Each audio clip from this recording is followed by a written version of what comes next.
I woke up in the middle of the night feeling extra thirsty and almost passed out when I saw the time. It was 3 a.m., the devil's hour. I tried to go back to sleep, but I just couldn't. Come on, girl. Ghosts aren't real, but dehydration is. So hold yourself together and get your ice-cold water. I silently prayed as I went down to the kitchen. Suddenly, I caught someone moving in the shadows. Holy Mother of God, was it the devil? I was about to scream when I realized that it was just my older brother, Kevin, who looked suspicious. I silently followed him as he went down the basement and was surprised when he opened a mysterious door that I had never seen before. But before he could enter, he looked back and saw me. Don't you ever tell anyone about this, especially Dad, no matter what happens. Why? What's inside that room? He just patted my head and smirked. The devil himself. He then disappeared into the room and locked it, leaving me shaking in fear and confusion. Hi, my name is Kendra, and this is my story of how my mysterious brother changed my life forever. Before I continue, please like and subscribe. After what happened last night, the first thing that I did in the morning was to check that door in the basement. But unfortunately, it was padlocked to death. Kevin was definitely hiding something in there, and it was killing my curiosity. I was finally able to corner him during dinner. Are you sure that you weren't dreaming? Because that totally didn't happen. That night was really weird, so he could be right. Our conversation was cut off when Dad joined us. Son, it's time for you to take over the company. We will be holding a gala next weekend to introduce you to everyone. They're all so excited to meet you. But Dad, no buts. You're graduating in a few months, so prepare yourself. I don't want any problems. Understood? Of course, my brother couldn't say no to him. He was always Dad's favorite, his golden boy, the perfect son. While me, I was just a stranger to him. If Mom was still alive, things would probably be different. Later that night, when I was about to sleep, I almost screamed when I saw Kevin leaning against my door. Can I help you? What makes you feel alive, Kendra? Huh? What's with you? Why are you being so weird? The less you know, the better. Good night, Peanut. Peanut? Where did that come from? That was the weirdest and longest interaction we've ever had. He was a year older than me, and we had never been close growing up. His time was spent in his room reading, in the piano corner perfecting his sonatas, or with Dad talking about business while playing chess. We also didn't see each other often at school because he was always with his best friend Cedric or surrounded by their crazy fangirls. The next morning, I woke up to Dad screaming from the library. I dashed to check what it was and found out that one of our maids found a letter under Kevin's pillow. I read it and froze. Kevin left. He didn't say where he went and when he was coming back. All the note said was, "Do not wait for him." I would expect something like this from you, but not my son. Kevin is a responsible young man. Well, the note says otherwise. The gala is this weekend. I need your brother to be there no matter what it takes. We tried looking for Kevin everywhere, but no one knew where he was. Even the police couldn't find him, and it was driving Dad crazy. One night, he just walked up to me and started inspecting my face. You would do. You were going to be him. Be who? Kevin. In case your brother is still on this stupid little adventure on the night of the gala, you will pretend to be him. But Dad, I don't think I can… Kendra, you are a capable young lady. Of course you can. You'll be saving our company from humiliation. I know I have not been very vocal about your accomplishments, but I do notice. Will you do this for me, sweetheart? I had never heard Dad talk to me that way, and it felt really good. So I found myself giving in. Besides, it would only be for just one night, right? I just needed to hide my hair under a wig and dress up like Kevin and just smile and avoid conversation as much as possible. Simple. When the big day finally came, I was a nervous wreck. There were too many important people, and Dad kept reminding me not to mess up. Luckily, the party was a success, and I thought my little mission was finally over until Dad came up to me. You did well. Now we just have to make sure that your brother will not fail his classes so he could graduate. You'll need to attend school as him. But how about me as Kendra and my grades? I'll call the school and tell them that I sent you out of the country for an emergency. Anything you fail, you can take for a summer class. But no buts. This was already decided. And remember, no one should ever know about this. But Kevin and I were just too different. After carefully thinking about it, I finally decided to do it. It was my chance to impress Dad. I just needed to do one little thing, which was to learn everything about my brother to make it believable. I checked his room, but I didn't find anything useful. I had to ask for help from the person closest to him, Cedric. But there was one problem. At school or whenever he visited my brother, I would usually lock myself in my room because every time our eyes met, I felt like passing out. The guy looked like a demigod, and I just couldn't handle him. But this time, I had no choice, and I knew exactly where to find him at school, the music room. As I peeked into the room, I saw him playing the violin, and I was instantly mesmerized. Just then, he stopped playing and smiled at me. Just avoid his eyes, and you'll be fine. Did it tickle your soul? Huh? The rhythm, the passion, the climax.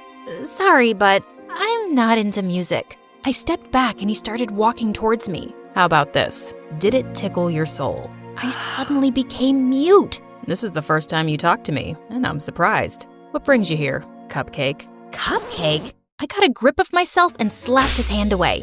First of all, I'm not food. And second, I'm not here to talk about souls and music with you. It's about my brother. Suddenly, his face turned serious. I had already talked to your dad about it. Kevin ran away and he didn't want us to find him, and there's nothing we can do about it. I know, but I need your help with something. I told him about Dad's demands, and he suddenly laughed. That's a ridiculous idea. You two look similar, yeah, but you're too cute and girly to be a boy. Wait, he found me cute? I excused myself to the bathroom, and after calming down, he was nowhere to be found. It took me a whole day to finally find him playing violin in the school garden. So, are you going to help me with this, or are you just going to play your violin all day? I only help people who can look me in the eye. Ugh, why was he being like this? I gathered up all my courage before finally meeting his eyes, and thankfully, I was able to control myself until he smiled. You have the same eyes as your brother. They're very pretty. So he liked my brother's eyes? That was fruity. Whatever. Now, where do we start? Your appearance. And I think it needs a lot of work. For the makeover, he brought me to the mall to cut my hair short, and it took me several hours to finally say goodbye to my precious long hair. After accepting the fate of my hair, we tried on some clothes similar to Kevin's fashion. As I walked out in a leather jacket, he came up to me to zip it up. He was so close, I could hardly breathe. Looks perfect now. He then taught me about my brother's stance, walk, and gestures. I told you to walk faster, not like a gangster. And stick out your chest more. Think of yourself as the hunkiest man alive. Like this? He held my hips to guide me, and I felt like exploding from the sparks. Just then, I noticed some girls around drooling over us. Both guys are so cute. I'll take either of them.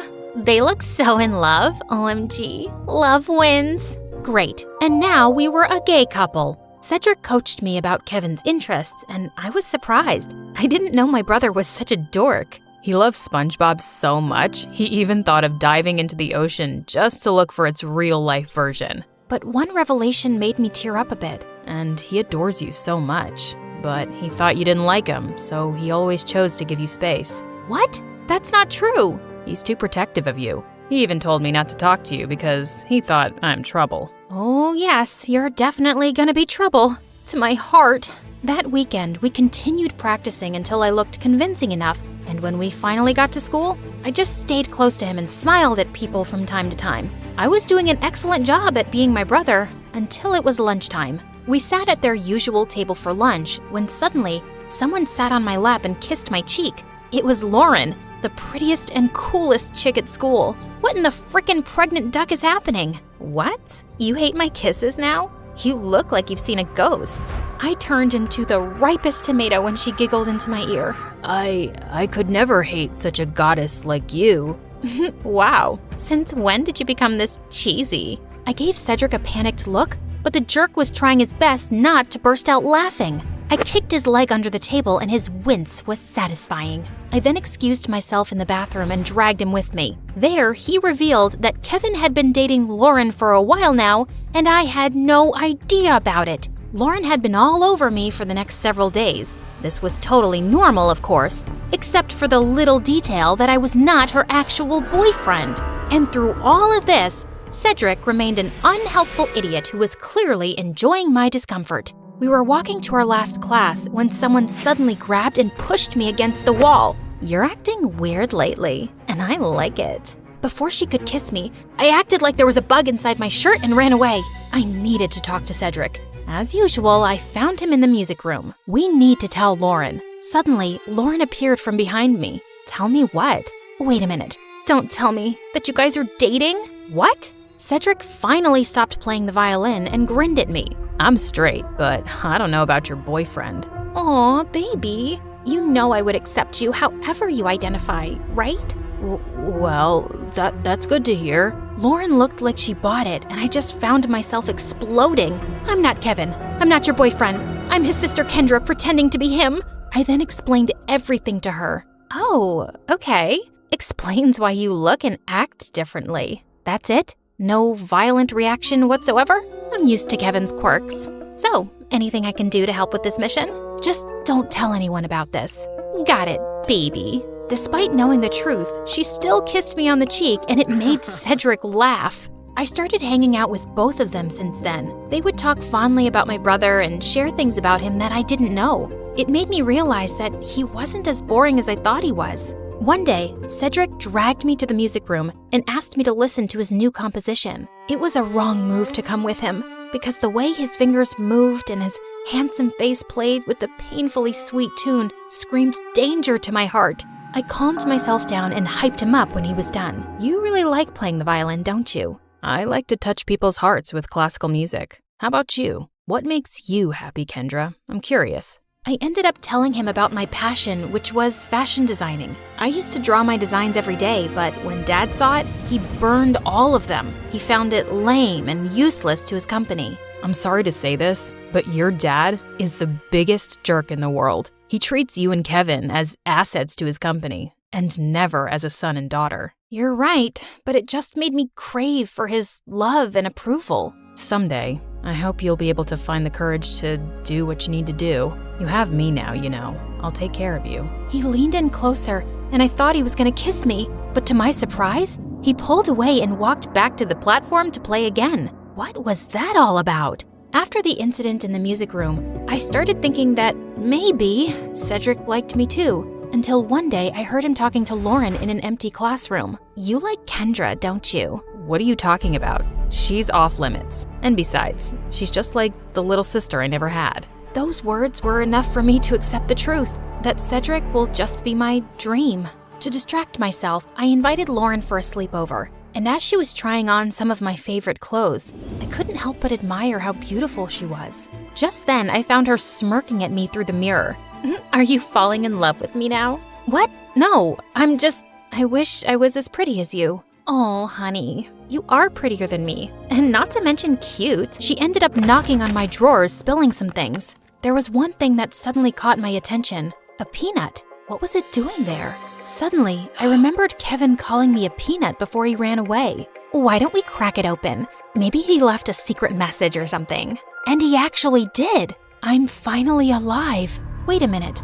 That night before he left, he asked me what makes me feel alive. Lauren and I then came up with a mission to find the answer to that question. Your brother is too mysterious sometimes. Maybe Cedric knows something, but unfortunately, he was useless. One day, Dad suddenly called me and started asking about Lauren. I learned that she's dating your brother. Her parents and I are talking about a very important business deal. We will have dinner with them tomorrow night. Make sure to be extra attentive to her. I thought it wouldn't be much of a problem until they suddenly decided to marry us off with Dad knowing that I was Kendra. He was crazier than I thought.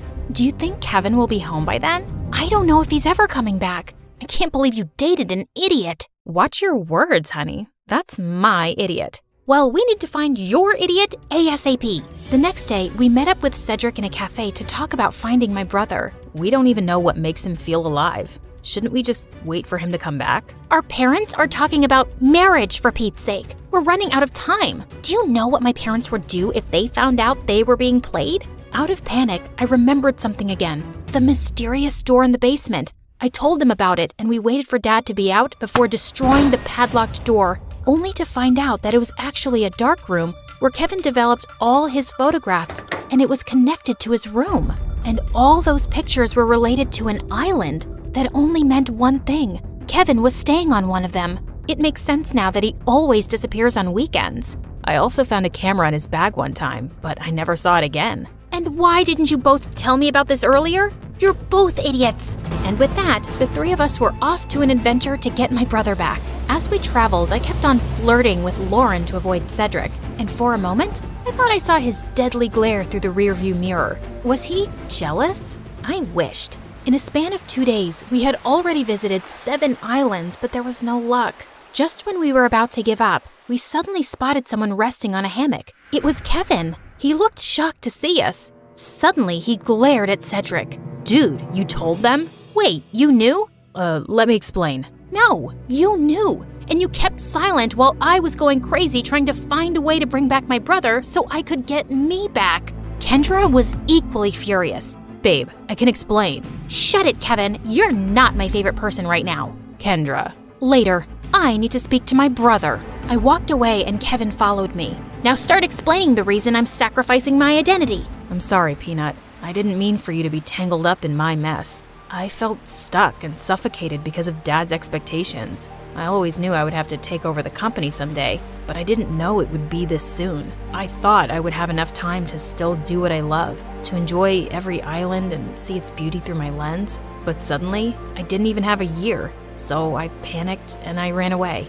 I'm such a coward. It didn't take a second for me to melt. No, that's the bravest thing I've seen you do. All our lives, I've only ever seen you nod to Dad's every demand. I'm proud of this version of you. I convinced him to come back, but he ended up convincing me to ditch Dad and come with him. After everything that happened, I just realized one thing. Dad wasn't worth it. So I agreed. Lauren is amazing, you know. She didn't deserve to be left without a word. I know, Peanut. I guess I have a lot of making up to do. Good luck, Walnut. Later that day, he spent his time making it up to Lauren and talking to Cedric, while I was left alone doodling some cute dresses on the sand. My brother then came up to me and asked me something. Are you mad at Cedric? I asked him not to tell anyone. Keeping this from you must have been very hard for him. I understand, but... You like him, don't you? What? No, I mean... Don't worry. I finally gave him the go signal. You two can kiss or whatever. As soon as he left, Cedric walked up to me with an earth-shattering smile. Can we talk? I couldn't look at him in the eye again. About? About us. I've always fancied you, you know. More than violins. I felt like melting at his confession. I told him about the reason why I'd been avoiding him all these years, and he responded to it by finally kissing me on the lips. Thank God I didn't pass out. So, did it tickle your soul this time? Yes. Finally.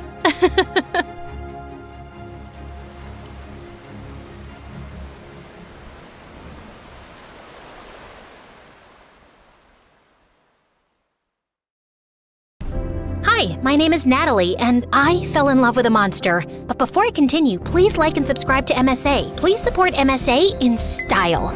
Our bottles and notebooks are perfect for teens on the go. Check them out in the description. I never really meant to fall in love at all. In fact, I was absolutely against it. I'd just gotten out of a bad relationship with my ex, who dated 5 girls behind my back, and when I confronted him about it, he had the nerve to blame me. I just needed some attention, and you were never there. I live 2 houses down from you. If you were lonely, you should have just come over or called. That's too much work, and you know I hate talking on the phone, and hanging out at your house is so boring. My face is too pretty to be stuck inside all day.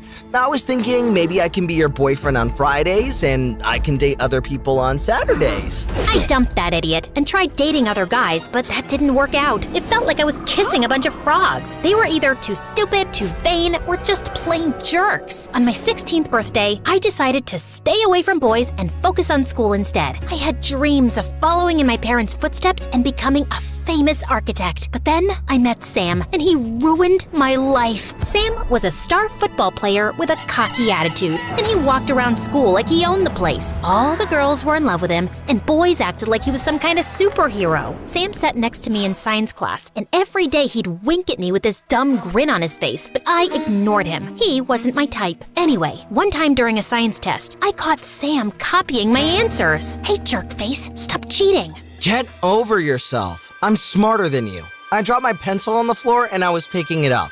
3 of your answers are wrong anyway. Yeah, right. You think I was born yesterday? Suddenly, the teacher popped up out of nowhere and started screaming like a maniac. She snatched our tests, gave us a big fat F, and sent us both straight to detention. I tried to tell her I was innocent, but she refused to listen. After detention, Sam caught up to me, and I was mad as a wet cat. I'm really sorry. Leave me alone. You've done enough damage. I didn't mean to get us in trouble. I really did drop my pencil. I'll make it up to you, I swear. I stormed off, but the next day, Sam convinced the teacher to let us work on a special project after school so we could get extra credit. Sina, it's all good. I told you I'd make this right. It's the least you could do. You're the one who got us into this mess. I'll take that as a thank you. Besides, you're the lucky one. You get to spend time with me and my biceps. He started flexing his muscles like he was in a bodybuilding competition. Then he pulled out his phone and took a selfie. Could you be any more self-absorbed? Come on, I'm just joking. I'm actually really cool if you get to know me. He gave me his number, winked at me, and then walked away. So annoying. Sam and I met after school to work on our project, and to my surprise, he was actually really smart. And I tried to fight it, but I started to develop a huge crush. Sam had the most beautiful brown eyes, and every time he looked at me, my heart fluttered. One time, his finger brushed against mine, and I swear there was a spark. Before I knew it, we were holding hands, and we went from talking about atoms and electrons to kissing.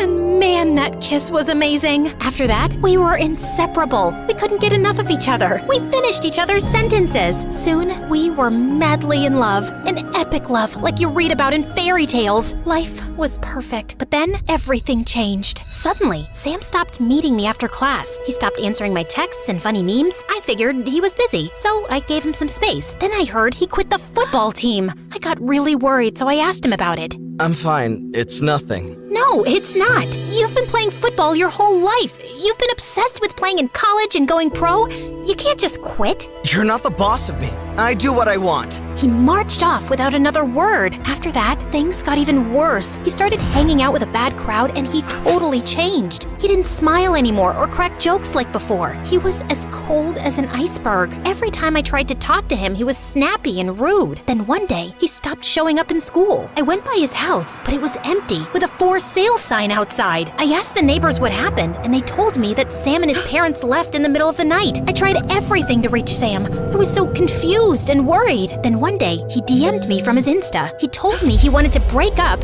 suggested that I move on with my life, and then blocked me. I was completely devastated. I couldn't imagine life without Sam, and I couldn't understand why he'd do this to me. I collapsed onto my bed and hid under the covers for days. My best friend Shelly came to my rescue. She brought me ice cream, chocolate cake, and we watched dozens of MSA videos. Slowly, I started to feel better, but every time I saw something that reminded me of Sam, I burst into tears. It's been 6 months. It's time for you to move on. But there's no me without Sam. We're two peas in a pod, two halves of one heart. I can't live with half a heart, Shelly. I'm only human. Shelly grabbed all my pictures and gifts from Sam and tossed them into a shoebox. What are you doing? I'm giving you your freedom back. Sam's long gone. It's time for you to move on. Shelly was right. They were just things, and they only made me sad. Shelly put all Sam's stuff in the fireplace. We burned them and roasted marshmallows. And slowly, things started getting better. I even graduated from high school at the top of my class. Shelly and I applied to our dream college, and we both got in. During our first week there, Shelly and I went to this cool college party,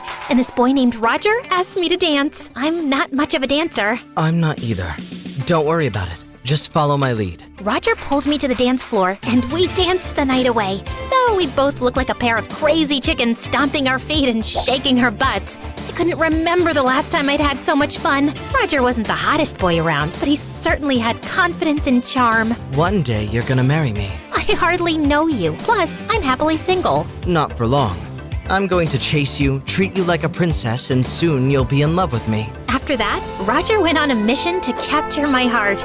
He brought me a bouquet of daisies. I saw them and thought of you. But I was allergic and I broke out in hives. A week later, he tried to cook for me at his place. I think something's burning. It's not burning. Everything's fine. Then the kitchen caught fire. Every day, Roger tried something new to win my heart, and it started to get out of hand. He hung a banner from the roof of my dorm to wish me a happy birthday and almost fell off a ladder.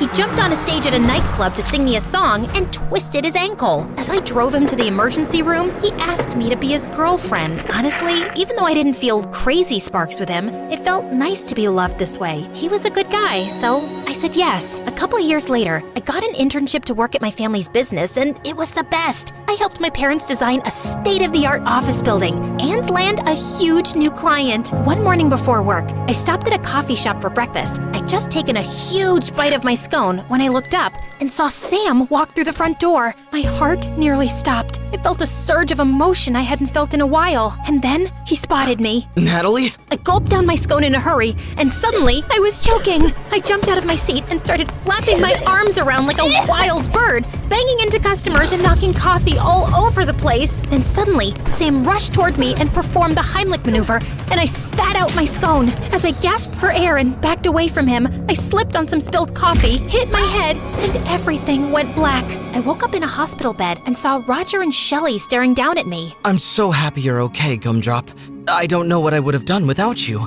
Thank goodness your friend Sam was there. The doctor said that he saved your life. You met Sam? He was here at the hospital. He left 10 minutes ago. Don't worry, Pumpkin. I invited him out to dinner tomorrow night. It's the least we could do. He saved your life. Roger hugged me tight. I smiled and pretended to be cool, but my stomach started turning backflips. A couple of hours before dinner, I started freaking out. Shelley came over to calm me down. I can't do this. What's the big deal? You're over Sam, right? I don't know. I'm not sure. What do you mean you're not sure? You've been with Roger for 2 years. I know, but when I saw Sam, all my feelings for him just don't even say it. That jerk broke your heart, remember? He didn't deserve you then, and he doesn't deserve you now. Shelley was right. Sam was a heartless snake, so he might have saved my life. But even monsters are nice at least one day out of the year, right? I didn't need to be nervous about this dinner. I was dating Roger, and he was 20 times better than Sam. So I put on my fanciest dress and spent an hour on my makeup. I was gonna show Sam what he was missing. When we got to the restaurant, I was surprised that Sam showed up with a girl named Tia, who he introduced as his girlfriend. She looked like a supermodel, but she had the IQ of a rock. When Roger told Sam we were applying to graduate school, she said, "You don't need to go to graduate school to learn how to graduate." That's not... Listen, all you do is tell your dad to pay off a couple of teachers to give you an A. Then you walk across the stage like this. Tia stood up and strutted up and down the restaurant, bumping into a waiter holding a tray of food, which was spilled all over her dress. The date was over after that, and I thought I was in the clear, but soon, Sam and Tia started showing up everywhere. I saw them at the coffee shop, Sam worked at my gym, and we both walked our dogs at the same park. And the worst thing was that Roger loved going on double dates with Tia and Sam, and I hated it. My blood boiled when I saw them holding hands. I wanted to scream when Sam kissed her, and I wanted to cry when I saw Sam smile and look at Tia the way he used to look at me. Then one day, I lost it. I called Sam and told him to meet me at a park on the other end of town where no one would see us. Okay, what's with all the secrecy, Nat? I feel like we're in a spy movie. I needed privacy. Fine, we're alone. Just me and you. Reminds me of old times. Sam stepped toward me, and my stupid heart fluttered. I hadn't been that close to him in years. I could smell his cologne, and it brought back so many beautiful memories. Then suddenly, blazing hot rage coursed through my veins. I hate you!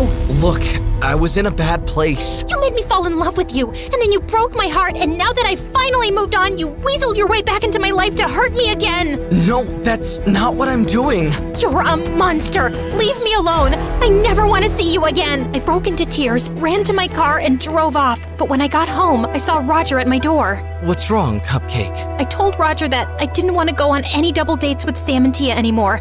I just wanted to focus on us. Of course, Sugar Bear. Whatever you want. Then I kissed Roger, but all I could think about was Sam. When I pulled away, Roger had this strange look on his face. Then he got down on one knee. I think I want to marry you.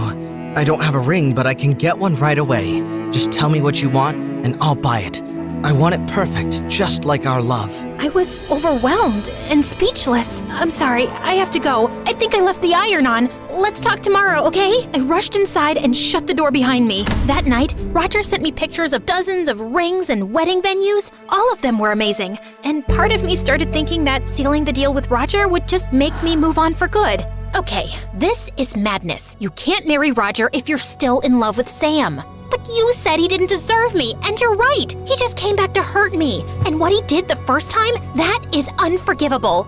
Actually, that's not true. Ugh, I thought I wouldn't tell you because you were happy with Roger, but I can see that you're not, and I can't stay quiet anymore. What are you talking about? I've been volunteering at the hospital, and a few days ago, I spotted Sam leaving my uncle's examination room, who's an oncologist. I snuck in later and looked at Sam's file. My uncle caught me, and he was furious. But since I begged, he told me the whole story. Sam got really sick in high school. That's why he quit the football team. He was going through special treatment, but it wasn't working. So he and his parents moved away to enroll in a special treatment program. Now he's cured, but he still has to take medicines. I think Sam broke up with you because he didn't know if he was going to survive it, and he couldn't bear to see you hurt. That's why he was a jerk. He wanted you to forget about him and move on. My heart felt crushed hearing this. But he's moved on. He's dating Tia. They broke up yesterday. Now she's dating a movie star. They're Insta official. I have to talk to Sam. What about Roger?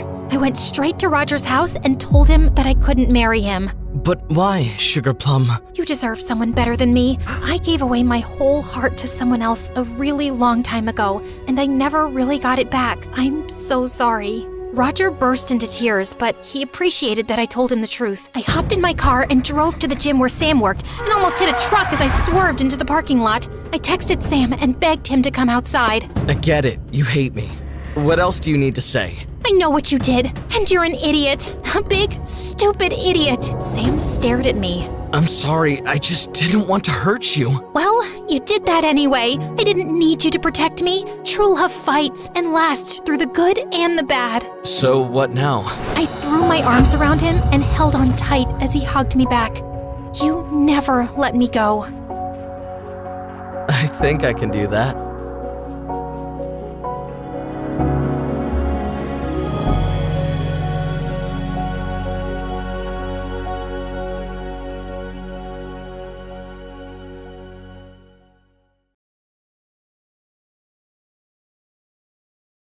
Hi, I'm Annabelle, and I have a secret admirer that turned my life upside down. But before I continue, please like and subscribe. I was never exactly the most popular girl in school. Well, at least not for the right reason. My sister Lenore and I grew up with parents who were the very definition of a weird goth couple. You know, the usual. Dressing like Victorian gravediggers, feeding ravens in the park, and that one time my mom pranked the dentist with her fake vampire fangs. Yeah, typical parent stuff. But believe it or not, my parents aren't my biggest problem. They're actually the best, most supportive parents anyone could hope for.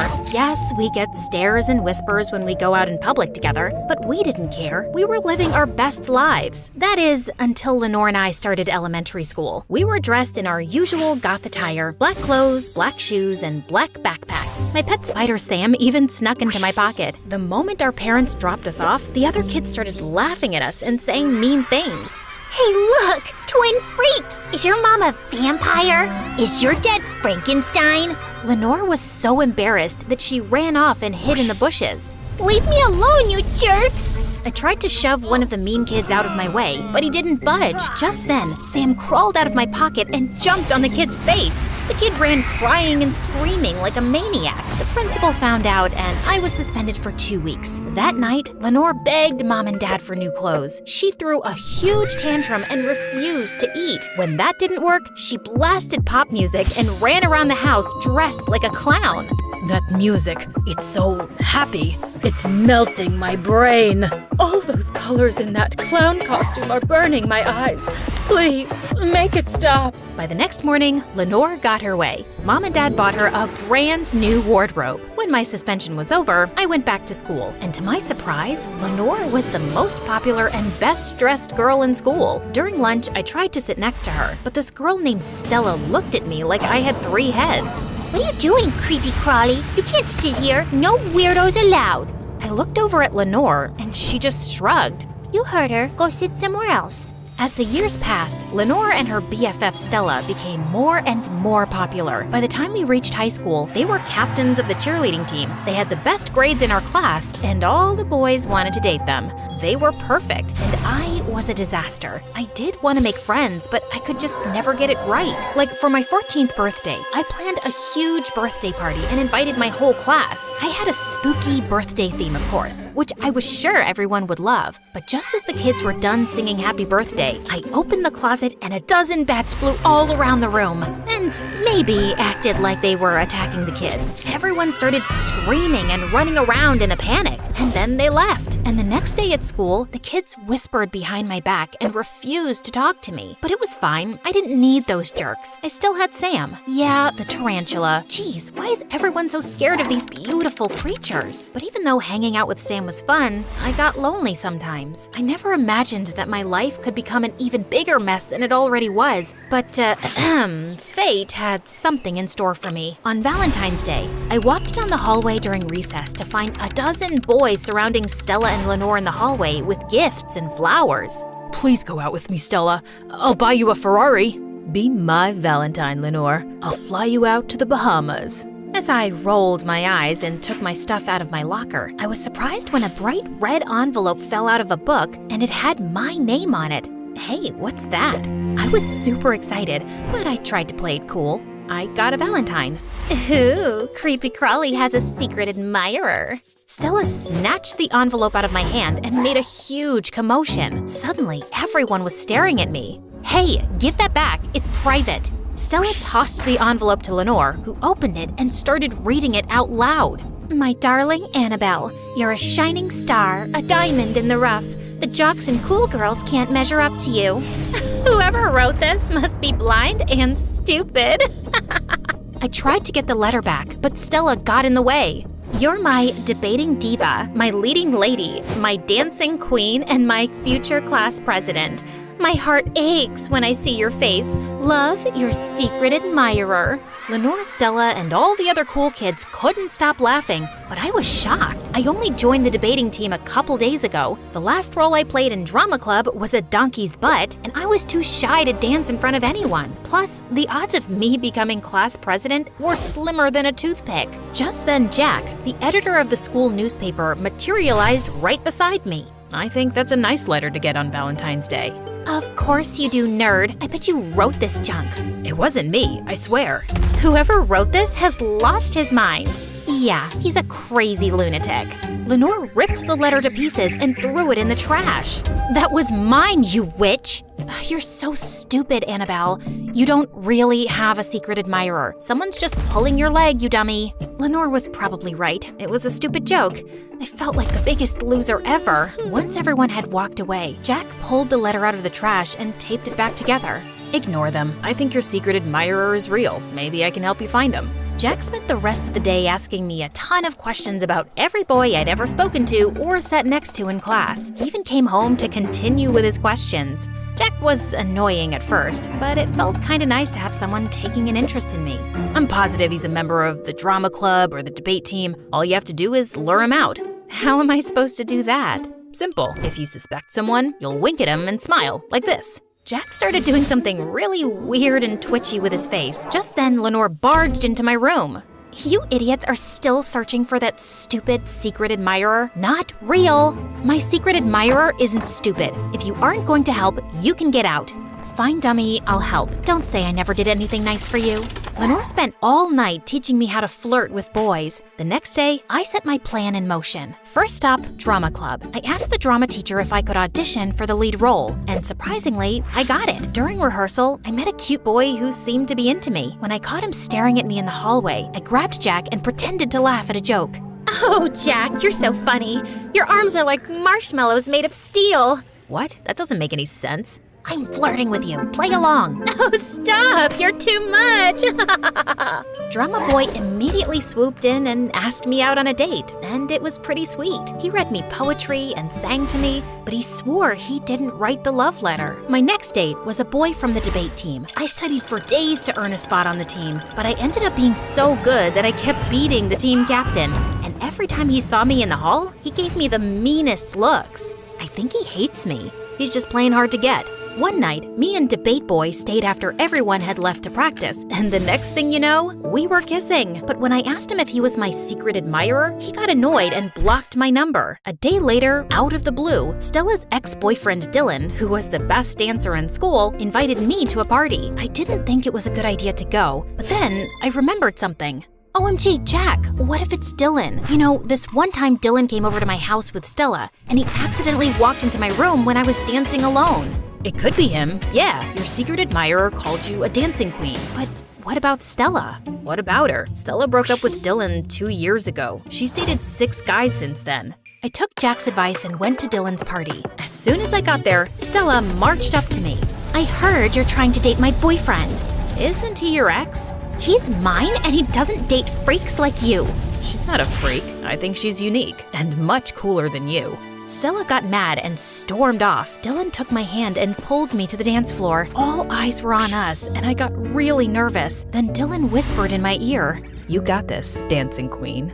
I was beyond excited. Dylan just quoted a line from my letter. My nerves melted away and we were dancing like superstars. The crowd cheered my name, and at the end of the night, Dylan gave me the perfect kiss. The next day, we were the talk of the school. The more time I spent with Dylan and all his friends, the more I started to realize that I'd been an outcast all this time because I'd never really tried to get to know the other kids at school. I hadn't given them much of a chance because they were different from me. They weren't bad at all, and I could make compromises and not bring Sam to school. Overnight, I became Dylan's girlfriend and even more popular than Stella and Lenore. Someone even nominated me for class president, and I actually won. Even Lenore was nicer to me now, and we'd hang out more. Life was perfect, except for Stella. Every time she saw me, she gave me death glares. She spread rumors and tried to make fun of me, but no one paid attention. My schedule got so busy that with being class president and spending time with Dylan, that I hardly had any time for Jack. Then one day, Jack caught up with me in the hallway. So, what's the verdict? Is Dylan your secret admirer? Maybe. I haven't asked him yet. Then I opened my locker and found another letter in a red envelope from my secret admirer. I started to open it, but I hesitated. What if my secret admirer wasn't Dylan? Then Stella appeared out of nowhere. She snatched the envelope out of my hand and ran down the hall and right up to Dylan. Hey, Dylan, I'm sorry to be the one to drop the bad news, but your creepy crawly girlfriend is a cheating witch. Stella showed Dylan the love letter. Dylan, it's not what it looks like. Stella read the letter out loud. Dearest Annabelle, I'm sorry I've been away for so long. You've kissed a handful of frogs, but that's over now. Meet me behind the bleachers after school and I'll reveal myself to you. Love, your secret admirer and one true love. Am I a frog? That seems to be the case, dummy. Shut up, Stella. Let's go, Annabelle. Your secret admirer's waiting. I didn't know what to do. The last thing I wanted was to break Dylan's heart. Dylan, when you called me your dancing queen, I thought you wrote me the letter on Valentine's. I thought you were my secret admirer. Who cares about some stupid letters? You already have me. Dylan was right, and he was sweet, but he wasn't my true love. I'm sorry, Dylan. I just need to know who it is. I really care about you, Annabelle, and I wish you'd change your mind. But if you don't feel the same way about me, then you should go. I thanked Dylan and gave him a kiss on his cheek. Then I snatched the letter out of Stella's hand and ran. I felt like a jerk, but I had to meet my secret admirer. He'd seen me when I was invisible. He really knew me. I wouldn't have ever had the confidence to make new friends, audition for the lead in the school play, or run for president if it wasn't for his first letter. Jack and I raced out the door and headed straight for the bleachers. When we got there, Jack turned to me. I'm your secret admirer, Annabelle. It was me all along. Jack leaned in to kiss me, but something didn't seem right. I didn't feel any butterflies. In fact, I felt pissed. What? You've been lying to me this whole time? If you liked me and sent me the first letter, why did you make me go after the other boys? No, it was just a little game. I wanted you to see the garbage out there to realize we're perfect for each other. Well, thanks to your stupid games, I just broke Dylan's heart. I got so mad I pushed Jack into the mud. Man, Stella didn't say this would be so complicated. Stella? What does she have to do with this? Did I say Stella? I meant melons. I'd sure like a melon right now. How about we go get one from the supermarket? I grabbed Jack and told him to tell me the truth. Fine, I didn't send the first letter. The new letter is a fake by me. I wasn't expecting you and Dylan to actually become a thing. I thought he'd just be one of those popular jerks who'd ditch you soon. But when you got all chummy, Stella came up with a plan to write the second letter so she could get Dylan back, and I could finally have you notice me. We really don't know who sent the first letter. Come on, just forget about your stupid secret admirer. I couldn't believe it. I ripped up the letter and threw it in Jack's face. My secret admirer isn't stupid. He's a dumb cow who's too embarrassed to show his face. Or maybe he's not even real. He's just a joke, like you. I punched him, ran straight home, threw myself on the bed, and cried into my pillow. Hey, what's up, creepy crawly? What do you want, Lenore? I heard about what happened with Stella and Jack. I'm really sorry. You were right all along. I don't have a secret admirer. The whole thing was just a joke, and I was too dumb to see it.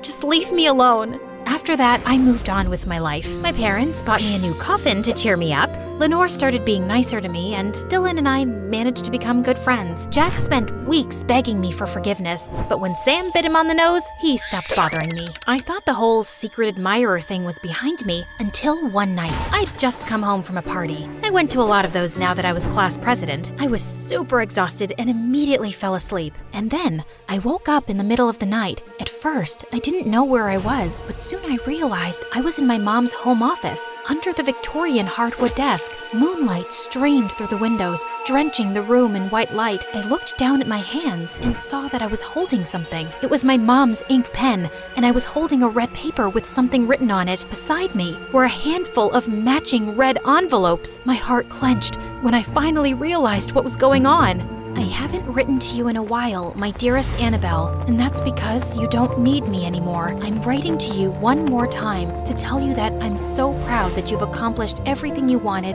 and I'm sure you'll achieve so much more. Love, your secret admirer.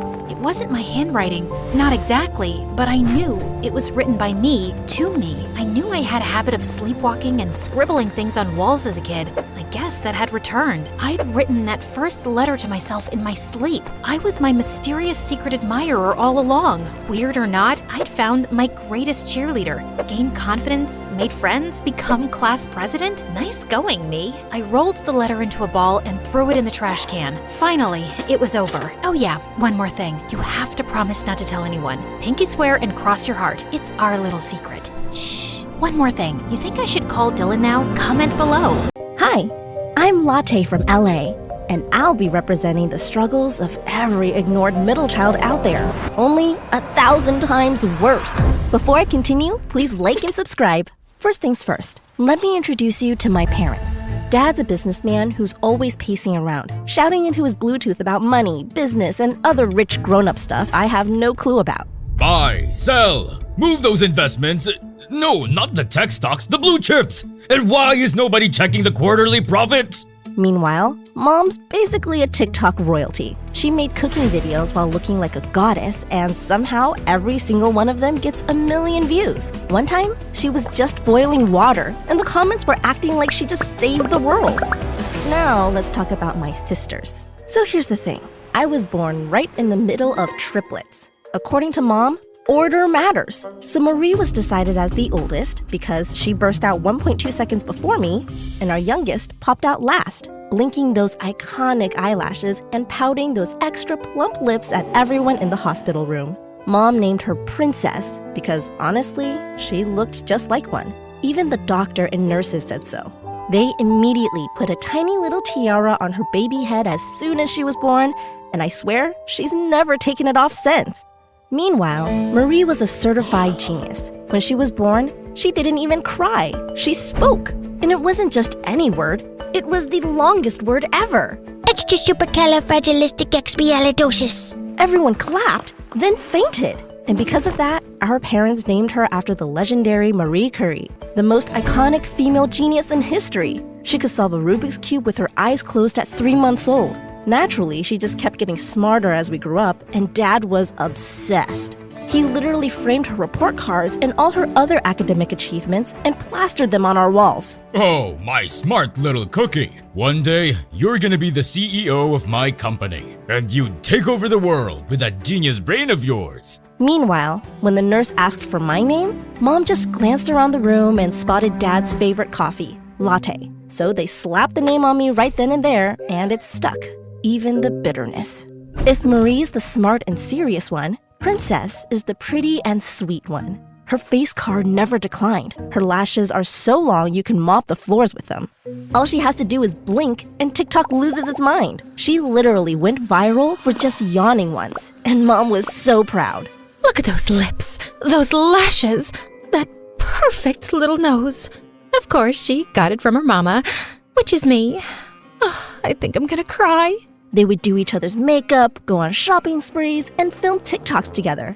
So basically, Dad was Team Marie, Mom was Team Princess, and I was on Team Wallpaper. Or maybe Team Houseplant, just quietly existing in the background, hoping someone remembers to water me. I was the normal triplet, so I was just there. There was nothing special about me. Maybe my name really did fit me after all. Most of the time, they just totally forgot I existed. Like that time when they literally left me at the park, packed up, loaded the car, and just drove away. There I was, vibing on the swing, trying not to panic, when a stranger found my emergency number taped to my unicorn toy and called my mom. Hi, ma'am. I think you left your child at the park. Oh, right. I thought we only had twins. Sorry about that. By the time they finally picked me up, I'd already befriended 3 squirrels, learned how to swing with one hand, and considered joining a new family. Even dinner was brutal. Marie had her steak cut into perfect cubes and served with organic pomegranate juice. Princess got her spaghetti swirled into a heart shape with glitter sprinkles, while me, a single, sad, boiled egg. Can someone pass the salt, please? I had to ask 6 times before anyone noticed. You have hands, sweetie. You can do it yourself. Then she literally walked around me to give napkins to Princess. Oh, thanks, Mom. You're literally the best. Mwah. Even our relatives and neighbors weren't different. You guys have such beautiful twins. Hey, Marie. Hi, Princess. And, the other one. Basically, I was the other one. And don't even get me started on birthdays. Every year, Marie and Princess got mountains of cake, giant crowns, and enough presents to fill a delivery truck, while I got a single cupcake with a bite already taken out of it and a used birthday candle that barely stayed lit. For gifts, just whatever my sisters tossed aside. On our 11th birthday, I didn't even get anything. Literally, not a single gift. Not even a card. Oh, latte, sweetie. I'm so sorry. We totally forgot. Here's a tissue roll. Here's $5. Go wild at the dollar store, champ. Meanwhile, my sisters were basically swimming in glitter and unwrapping the entire toy store. The only one who ever paid me any attention at home was our dog, Mr. Wiggles. But unfortunately, his idea of love was licking my face right after cleaning his own post-poop butthole. Sometimes he'd even poop in my bed, and Mom would just wave it off. Oh, it's just poop, sweetie. No big deal. Just clean it up yourself. It won't hurt you. As for my sisters, they only talked to me when they needed me. Now that we were in middle school, nothing much has changed. Marie only remembered my existence if she needed help with her homework, the easy and boring parts, like coloring her science projects or organizing her notebooks. Meanwhile, Princess only noticed me if she needed a camera woman for her TikToks and live streams. Honestly, watching her film behind the scenes was a total cringe fest. I swear, she just made things up the entire time. What am I drinking? Oh, it's just a super healthy smoothie I made all by myself. It's totally organic, straight from trees and leaves and, nature and stuff. So healthy. Oh my gosh, a cute boy is waving at me across the street. He just mouthed that I'm the prettiest girl in the world. OMG, stop it. Go away. But you know what hurt me the most? Whenever I get sick. One time, I was legit burning up with fever and was having a hard time breathing. I went to my parents' room to tell them about it, but they just didn't care. Just go bathe in ice, sweetie. Thought it was something important. I had the most beautiful dream, and now it's ruined. But the second Princess coughed once across the room, Mom did a triple backflip off the couch. Is my precious pumpkin okay? Should I call the ambulance? Marie sneezed in her room, and Dad parachuted in with orange juice. We heard a noise, sweetheart. Are you okay? Need anything? I'm studying, Dad. Please leave. And close the window. Quietly.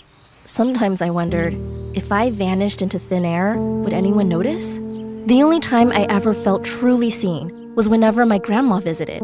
She'd sweep through the front door in her sparkly slippers, hug me like she was trying to squeeze the sadness out of me, and slip extra cookies into my backpack. She'd also sneak me new highlighters, draw silly smiley faces on my lunch bag, and tell me stories where I was the main character and not just triplet number 2. When everyone else was busy ignoring me, Grandma would teach me how to make fancy drinks, especially coffees. A good cup of coffee can turn a lonely day sweet. Maybe she doesn't want me feeling bad about my name forever, and it worked. I appreciated what latte means. Making drinks like this with Grandma is my most special thing in the world. One day, I made coffee for my family. It was a personal brew, and I was super confident in my work, but they just looked at the cups in disgust. Ugh, what is this? You want us to drink that? I made it myself. If you could just try. Just get me my usual from my favorite coffee shop. Okay, champ? I can't risk my taste buds on an unknown variable. Sorry. Princess pretended to take a sip and pulled a face for her live stream. Guys, I think I just tasted my villain origin story. I think I'm gonna die. Somebody send help. But if you thought home was rough, school was a whole new level of pain. At school, Marie was that girl. The class president, the straight-A superstar, the student teachers literally asked for help. She answered questions before they even finished asking. Everyone looked up to her like she was some kind of academic goddess.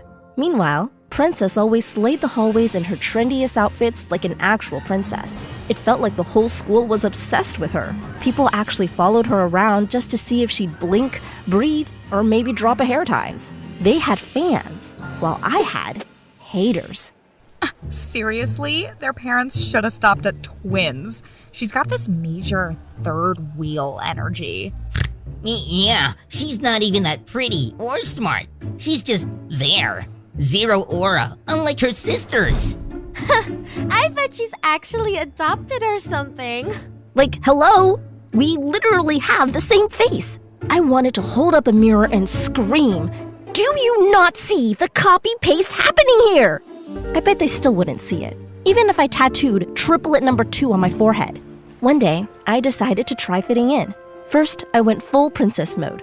Curled my lashes, wore the brightest pink I could find, and even borrowed her lip gloss, which tasted like expired bubblegum.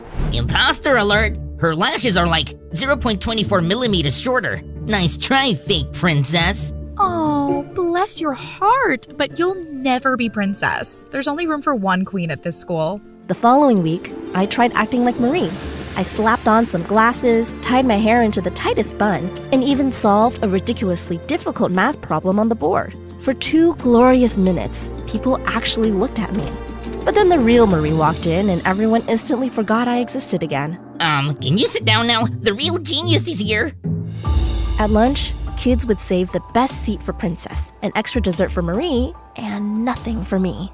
One girl literally passed food through me like I was a hologram. Every time the world felt too much, I'd sneak into the bathroom, call Grandma, and she'd talk to me until I could smile again.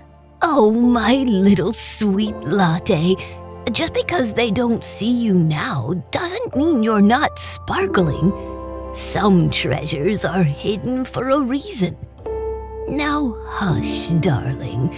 You're my brightest star. She always knew exactly what to say, but one day, everything changed. We came home, and Mom was ugly crying for the first time. Grandma's gone, Latte. She had a heart attack. She didn't make it. My heart broke into a million pieces. I cried for days. I skipped dessert and stopped caring about school. Meanwhile, my sisters acted like nothing happened. I was sitting in the bathroom stall, hugging Grandma's old scarf, trying to remember how to breathe. That's when it really hit me. Being invisible hurts the most when the only person who actually sees you is gone. So there I was, sitting outside the school building, face buried in my knees, trying to disappear into the flower bed. Just then, I felt a gentle tap on my shoulder. Hey, are you okay? I froze. Someone actually asked if I was okay? Was this some kind of prank? For a split second, I thought it might be the school janitor ready to bust me for squishing the daisies again. But no. Standing in front of me was, I swear, the cutest boy I'd ever seen in real life. He looked like a Disney prince. He had curly chestnut hair, hazel eyes flecked with gold, and a smile so dazzling it could melt a diamond into a sparkling puddle. He handed me his handkerchief, which smelled like expensive cologne and cinnamon rolls. Thanks. I've never seen you before. Are you new here? Yeah, and I think I'm lost. This school is like a giant pizza. Too many slices. I laughed for the first time in weeks. I ended up showing him around, and to my surprise, he was in my class. His name was Bryce, a transfer student, and the moment he stepped into our classroom, you could literally hear every girl's jaw hit the floor, including my sister's. Since then, both of them were glued to him like flirty magnets to a fridge. So, Bryce, want to join the science club? I could help you with algebra or chemistry or, world domination. Hey, handsome. Want to act as my boyfriend for my next TikTok content? I have 35 million followers. We could go on a fake date and kiss under the stars? It was a competition every single day while I was stuck on the sidelines. He asked me to help with his math homework. Clearly, he's into me. Please, he liked and commented on all my TikTok videos, even my baby videos and the one where I had braces. He's so obsessed with me. Sorry to interrupt, but are you guys actually crushing on him or what? Nope. Future CEO rules. Studies first, boys later. I don't have time for distractions. But you're literally all over him. Correction. He's all over me. Aren't you supposed to be the genius one? So why are you being so delusional? Bryce is basically my fanboy. He even collects my photo cards. Sorry, sissy. Sorry to burst your stupid little bubble, but he asked me to be his private tutor 24/7. So clearly, he likes me more. I couldn't take it anymore, so I finally inserted myself into the conversation. He actually talked to me first. We literally walked in together on his first day, remember? He found me crying and gave me his handkerchief. It wasn't just some random thing. He noticed me first and made the first move. Both of them looked at me like I just said I was moving to Mars. Oh, please. He was just being polite. Don't get your hopes up, Latte. Oh, our dear Latte. Bryce is just really kind to everyone. I'm sure he felt bad because you looked so sad. He's just got that big, soft heart. What a sweetheart. And that was it. They went right back to fighting over him while I just faded into the background again, hugging Bryce's handkerchief close to my chest. So the next day at school, I decided it was time to make a move on him. I needed him to remember me. Later that day, I spotted him at his locker, looking all mysterious and handsome with his hair perfectly messy like he just rolled out of an expensive magazine. I marched over, clutching my book so tight my fingers turned white. Hey Bryce, remember me? I helped you when you got lost on your first day, and you gave me your handkerchief? He glanced at me, blinked twice, and his face lit up with recognition. Oh, yeah, you're Latte, right? You were really helpful that day. Thanks again. I probably would have ended up in the janitor's closet without you. Oh, yeah. I mean, I get lost all the time too. Like last week, I walked into the boys' bathroom by accident, so you're welcome. So, do you know if the cafeteria food ever gets less weird? Maybe on pizza day, but most days it's kind of a mystery. Like sometimes I just bring emergency snacks, just in case.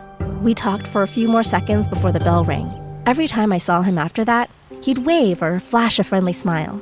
Of course, I still managed to embarrass myself at least once a day, waving at him in the cafeteria, standing near him in the hallway, accidentally dropping all my books right at his feet. But at least this time, he'd help pick them up and flash me his cute little smile, which always made my heart do 10 backflips. Maybe, just maybe, I wasn't that invisible after all. One night, I was looking for something to eat in the kitchen for my midnight snack when I noticed Mom's favorite golden spatula, the one she used in all her TikTok videos, was snapped in half. I was about to play detective when she walked in, took one look, and had a full-on meltdown. My precious spatula! Latte, what have you done? What? Mom, I swear, I didn't even touch it. It was already broken when I found it. Honestly, why can't you be more like your sisters? Sometimes I wish we just had twins. No need for a spare. Mom didn't stop crying over that spatula, like she lost a best friend. She even held a mini funeral for it the next day and kept talking about replacement kids and broken dreams with Dad. Their words felt like 1,000 tiny daggers in my chest. Later that day, I was sulking in the corner, hugging my knees when Princess tiptoed in. Hey, Latte? I was actually the one who broke Mom's spatula. I was filming a slow-mo pancake flip for TikTok, and it just snapped. But, if I told them, they'd never believe it. I'm their perfect princess. Sorry, sissy. So you just let them yell at me and insult me? If it wasn't you, they'd blame Marie. But she's the genius, so it would somehow be your fault anyway. That's just how it is in this house. She's right. Just move on. It's not a big deal. But to me, it was a big deal. That night, I cried myself to sleep, hugging Grandma's old scarf and staring at the moon outside my window. And that's when I decided I'd had enough. If nobody wanted me around, maybe I'd just disappear for real. But where do you run when you're not even sure anyone would notice you're gone? The next day at school, just as I was busy plotting my great escape, like mentally packing snacks, water, and at least 4 phone chargers, I spotted the cutest little hamster zipping across the hallway. At first I thought I was hallucinating, but nope, there he was, doing little parkour stunts like he owned the place. So naturally, I followed him. Through the gym, under the vending machine, and across the trash can where I accidentally stepped on a ketchup packet and basically ruined my socks forever. The little guy finally disappeared behind a bookshelf near the back of the school library, right by the toilet. Looking at the empty spot, I suddenly had the craziest idea ever. Live at school like a secret lair style. No parents, no sisters, no drama and unfair treatment. Just total peace and free Wi-Fi. That night, I packed up my stuff.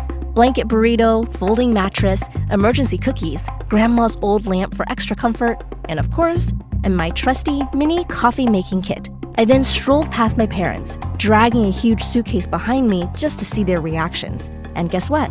Neither of them blinked. Hey guys, I'm running away from home. Gonna live in the wild, eat moss, maybe join a circus. If anything, Mom just told me not to slam the door. So off I went. I snuck into school under the cover of darkness, crawled through a window, and set up my new home behind the back library shelves. I laid out my mattress, decorated my secret base with string lights and hamster snacks just in case the little guy came back, and did a happy victory dance. It was perfect. Now that I was basically a bored ghost living at school, I started mapping out every single inch of the place, where the cameras pointed, which teachers actually checked the bathrooms, which janitors cared if a random blanket fort popped up near the nonfiction section. At night, the school was creepy and weirdly exciting. I even found the secret security room where all the CCTV monitors were. I spent hours just watching, like my own private reality show, and I couldn't believe the stuff I found out, especially about my sisters. Oh, these footages are definitely going to come in handy very soon. I just realized that being invisible was kind of awesome, actually. But it also made me a little evil. That night, I snuck into the science lab and stole a whole bag of fake rubber snakes that looked super realistic and extra slithery. The next morning, I woke up early and planted my new friends under all the mean kids' chairs in our class. Each snake was taped to a nearly invisible string, all leading right to my desk. It was my masterpiece. Before class, I sat at my desk, looking totally innocent and waiting for the drama to drop. Did someone forget to take out the trash? Oh, wait, it's just Latte, the ugly triplet. Yeah, why are you even here? Nobody cares unless you're Marie or Princess. Careful, girls. Some people say the universe bites back, and it has fangs. And that's when I gave the string the tiniest little tug. Suddenly, the fake snakes slithered out from under their chairs, and a chorus of blood-curdling screams echoed through the classroom. Told you not to mess with me. Next time, it might be spiders or anacondas. For the first time in my life, everyone actually stared at me like I had superpowers. Some looked terrified, and others were impressed. Wait, can you actually summon snakes? Are you like half human, half snake? Oh, that's so cool! If you ever insult me again, the snakes will know. For once, I felt cool and powerful. That night, powered up by my brand new bad girl reputation, I plotted even more epic pranks and powers. I swapped out the teacher's chalk with color-changing markers, so every lesson turned into a rainbow rave. I glued googly eyes to every classroom door. Seriously, everywhere you looked, it felt like the whole school was staring you down. With every prank, my legend grew. People started whispering my name in the halls. I also started wearing smoky eyeliner, spiky bracelets, and a random leather jacket I found in Lost and Found. Suddenly, everyone thought I was cool. Even the lunch lady raised an eyebrow and gave me an extra meatball. But my sisters hated it. They cornered me at lunch. What is happening to you, Latte? You used to be normal. Now you're just embarrassing. So you're a bad girl now? Seriously, you look like a raccoon in that eyeliner. Sorry, I can't hear you over the sound of everyone actually paying attention to me for once. Jealous much? Jealous of what? Getting attention for causing trouble? Whatever helps you sleep at night, I guess. You wish you could go viral for something other than being a disaster. Even your pranks are cringe, sissy. Try harder next time. I couldn't take it anymore.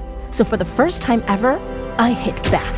Oh, Marie, maybe you should stop stealing answer keys from the teacher's office if you want to keep being a genius. And Princess, nice try hiding your butt rash.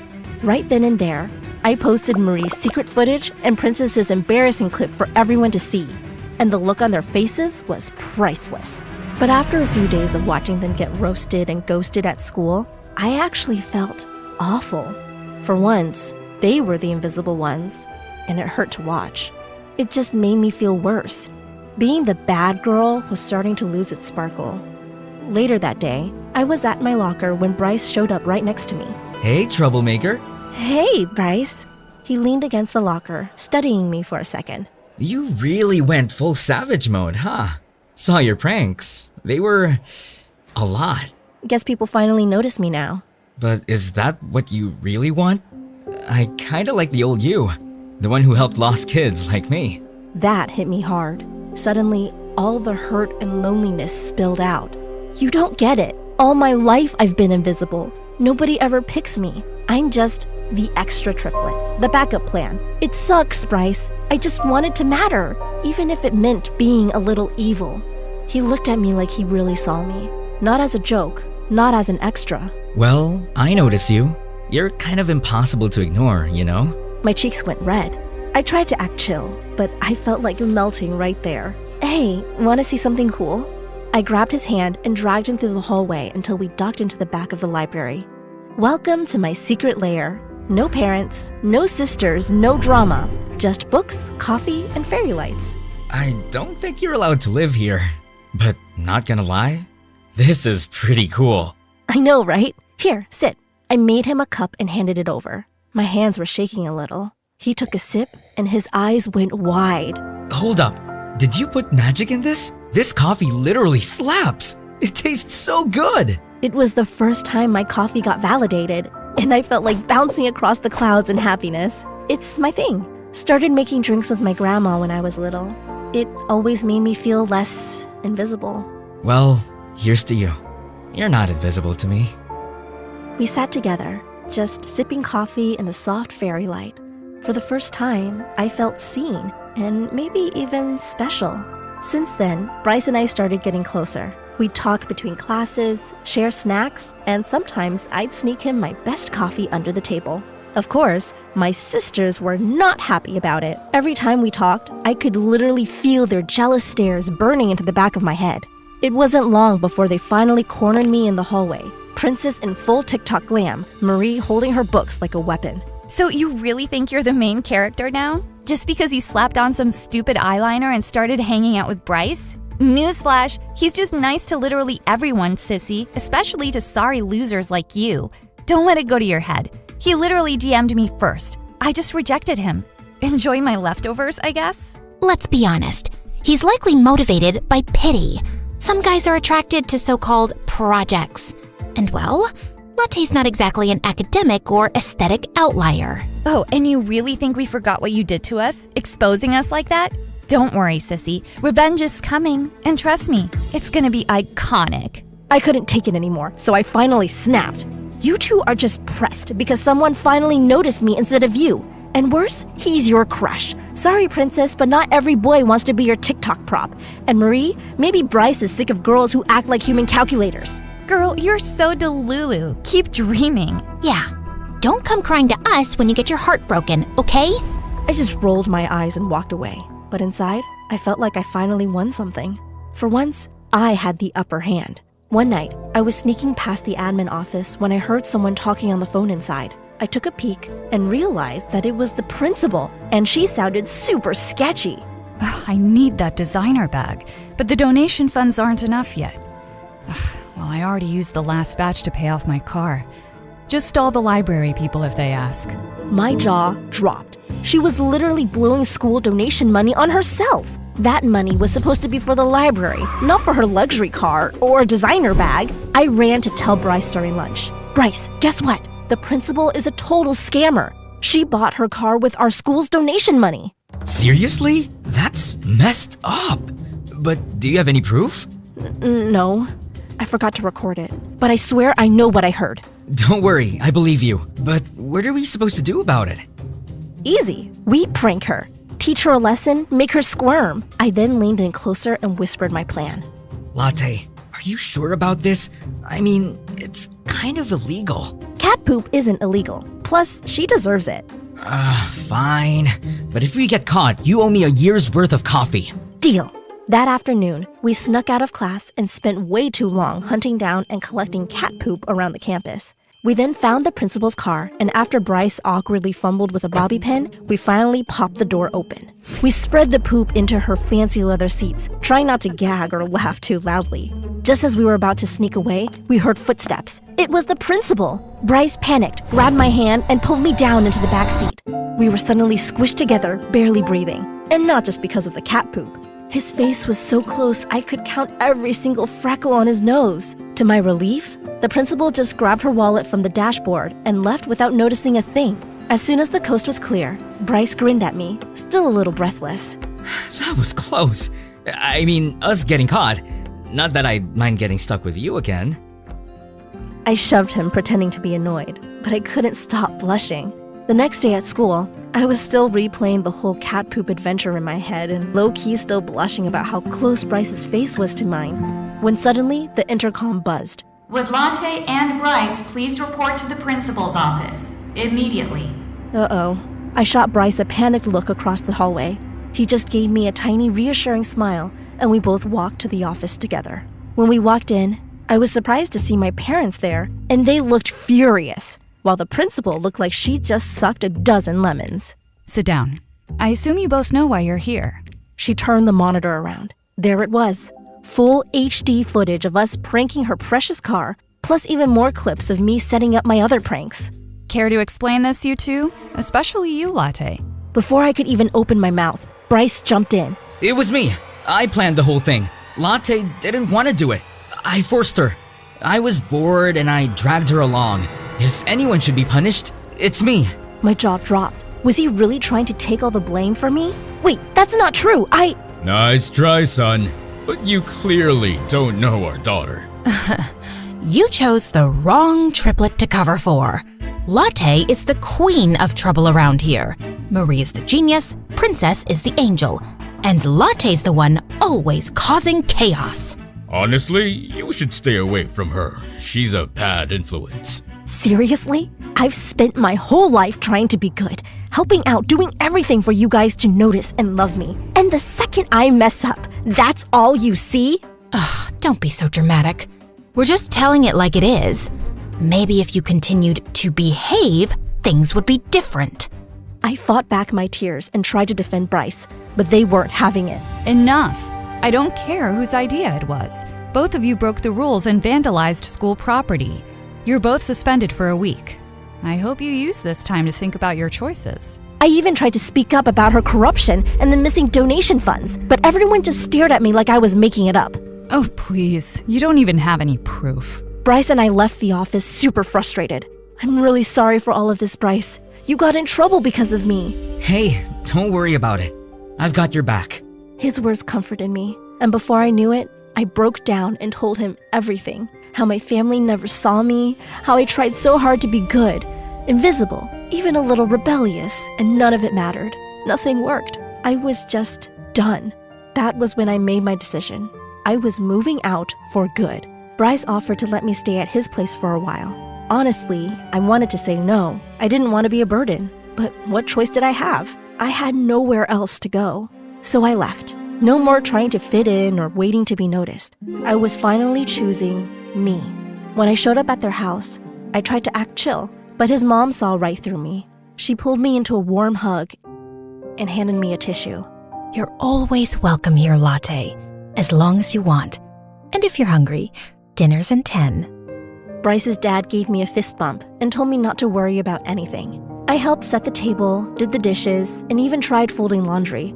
Every little thing I did, someone actually noticed. And then there was the coffee. I started making it for everyone. Bryce, his parents, even their neighbors, and they all loved it, like actual compliments.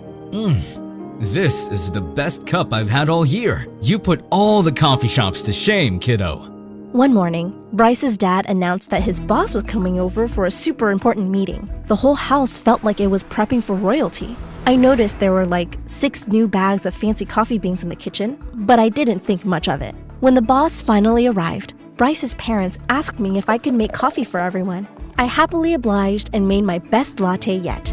Creamy, extra smooth, with a swirl of vanilla and a heart on top. The boss took one sip and basically turned into a human heart eyes emoji. This is incredible. You made this yourself? Yes, sir. It's kind of my thing. He glanced at Bryce's parents, then back at me, beaming. Have you ever thought of running a coffee shop? Because I have a business proposal for you. I want to open a cafe, and with your talent, we'd be unstoppable. That's when I realized Bryce's family had totally set this up.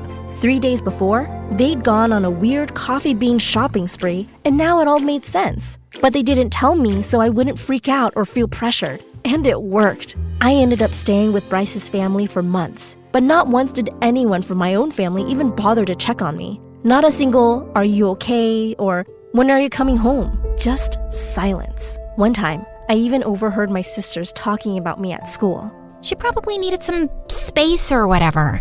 Anyway, it's not a big deal. It's not like her presence mattered that much at home. Mom and Dad don't even care.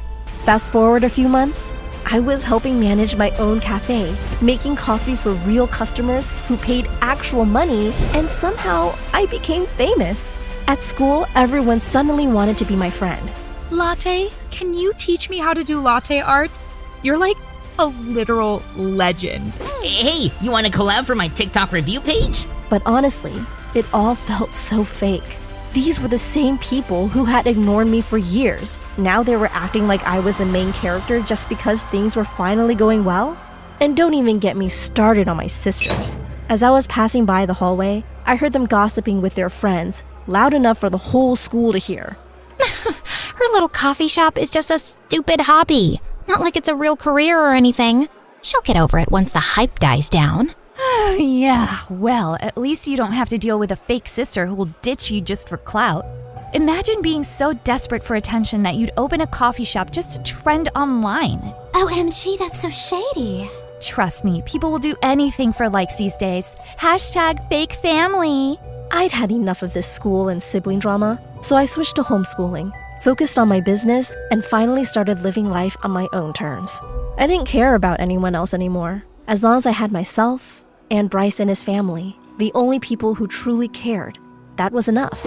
Over the years, Bryce and I became total besties. We did everything together. Taste testing new coffee recipes, binging random documentaries, and roasting each other about literally everything. But even after I moved out and finally got my own house, there was always this something between us. Then one evening, he showed up at my new place with a giant box of pizza and this weird, nervous energy. "You've been twitchy all night. What's up?" Okay, this is random, but can I tell you something? As long as you're not about to confess your undying love for my caramel macchiato, sure.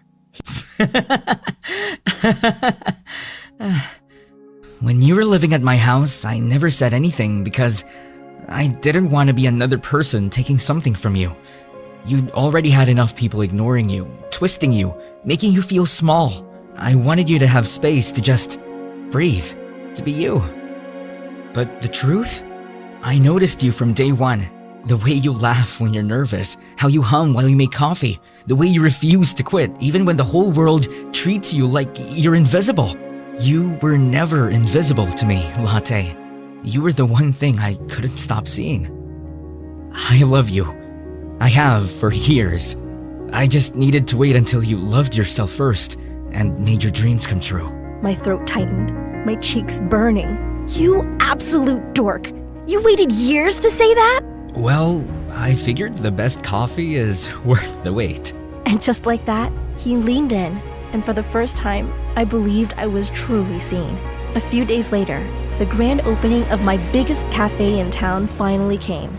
It was not just a building. For me, it's a palace made of dreams. Customers lined up. Bryce teased me from behind the counter, and every latte art heart came out just right. Then the bell over the door chimed. I froze. It was them, my family. Mom in her perfect dress, Dad in his stiff suit, Marie hugging her books. Princess with her lashes curled to the heavens. I braced myself, but they just quietly joined the line like everyone else. When it was their turn, they didn't order fancy drinks or demand attention. We'll each have whatever is your favorite. Yes. Surprise us, latte. That word, latte, for the first time, it didn't sting.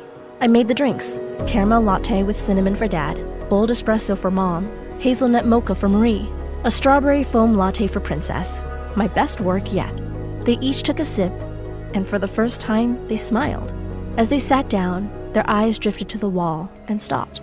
Grandma's scarf, framed in glass with a plaque beneath it, for the one who taught me that love can be poured into a cup. Thank you, Grandma. Mom broke first, tears spilling. Dad wiped his face, unable to speak. She always believed in you. And we never did. I am so sorry.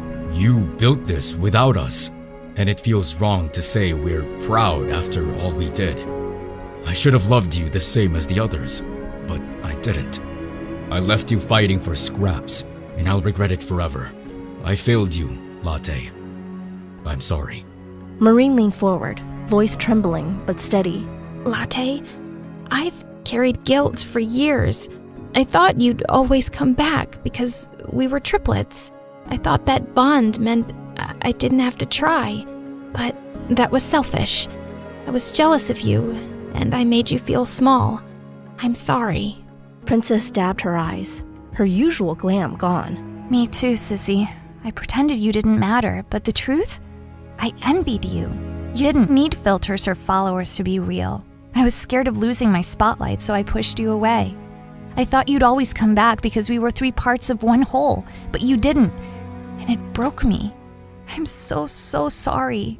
For once, they weren't the genius or the princess. They were just my sisters. I sat across from them, coffee in hand. For years, they never even tasted my coffee. And now, here they were, sipping it like it was the sweetest thing in the world. Maybe it wasn't the drink itself. Maybe it was what it meant, that they finally saw me, the real me. I looked at Mom's tears, Dad's trembling hands, Marie's guilt, Princess's honesty. They weren't perfect. They never would be. But for the first time, they weren't pretending. Grandma always told me a good cup of coffee can turn a lonely day sweet. So maybe this is our new start. But this time, we're equals. No favorites, no forgetting. Just family. Deal? They nodded, choked up, whispering yes. And for the first time, I believed them. I used to think being in the middle meant being invisible, forgotten. But maybe the middle isn't where you disappear. Maybe it's where everything blends, where the strength and sweetness meet. Yes, my name came off a coffee cup. For years, I thought it made me a joke. Bitter, spare, unwanted. But now I see it for what it is. A latte is warmth, comfort, love poured into a cup. Not the genius, not the princess. I'm Latte. Strong, sweet, unforgettable. I was never invisible. I was love in a cup, just like Grandma always knew.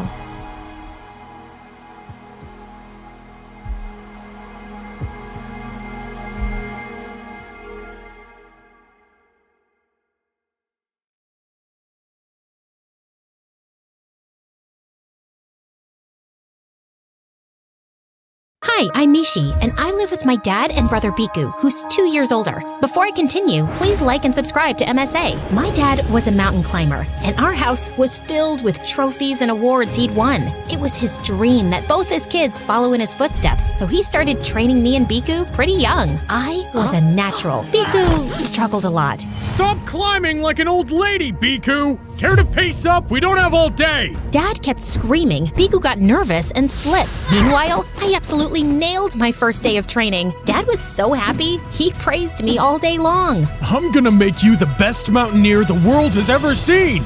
What about me? What about you? A snail can climb faster than you, Biku. Being a mountaineer is not in your blood. But it was my first time climbing, and the guy in front of me kept farting in my face. I got distracted. Don't be a sour loser, big bro. Just accept it. I'm better than you. Or maybe it was just dumb luck. Relax, Snappy. I was just kidding. Don't worry. When I become a famous mountaineer, I will definitely train you to be my assistant. I was joking, but Biku took it seriously and flung his shoe at my head. I ducked, and it hit Dad's trophy shelf, and everything fell to the ground. Have you gone completely crazy, Biku? It's bad enough that you're an absolute embarrassment, and now you're disrespecting my achievements? You're grounded for a week! Biku ran to his room crying, and since then, he just hated me for being Dad's favorite. Every time Dad would praise me, Biku would get angry and do crazy things. This one time, he filled my bed with sand, and another time, I opened my bag and saw a huge spider on my books. I was so scared I almost passed out. Not so tough now, are we? What's the matter with you? You know I hate spiders! And I hate you, but I'm dealing with it. That makes no sense! But Biku just grinned and left. Soon after, Dad started training me, and by 13, I was winning competitions all over town. But one day during training, Dad slipped and injured his knee. He was put on bed rest, and while I stayed up all night looking after him, Biku hardly came to see him. Instead, he skipped school, failed his classes, and started dating this girl in our school, Leela. She was my dad's colleague's daughter, a national-level climber and my biggest competitor. At first, I thought Biku was dating her to get back at me, but one night while I was getting some water, I saw Biku enter Dad's room. I peeked in and saw him stealing from Dad's wallet. What are you doing? What does it look like? I need money for my date with Leela, and since Dad won't give any, I decided to take it myself. All his money belongs to me anyway. I'm his rightful heir, and you're just an extra. I'm not letting you steal. Bite me. I tried snatching the wallet, but Biku held on to it tight. We fell into a fight and went crashing into Dad's desk. He woke up, and I had no choice but to tell him the truth. Just when I think you can't embarrass me further, you go ahead and break your own record. I swear I will send you to a military school if you don't mend your ways. Biku left quietly, and we didn't talk much after that. Dad got better, and we started training for a huge national competition. And every climber in the country, including Leela, was participating. One day at practice, I was slowly making my way up the climbing wall when I heard Leela behind me. Can you move faster? I don't want to stare at your butt all day. I'm sure you can find your way around. I can, but I don't want to. Try the wall for amateurs the next time. You're clearly too slow for this one. What's your problem? It's simple. I hate slowpokes. Leela nudged at me, and I lost my balance. I would have fallen to the ground, but my harness saved me. I was so mad at her, but I decided to get even at the competition and worked twice as hard. On the day of the competition, I felt confident, but just as I started climbing, I slipped and landed on my butt. I lost the competition, and Leela ended up winning the first prize. But that wasn't the worst part, because the next day, I was in the girls' changing room and heard Leela talking to her friends. Why are you dating that loser Biku? He looks like a frog. Well, that frog pays for all my shopping, and he's so charmed by me. In fact, he is so blind in love that he sabotaged his own sister. Totally worked in my favor. Leela went on to say that Biku was the one who scratched the sole of my boots so I would slip and lose the competition. I quickly took out my phone, recorded the conversation, and went outside. Leela looked startled to see me. What are you doing here, loser? It's bad manners to hear other people's conversations. You're one to talk about manners, you lying witch. You've got to come clean to the authorities about the competition or what? You're gonna hurt me, chicken legs? You're definitely asking for it. I wasn't. But I am now. Leela tugged at my hair and pushed me hard. I tried to push her away, but I slipped on something and my head hit the lockers. And the next thing I knew, I was in the hospital with a cast around my hand and Biku standing in a corner. Hot tears filled my eyes as I got up and slapped Biku across his face. I know you ruined my boots to help your sick girlfriend, and don't you dare deny it. I have her confession on my phone. You know, Biku, I always thought that even though we fought a lot, one day you would turn around and tell me how much you love me or that you're proud of me, but all you've ever done is hate me. Why? Because you spoiled everything. I'm the boy. I'm supposed to get all the love and affection, but I just feel invisible in my own house. That's not my fault. If you try to be better, Dad would love you too, but you keep messing everything up. That Leela doesn't even like you. She says you look like a frog, and she used you to get even with me. You're just saying that to hurt me. Leela loves me. No, she doesn't. She's a lying witch, but you're so dumb and blind that you fell for her tricks and ended up hurting your own sister. I hate you, Biku. Just get out. Biku tried talking to me, but I was too mad to respond. I told Dad everything, and he gave the recording to the authorities. Leela ended up getting expelled, and I never saw her again. The next morning, Dad spoke to his friends at the military school, and a week later, Biku was gone. I missed him, but I guess it was for the best. It took me some time to recover, but eventually, I got better and started climbing again. When I turned 18, I was chosen to represent my school at the International Camp for Young Mountaineers. On my first day, I was pretty excited until I went to my room and saw Leela. You've got to be kidding me. No way I'm sharing a room with you. Wait, Mishi, I'm sorry for what happened. I never meant to hurt you. But you did. I can never forgive you. At least give me a chance to make it up to you. It's too late. I thought I was clear with Leela, but she just got clingier. She left flowers by my bedside, brought me coffee, and left chocolates under my pillow. It was creepy, but I could see she was trying. Then one day during training, the camp instructor announced a challenge where we had to climb a huge wall. As soon as the buzzer went off, I sprang into action, and everything was going great until I saw Leela slip and hurt her ankle. She howled in pain as I rushed to help her up and sat her down on a bench. Why'd you help me? Because you were in pain. Don't think that I've forgiven you. Look, I know what I did was wrong, but I never asked Biku to ruin your boots. He did that all on his own. That's supposed to make me feel better? Biku was stealing from Dad to take you out on dates and shopping. Did you know that? No, I never asked him to do that either. Look, Mishi, what's done is done, and I'm sorry for it. We can either stay in the past and be bitter, or move on and be happier. I guess, but it can't happen overnight. I'll wait. Leela and I slowly became friends. After the camp ended, we went to training together and joined our dads on expeditions. Leela was still competitive, but it was fun having her around. But then, Leela found a boyfriend and she was always distracted. She was bunking training sessions and hardly showed up for work. This one time, we were leading a team to one of the toughest treks, and while I explained the procedure, Leela was busy texting. Okay, so we need to use the hack hammer a lot since it's a steep climb. Leela, are you listening? Yes, totally. Really? Then repeat what I said. Okay, fine, I wasn't paying attention. But we've already been through this so many times. I know what to do. No, you don't. Last week, you turned up late for an expedition. And then the week before, you almost cost us a rescue mission because you were texting in the middle of the climb. It's called multitasking. We are leading a team this time. It's a huge deal. So get your head back in the game or I can go on my own. Fine, count me out then. Leela didn't show up for the trek the next day, and I was too busy to care. After hours of climbing, my team and I stopped at a small cafe. I was waiting for my coffee when the most gorgeous boy walked up to me. Care for some hot chocolate? It's my specialty. I love chocolate boys. I love boys who make chocolate. I love chocolate. Whatever you say. I'm Danish, by the way. Mishi, Danish and I ended up talking all evening. He was a few years older and had migrated with his family from India. He was running a cafe, but mountaineering was his real passion. And eventually, he joined us on the trek. After the trek ended, Danish and I asked me out for dinner, and we were sitting by the mountains when he leaned in for a kiss. But when we pulled away, he looked worried. Was that not good? It's everything I imagined, but Mishi, my parents are really orthodox and would only like me to date someone they choose. So until I talk to them first, you can't tell anyone that we're together. Promise me. I found it a little weird, but Danish was already looking stressed, so I agreed. We started dating officially, and things were going smoothly, but it killed me that I couldn't share this amazing news with Leela, who was still mad at me. So I decided to be the bigger person and get her dessert from Danish's cafe, where I found Leela making out with Danish. What the heck? Get away from my boyfriend! Did you hit your head somewhere? Danish is with me. No, he's not. We both turned to Danish, who looked like a deer in headlights, and then ran for his life. I don't believe this, Mishi. How could you stab me in the back after everything we've been through? I stabbed you in the back? You're the one who never told me about your secret boyfriend, and it's not the first time I've caught you lying anyways. Seriously? In that case, Danish asked me out first, so if anyone's at fault here, it's you.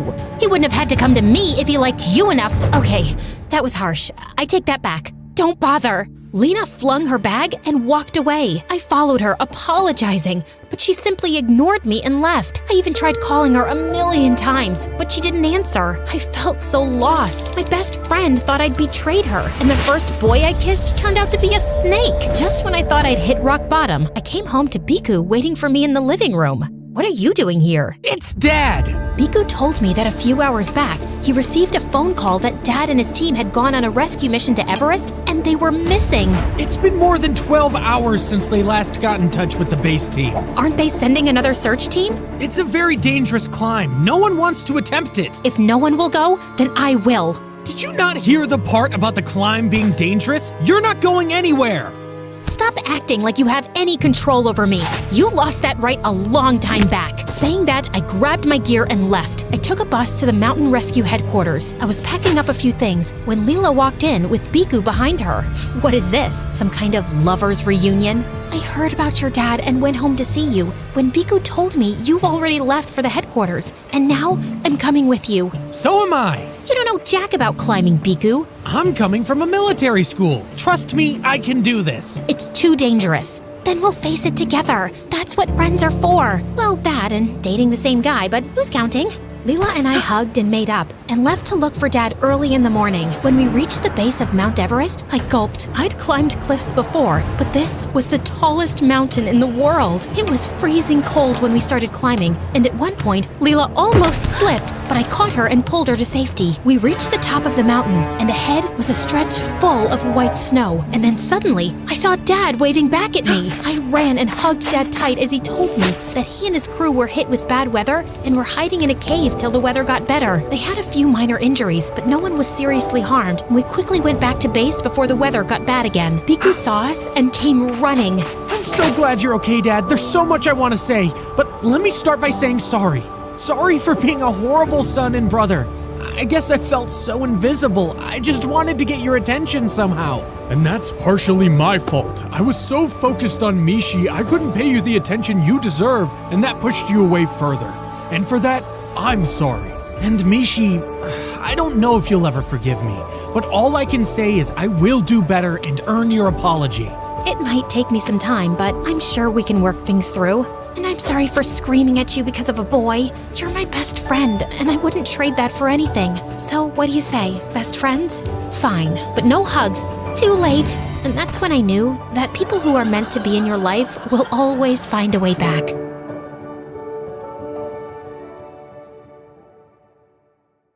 Hi, I'm Elsie from Georgia. Please like and subscribe. The one thing I always knew about myself was that I was beautiful. Even when I was a baby, my parents thought I was the best-looking newborn they'd ever seen. And so did all their friends. Oh my gosh, your baby is gorgeous. I know, right? She doesn't model yet, but I think I'll start her soon. I grew up loved and cherished by my parents, and they were obsessed with me. Well, obsessed with how I looked. When I started liking math, no one really noticed. I have the most beautiful daughter in the world. I think that makes me the best dad. 48, 49, 50. I counted to 50. Okay, but can you show me your runway walk again? Oh yes, that's way more important. My parents signed me on a modeling contract as soon as they could. I hated modeling, but it made them so happy. I couldn't say no. Their focus on me became much more obvious when my sister Ari was born. They already had their perfect daughter, and no one noticed her at all. I see you have a baby. Yeah, that's Ari, but look at little Elsie. I'm thinking of starting her own brand. Because of this double standard, Ari couldn't stand me, no matter how much I loved her and wanted to be her friend. Ari, come play soccer with me. Aren't you afraid to fall and cut your perfect skin? You'll ruin your shoot. So, what do you want to play? Nothing with you. Eventually, I just stopped. It hurt that she ignored me, so I started ignoring her back. By the time she was old enough to go to my school, I was popular and had lots of friends. She hated that. She used every opportunity in her power to isolate me. I would sit with my friends at lunch, and all of a sudden, Ari would come up to us. Elsie, you spent hours on your homework last night. How did you even have time to put on your makeup? Your homework may be easy in 6th grade, Ari, but 8th grade homework, you have to work a little harder to keep your grades up. All of your friends know you're a gigantic nerd, right? The thing was, no one did know. School was the same as home, and everyone saw me as just a pretty face. But I was determined for people to start seeing me as the smart one. The real turning point was when I just started high school, and they had placement exams for advanced classes. I worked so hard, and finally, I got the score I needed. I was so excited, but then the teacher asked to speak with me after class. While you did get the scores needed for the advanced class, I'm not sure you're suited for it. You're a beautiful and popular girl, and I hear you're modeling on the side. You may be too distracted. I promise I'll take it very seriously. I'm just not sure, Elsie. I'll have to let you know on Monday. I was so mad. How could she just assume for me? All I wanted was to focus on school and never model again. I knew my parents wouldn't let me back out so easily. So I walked to the nearest barbershop and sat in the chair. There was a huge picture of a good-looking male model on top, but it only drove me crazier. I was so done with that awful world. Chop it off. I want it all gone. I can't let myself do that. You have such beautiful hair. Cut it off or I'll do it myself. Finally, she gave in. When I was done, I thought I looked great.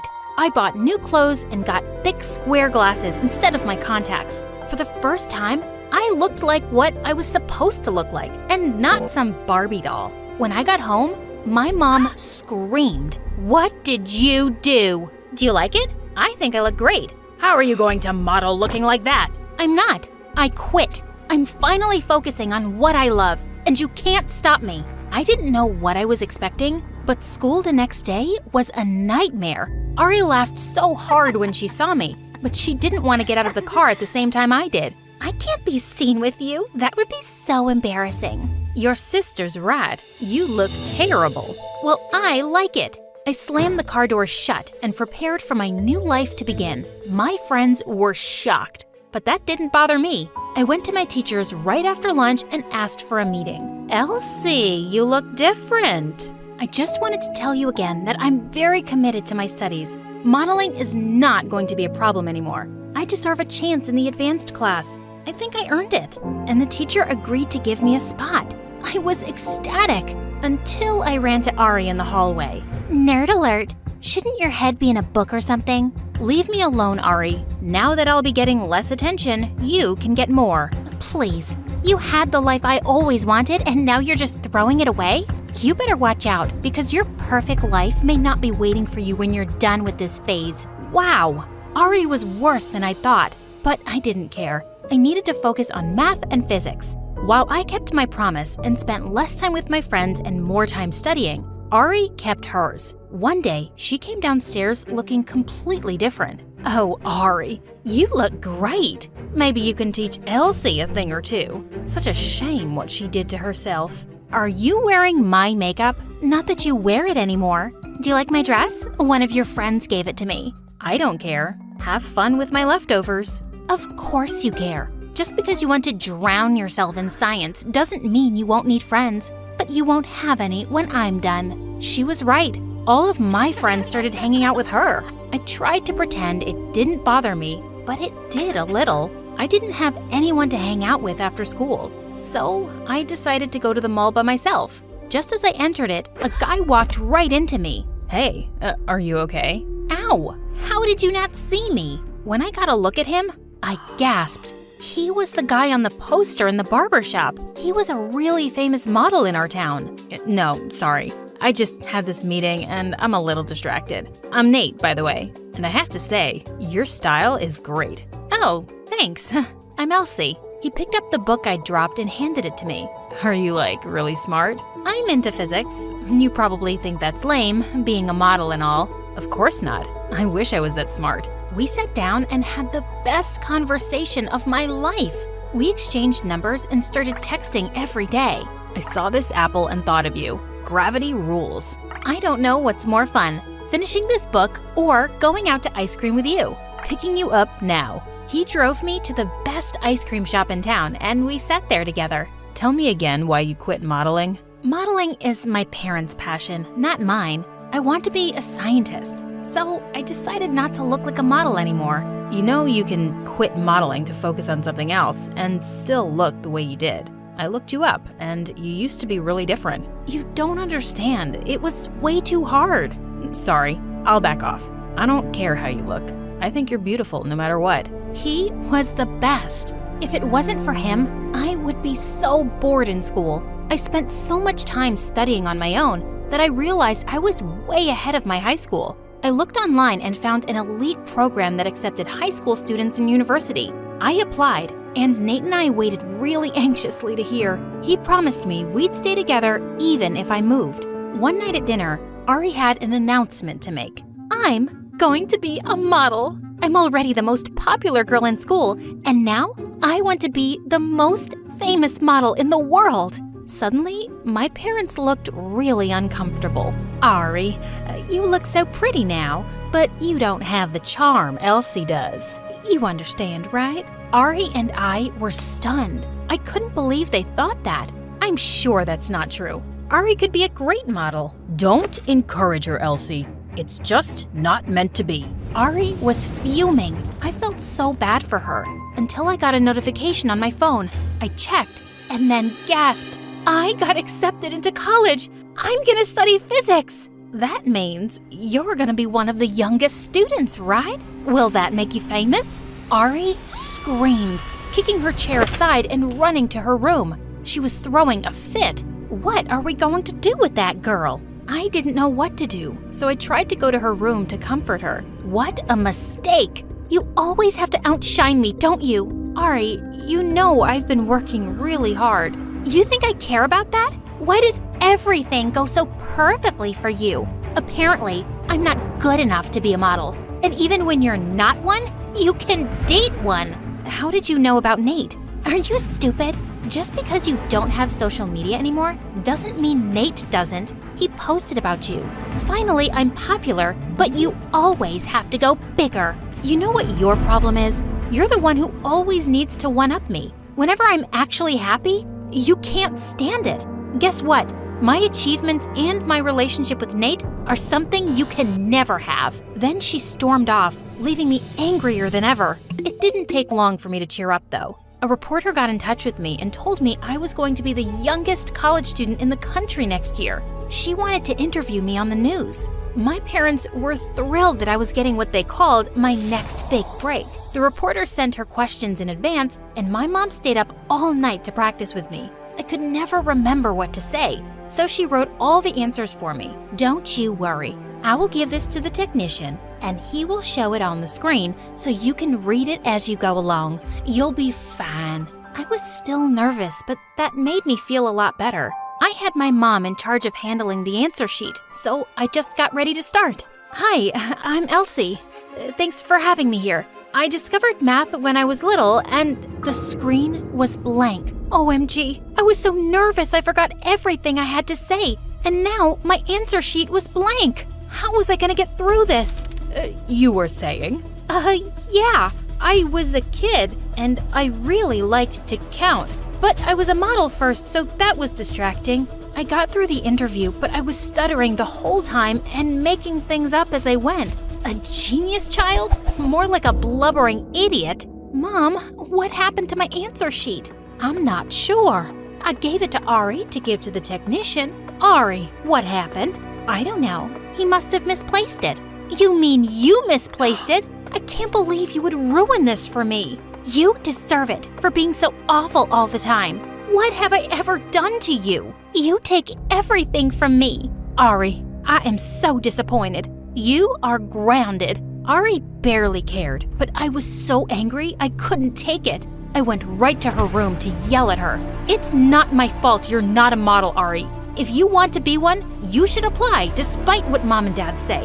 And don't do it for them. I decided I wanted to study physics for me. That's why I'm happy and you're not. Don't tell me you didn't change your look just to get everyone off your back. Do you even like what you are now? I don't care how I look. Don't you get it? You don't even care? Wow. Well, I have to push myself every day, and still no one sees it. I can't be smart or pretty. You have everything. I have nothing. For God's sake, you're beautiful. And you have more than just two options. You can be whoever you want. I have no idea what I want. I'm just trying to be noticed. Why do you make that so hard? I had no idea what to say to that. I was just trying to make myself shine. But this whole time, she was trying to do the same. So stop. Stop trying. And start thinking about what you want to be. I'm going to college next year, and you won't have to worry about my influence anymore. You'll just have to be yourself. You're right. You're leaving. I haven't thought of that.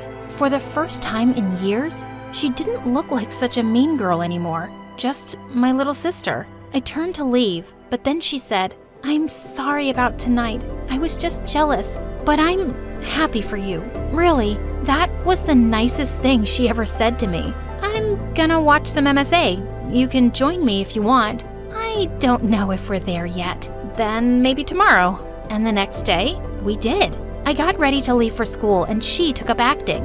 Then she found a boyfriend of her own who liked her for who she was. She and I went on one double date before we left. My boyfriend is still cuter than yours. That's my sister, all right. Sure, Ari. Whatever you say.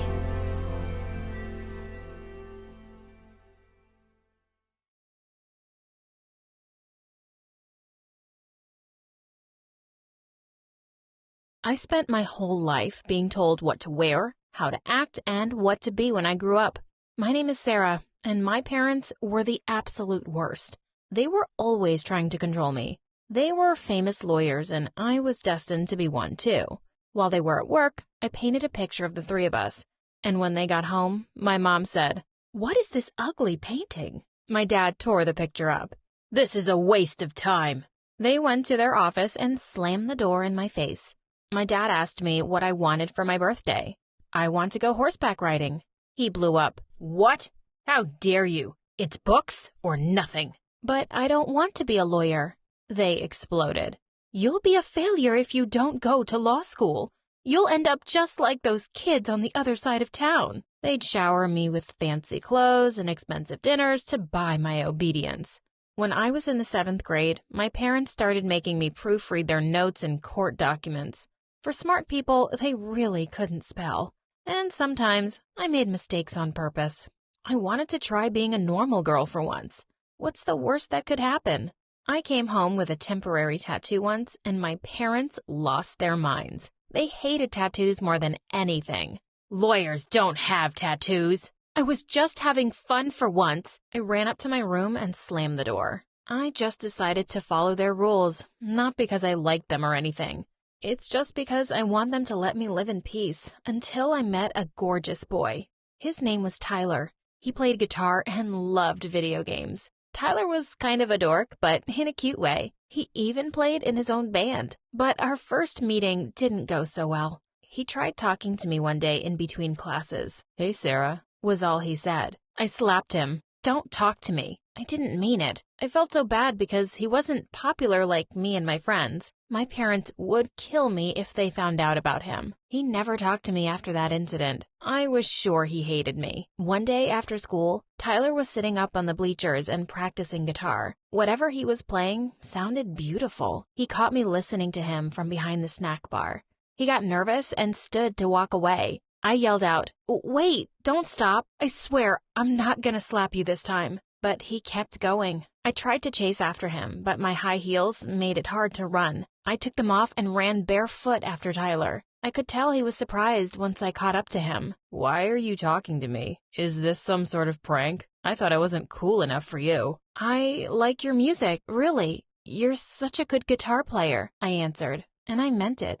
We stood in silence for a moment. We didn't know what to say to each other, so I blurted out, "Can you teach me?" He smirked. "Your dad is gonna kill me, you know." "Forget about him. He's stupid.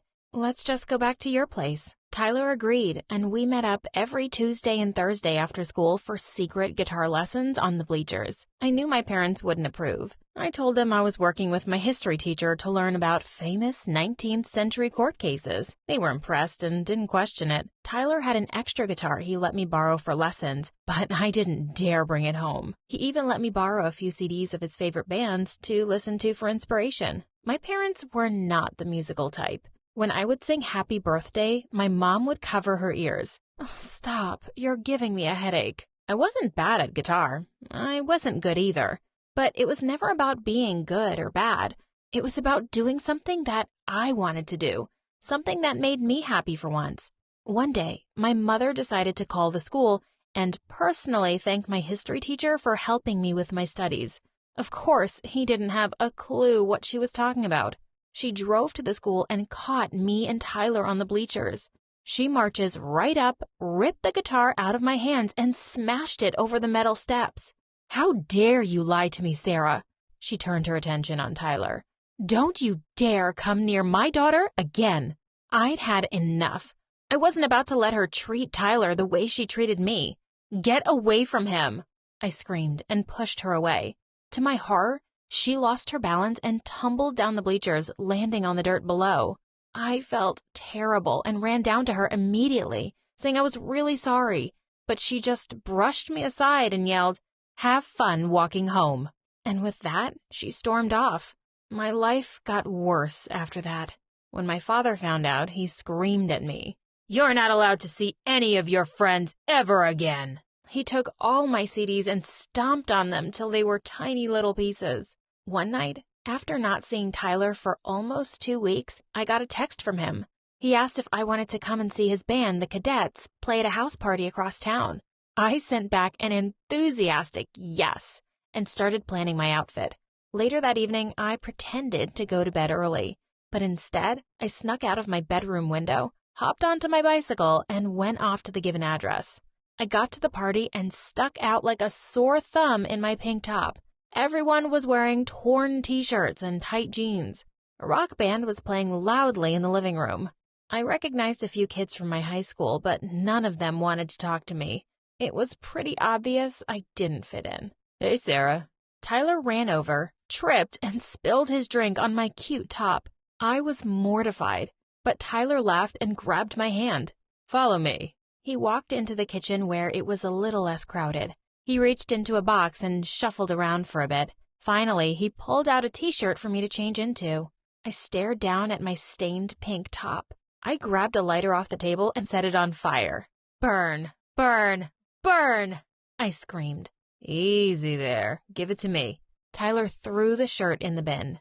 Then he grabbed his guitar and hurried out of the kitchen. He got on stage in the living room with the rest of his band. Everyone was dancing and singing along. The Cadets were actually really good. They might actually make it big one day. It was the greatest night of my life. Tyler drove me home and kissed me goodnight. It was my first kiss, and it was amazing. I had the best night's sleep ever. But the next morning, I was rudely woken up by my mom's screams. "What's this?" She had found the Cadet's shirt in the laundry. "Where is the pink top I got you for your birthday?" I set it on fire. It was uncool, just like you. "Oh, yeah?" She took my Cadet shirt downstairs and threw it in the oven. "Let's see how well this holds up at 400 degrees. I tried to open the oven door, but my mother held it shut. "Please, please, Tyler gave that to me. I told you, I don't want you seeing that boy. Now go to your room and study. I can't wait to go to college. I can't wait to be away from you and this house." I stormed off and slammed my door. College was only a few weeks away. Even if it meant I wouldn't see Tyler again, at least I'd get away from my parents. But I could never really get away from them.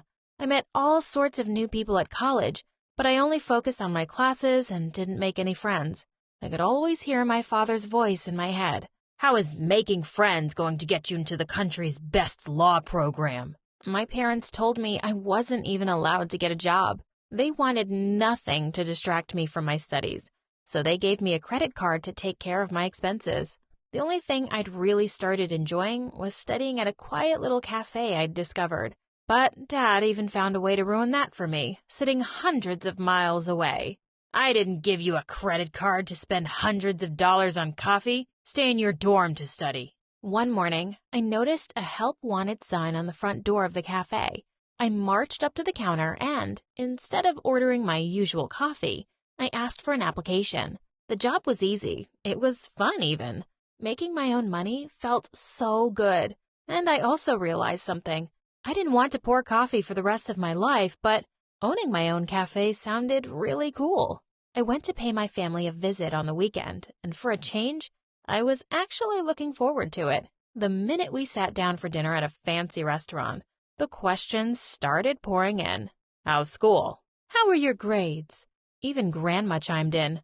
"Where are you going to get a job?" As I cut up my steak, I casually replied, "Oh, Grandma, I already have a job at a coffee shop." They stared at me like I'd lost my mind. "What are you doing wasting time in a coffee shop? How's that going to help you become a lawyer?" I looked Dad straight in the eye. "It won't, because I'm not going to be a lawyer." Dad went ballistic and smashed his plate onto the floor. Everyone in the restaurant was staring at us, but he didn't seem to care. "Are you crazy? We spent so much money on you and gave you everything, and you just want to throw your life away? I'm gonna cut off your allowance." I didn't scream back. I stood up and took his credit card out of my wallet. Then I snapped it in half and walked out of the restaurant. They would never control me again. I went back to college and reconnected with Tyler. We met up for a cup of coffee at my favorite place. He told me that the cadets were playing a few towns over and needed a tour manager. And even though the opportunity to travel the world seemed really exciting, I wanted to complete my degree and save up for my coffee shop. So I turned his offer down, but we started dating. We got married a few years later, and he was my biggest support in setting up my dream cafe. To this day, I run the most popular cafe in the city. Even my parents eventually forgave me, and they sometimes stop by for coffee in between court dates. People from all walks of life come through my doors, each with a unique dream or goal. Here in my little coffee shop, I hope they make their dreams come true.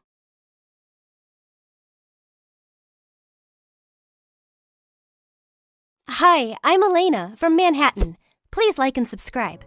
I was raised by an amazing single mom who worked as a cleaning lady in a fancy hotel. Even though we weren't rich at all, I always had everything I needed. And more importantly, I always knew I was loved. Once, when I was 7, Mom took me to the hotel with her. While she was busy cleaning some rich lady's suite, I spotted something sparkling under the bed. It was a gorgeous diamond necklace. Look, Mom, look what I found! Elena, where did you take this from? We have to put it back. Just then, the rich lady walked into the room, and she started screaming that she was being robbed. Minutes later, the cops arrived on the scene, and the lady insisted Mom had broken into her safe. They immediately arrested Mom and took her away. Suddenly, my whole world turned upside down, and I was sent off to live with my grandma in another city. But after only a few months, Grandma said that she was too old and tired to take care of me, and she shipped me off to an orphanage. Many years passed there, and I really missed Mom. When I was 15, the warden told us one day that some rich benefactors would be paying a visit, and she told me that I had to sing something for the guests. I loved to sing, but I felt really nervous in front of those fancy-looking people. I closed my eyes and gathered all my courage. People have a way of bringing you down. I've been told I'm not good enough. I wish they could be in my shoes just once to hear how their words sound so rough. Just believe in yourself, 'cause there's no doubt you're beautiful and strong inside and out. I wouldn't change a thing. To me, you're a star. You're pretty much perfect, just as you are. Everyone seemed stunned, and then they broke out into loud applause. Just then, a very handsome young guy, who was 3 or 4 years older than me, walked over to me from the audience. Your voice, it's truly a gift, Elena. I'm Harry, and I'm a music producer. I would really love it if you'd come and sing for me. It would be amazing to record an album with you. I couldn't believe my ears. Sing for him? Me? An album? It almost seemed too good to be true. But before I knew it, he'd made arrangements for me to leave the orphanage and was whisking me off to his huge mansion.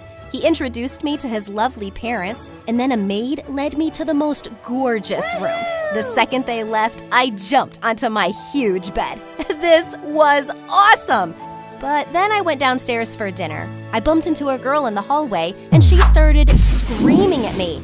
Watch where you're going, you clumsy moron! When were you hired as a maid? You're fired! I'm not a maid.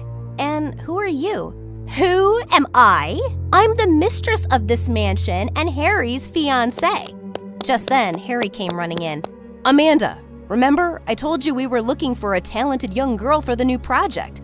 Well, we found her, and she's staying here as my guest. Staying here? Are you crazy? You didn't think it was important to ask me first?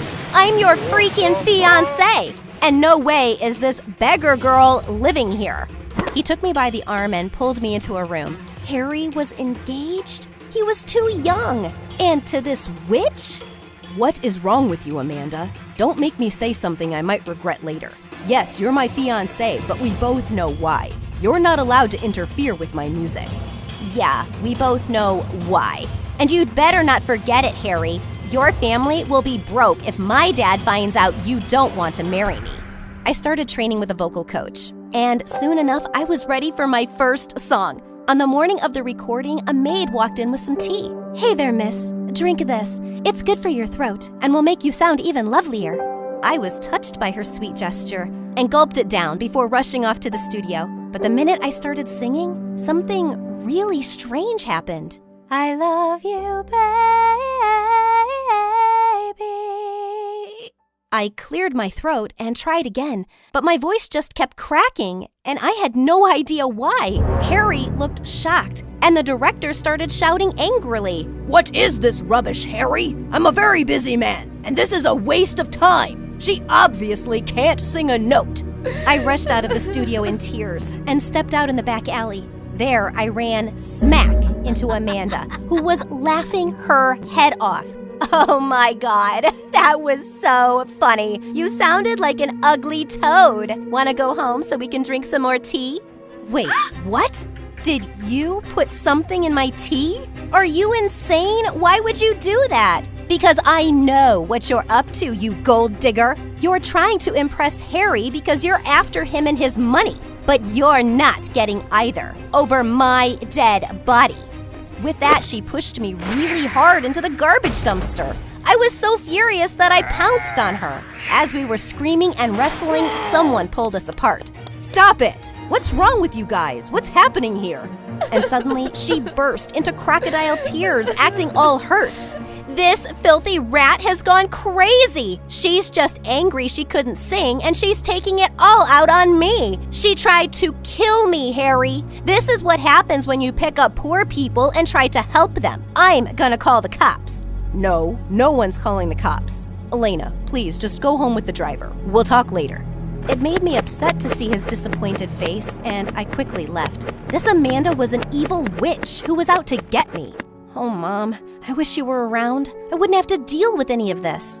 Later that night, I heard someone playing the most beautiful music. I followed the sound to the library, and I saw Harry sitting at the grand piano. Suddenly, he looked up straight at me. Oh, sorry. I didn't mean to bother you. You're not bothering me, Elena. Come join me. I sat next to him, and he asked me to sing this new song he'd written. As it ended, he turned to me with a smile. There's that beautiful voice I know. Listen, Harry, I'm sorry about what happened in the studio. It's okay. You were just nervous. We'll get you back there again. In fact, this music I'm playing is part of an album no one knows about yet. You're the first one, and I wrote this song for you. For your voice. It's perfect. As Harry looked into my eyes, I felt butterflies in my stomach.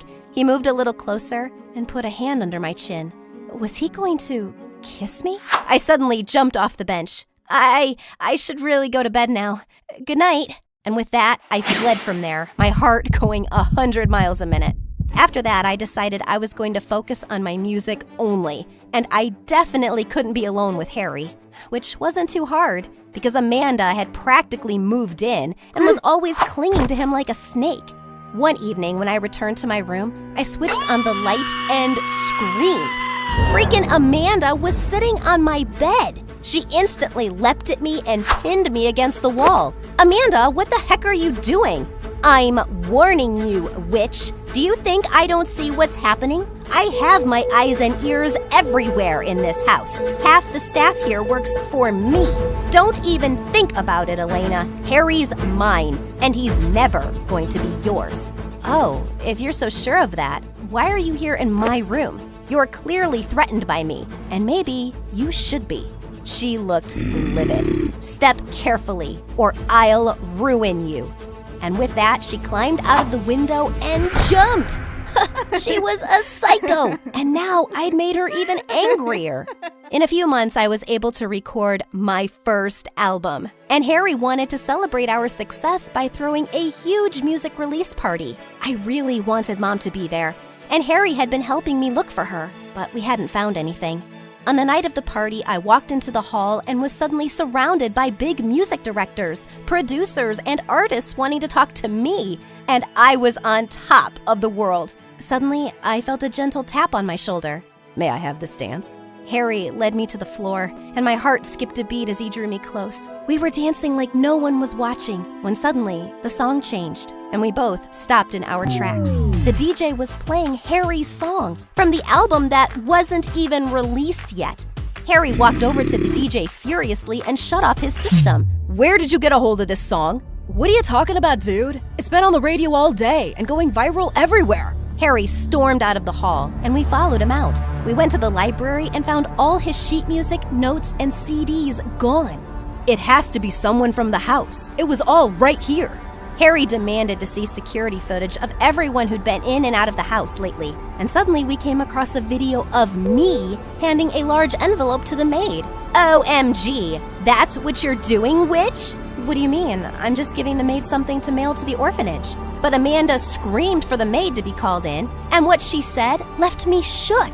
Oh, this. Miss Elena told me to drop this package at some music producer's studio 2 weeks ago. What?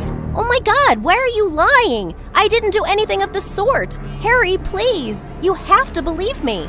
The disbelief on Harry's face just broke my heart. But why would the maid lie, Elena? And you were the only one who knew. The only one. I trusted you. And you sold my work? Harry, I would never do that. But suddenly Amanda leapt forward and slapped me. You thief! I always knew what you were like. Harry, will you call the cops now? If anyone has something to do with all this, it's you, Amanda. I know it's you. I leapt forward to attack her, but Harry stopped me. She didn't know about that music. You did. I want you to leave my house right now, before I change my mind about calling the cops. I just burst into tears and left that house within minutes. I couldn't believe Harry thought I'd betray him. I left that city and went back to New York so I could look for Mom. Soon I found a job as a singer in a fancy restaurant, and I kept searching for her, but to no avail. A couple of months later, I was just finishing my performance when I spotted someone in the crowd. Someone I never thought I'd see again. Mom? She gave me a huge smile, and I ran to her, flinging myself in her arms. Oh, Mom, where have you been? Where were you all this time? Oh, my baby, I'm so glad to see you. Oh, you've grown up so much. And I looked for you everywhere, honey. After I came out of jail, I went to your granny's house, but she'd already passed away, and I had no idea how to reach you. But how did you find me now, Mom? I heard about your music album and tracked down the music producer. He helped me find you, and he brought me here. She pointed to someone behind her, and it was Harry. Before I could even say anything, he stepped forward and kissed me. I'm so sorry, Elena. You were right. It was Amanda all along, and that maid was working for her.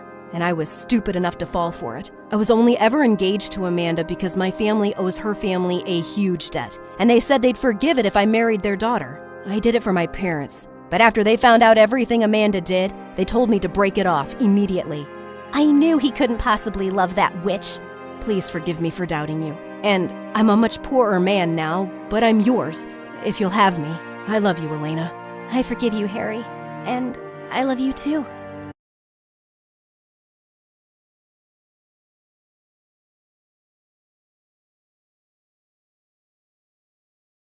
When I was 5 years old, someone gifted me a 3,000-piece puzzle on my birthday. My parents thought it was too hard for me and put it away, but I snuck into their room when they were asleep and took it. I stayed up all night piecing it together, and when they saw it the next morning, they were totally amazed. "Laura, you're a genius! We're gonna send you to the best schools, the best classes! You're going to be the best child in the world!" In an instant, my life changed. My parents shifted us to a new city, got me into a fancy new school, and signed me up for 6 hours of tutoring daily. But the problem was that I had ADHD as a kid, and it was really tough for me to focus the way my mom wanted me to. Once, Mom even tried to give me pills to control my behavior. "You should take these, Laura. They will help you focus on your studies." "Okay, Mom." When she left, I threw the pills in the trash. What if she wanted to poison me? My mom made me hate studying, so I had no choice but to start sneaking out when my parents weren't looking. My little escapades were awesome. I got to play soccer with the other kids and eat all the junk food I liked. It was all going so well, until one day in the 2nd grade, when I snuck out to go to a soccer match. 2 big girls approached me on the street. "Hey you, give me your bag." "No way." One of the girls grabbed me while the other tried to pull my bag off my shoulder. Suddenly our neighbor spotted us. "Hey, what are you doing?" The girls ran off in a hurry, and the neighbor took my hand. "I'm taking you home to your parents, Missy." "Oh no, not my parents. When Mom saw me, her face turned red with anger. What are you doing out, Laura? Once she learned about the incident, she totally lost it. She took away all my toys and grounded me until further notice. Until you can learn to be a grown-up, you're not going anywhere. I already don't go anywhere. Mom was about to slap me when Dad came between us and stopped her. Such a rude kid! The next morning, Mom woke me up at 4 a.m. You're going to learn self-defense with your dad every morning and night. But Mom, it's not even morning yet. You start now. I had no choice. He began to teach me kickboxing every morning and jujutsu every night. One day, I was heading to an advanced math exam. My mom had been grilling me about this paper for a year. She wanted me to rank number 1. I was on my way to the exam room when I suddenly spotted an adorable boy with glasses cornered by some bigger kids who were pushing him around. I knew I had to go in for my paper, but I couldn't ignore this. I ran in between them. Hey, stop it! Is this little girl here to save Devin? This little girl will kick your big butt! I kicked one of the boys on his knee and he fell. When his friend ran to get me, I dodged him easily and pushed him away. The boy was totally stunned. You're awesome! Suddenly, my teacher came out of the exam room.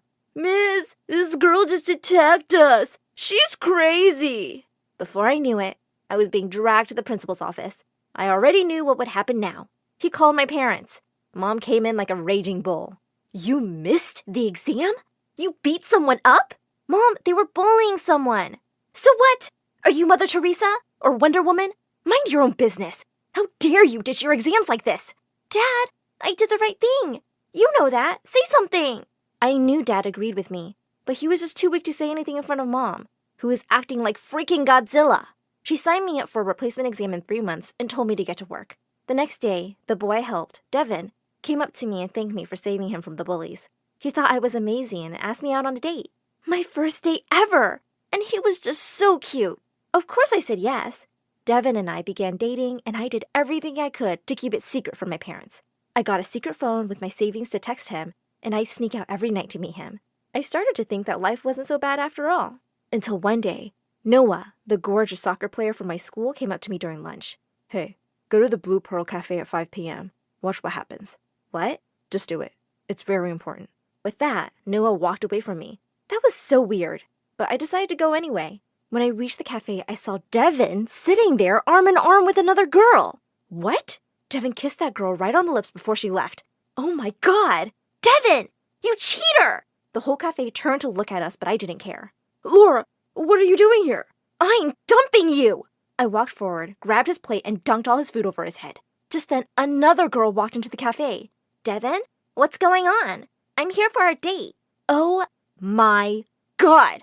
I told the new girl the truth about him, and she grabbed some food from another table and chucked it right in Devin's face. Just then, the manager showed up and threw us all out of his cafe. I hope you rot in hell, Devin! And with that, I ran back to school. I was going to find Noah. He was practicing soccer with the school team. I pulled him aside and demanded that he tell me how he knew about Devin. I've seen him around with you, so I knew you were dating. But I saw him with other girls too. Why did you tell me? Because I kind of have a huge crush on you. You what? I'm not sure if you remember. We used to play soccer together before you stopped showing up for practice. I've always liked you, and I didn't like the idea of you dating that slime. Oh my God. Noah had a crush on me? I know it's kind of weird and sudden, but do you want to go out with me sometime? He was so stunning, and I wanted to say yes, but I couldn't get Devin out of my head. How could I ever trust a guy again? I had to turn Noah down. Maybe we can just play soccer, like old times. Yes, we can try that. I started playing, and it was the best fun I'd had in years. Everyone loved me and asked me to try out for the official soccer team. I cleared the tryouts easily, but I had to make sure my parents never found out about this. One day, after practice, Noah came to me with a whole bunch of roses and a couple of friends playing guitars. He asked me out on a date, again. Oh my God, you're dating Noah? I turned around to see Devin behind me, and he looked really mad. It's none of your business what I do with my life. Tell me the truth, Laura. Noah told you about my dates, didn't he? So what if he did? I always knew he liked you. He was always staring at you. Go away, Devin. Yeah, before we make you. The entire soccer team stared him down, and he had no choice but to back off and walk away. I turned to Noah and said, I'm sorry, Noah. I really like you, but I just can't trust someone so soon. That's okay, Laura. I get it. Come on, let's prep for the semifinals. The semifinals of our tournament went by like a breeze. We had trained hard, and our skill and teamwork were totally unmatched. When I scored that winning goal, I literally lost my mind. The thrill and joy was too much. I wrapped my arms around Noah and gave him a kiss right on his lips. The entire stadium began to hoot at us, but I didn't care one bit. Everything was perfect until I heard it. Laura! I jumped away from Noah and literally screamed in shock. Mom? Dad? What are you doing here? Devin called and he told us everything. You've been sneaking away every day to play this stupid game? My mom began to fight with me in front of hundreds of people. I had never been more humiliated in my life. You're grounded! Forever! Mom, the finals are tomorrow. Come on, honey. We can't make her miss that. Why not? She should be punished. She is a bad daughter. To my surprise, Dad finally put his foot down. He told my mom that I was an amazing daughter and that he'd had it with her bullying. My mom went purple with rage. Laura is playing tomorrow, and there's nothing you can do about it. I love you, Dad. I hugged Dad. He'd finally accepted me.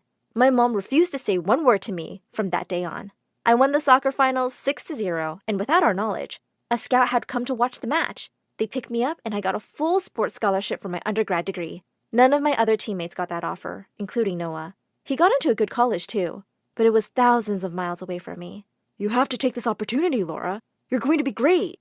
I loved him so much that I really tried to make it work long distance, but it just became too painful for us to keep missing each other. We had to end things, even though we still loved each other and were on excellent terms. My soccer career was thriving, and I was playing at the state level, topping every chart in the women's league. During a final match with Penn State, I fell and twisted my ankle so hard that I blacked out instantly. When I woke up, I was rushed to the hospital where the doctor told me in clear terms, "You can walk and run if needed, but you can't play soccer ever again." My heart was broken, and it felt like my life was shattered. I went back home, and my dad consoled me and supported me. My mom made a few snide comments about how she was right, but Dad chased her away. I believe in you, Laura. We'll get through this together. I eventually started teaching self-defense and soccer classes for little kids in my city. It was good pay, and I really enjoyed working with children. One day, I got a text from Noah, and I flipped. I didn't realize we were in the same town now. He asked to meet me for dinner, and I was shaking. My jaw fell when I saw Noah. He was drop-dead gorgeous, just as the day I met him. He wasn't here alone. Some of our friends from the soccer team were here with their old guitars. Noah had 100 roses, and he gave them to me before he asked me to be with him again. And this time, I said yes, and jumped into his arms. He lifted me up in the air as I kissed him passionately. Noah and I started our lives together, and eventually got married 3 years later. My dad attended, and my mom didn't, which was totally fine by me. A year after our marriage, I became pregnant with our first baby. The pregnancy itself was a breeze, but the delivery was tricky. There was a complication, and I had to go into surgery, which really scared us all. Thankfully, both my daughter Claire and I made it. When I'd recovered, the doctor said, "I'm sorry, Laura. Getting pregnant again could be really dangerous for you. That complication would happen again." At first, I was heartbroken because I'd always wanted a big family. But once the grief passed, I said to Noah, "I'm grateful I have Claire, and I still want her to have siblings." We adopted 3 children after I had Claire. Claire absolutely fell in love with her siblings, and Noah and I got to give our 4 children a wonderful, loving home. Hello, my name is Jordan, and I'm from New Jersey. Don't forget to like and subscribe. Growing up, I was a quiet girl and always found it hard to make friends. Like this one time when I was in kindergarten, I was just sitting by myself playing with Play-Doh, and out of nowhere, this one girl by the name of Layla came over. Why do you always sit by yourself? Because I like to? Well, you're weird, and that's my Play-Doh. No, it's not. The teacher said I could have it. Oh, yeah? Saying that, Layla just punched down on the Play-Doh and totally destroyed my creation. When the teacher saw us, she scolded Layla and complained to her mother too. And ever since, Layla had been nothing but mean to me. When I turned 7, my mom met my stepdad, and he had a daughter who was 3 years older than me, Esther. They moved in with us, and at first, I thought Esther and I would never get along because she was so messy and I was a bit of a clean freak. But then she turned out to be really cool. Like this one time when I was in the 4th grade and Layla pushed me as I was walking, but thank God Esther caught me right in time. I am so gonna get that witch. Leave her. She's a brat. Moments later, I heard shouts and saw that Esther had tripped Layla and her minions with a rope. Oh my gosh, Esther, where did you get this rope from? From the gym room. I planned on taking it home. It'll make a great skipping rope. I forgot to mention brave. Esther could do it all. She loved having fun, all the time. And she helped me face my social fears. Esther, you're the best. I so want to be like you. You're not afraid of anything. You should see her when I mention vacations. Vacation? Why? I am afraid of airplanes. I don't know why, but everything about them scares me. That's nothing, Esther. When I was in the 7th grade and Mom took us to a park gathering our school held, all the kids got together playing fun games, but I was too shy. And then Esther pulled me from my comfort zone next to Mom. Come on, Jordan, you're missing out on all the fun. But what if they don't like me? You're wasting your time. She's been a sad, lonely girl all her life. Layla, nobody asked you. I decided to be brave, and boy, how much fun that was.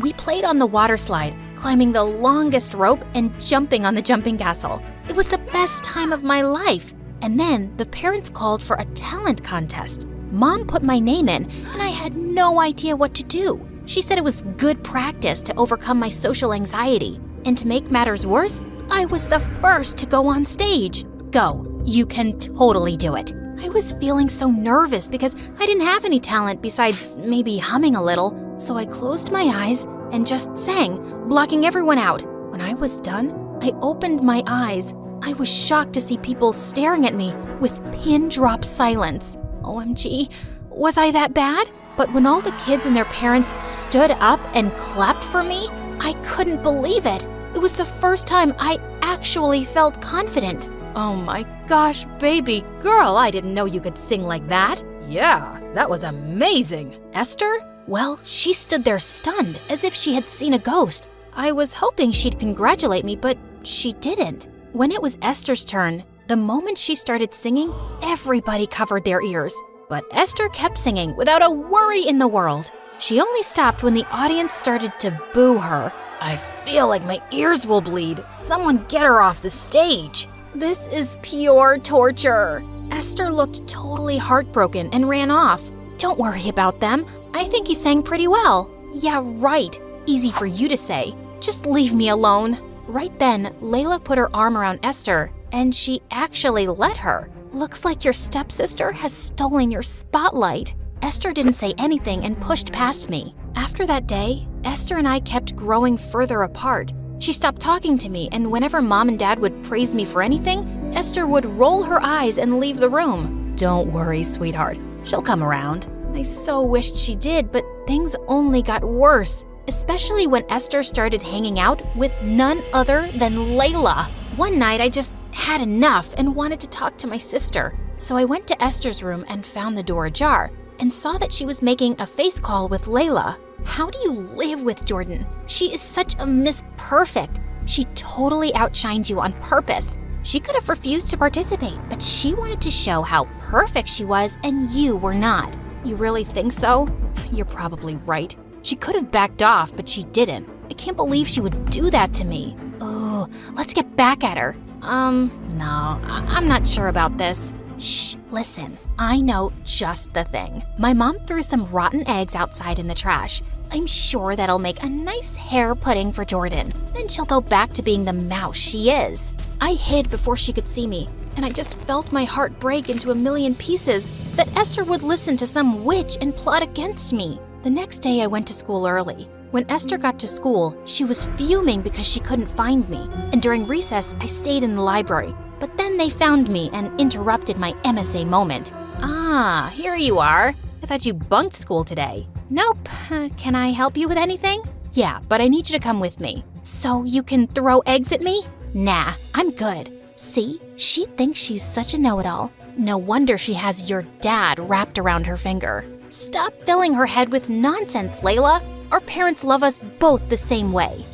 I doubt that. Saying that, Esther stormed off and Layla followed her. After that day, Esther only got meaner towards me. One time when we were in the 8th grade, Mom took us to a concert of our favorite singer, Ariana Grande.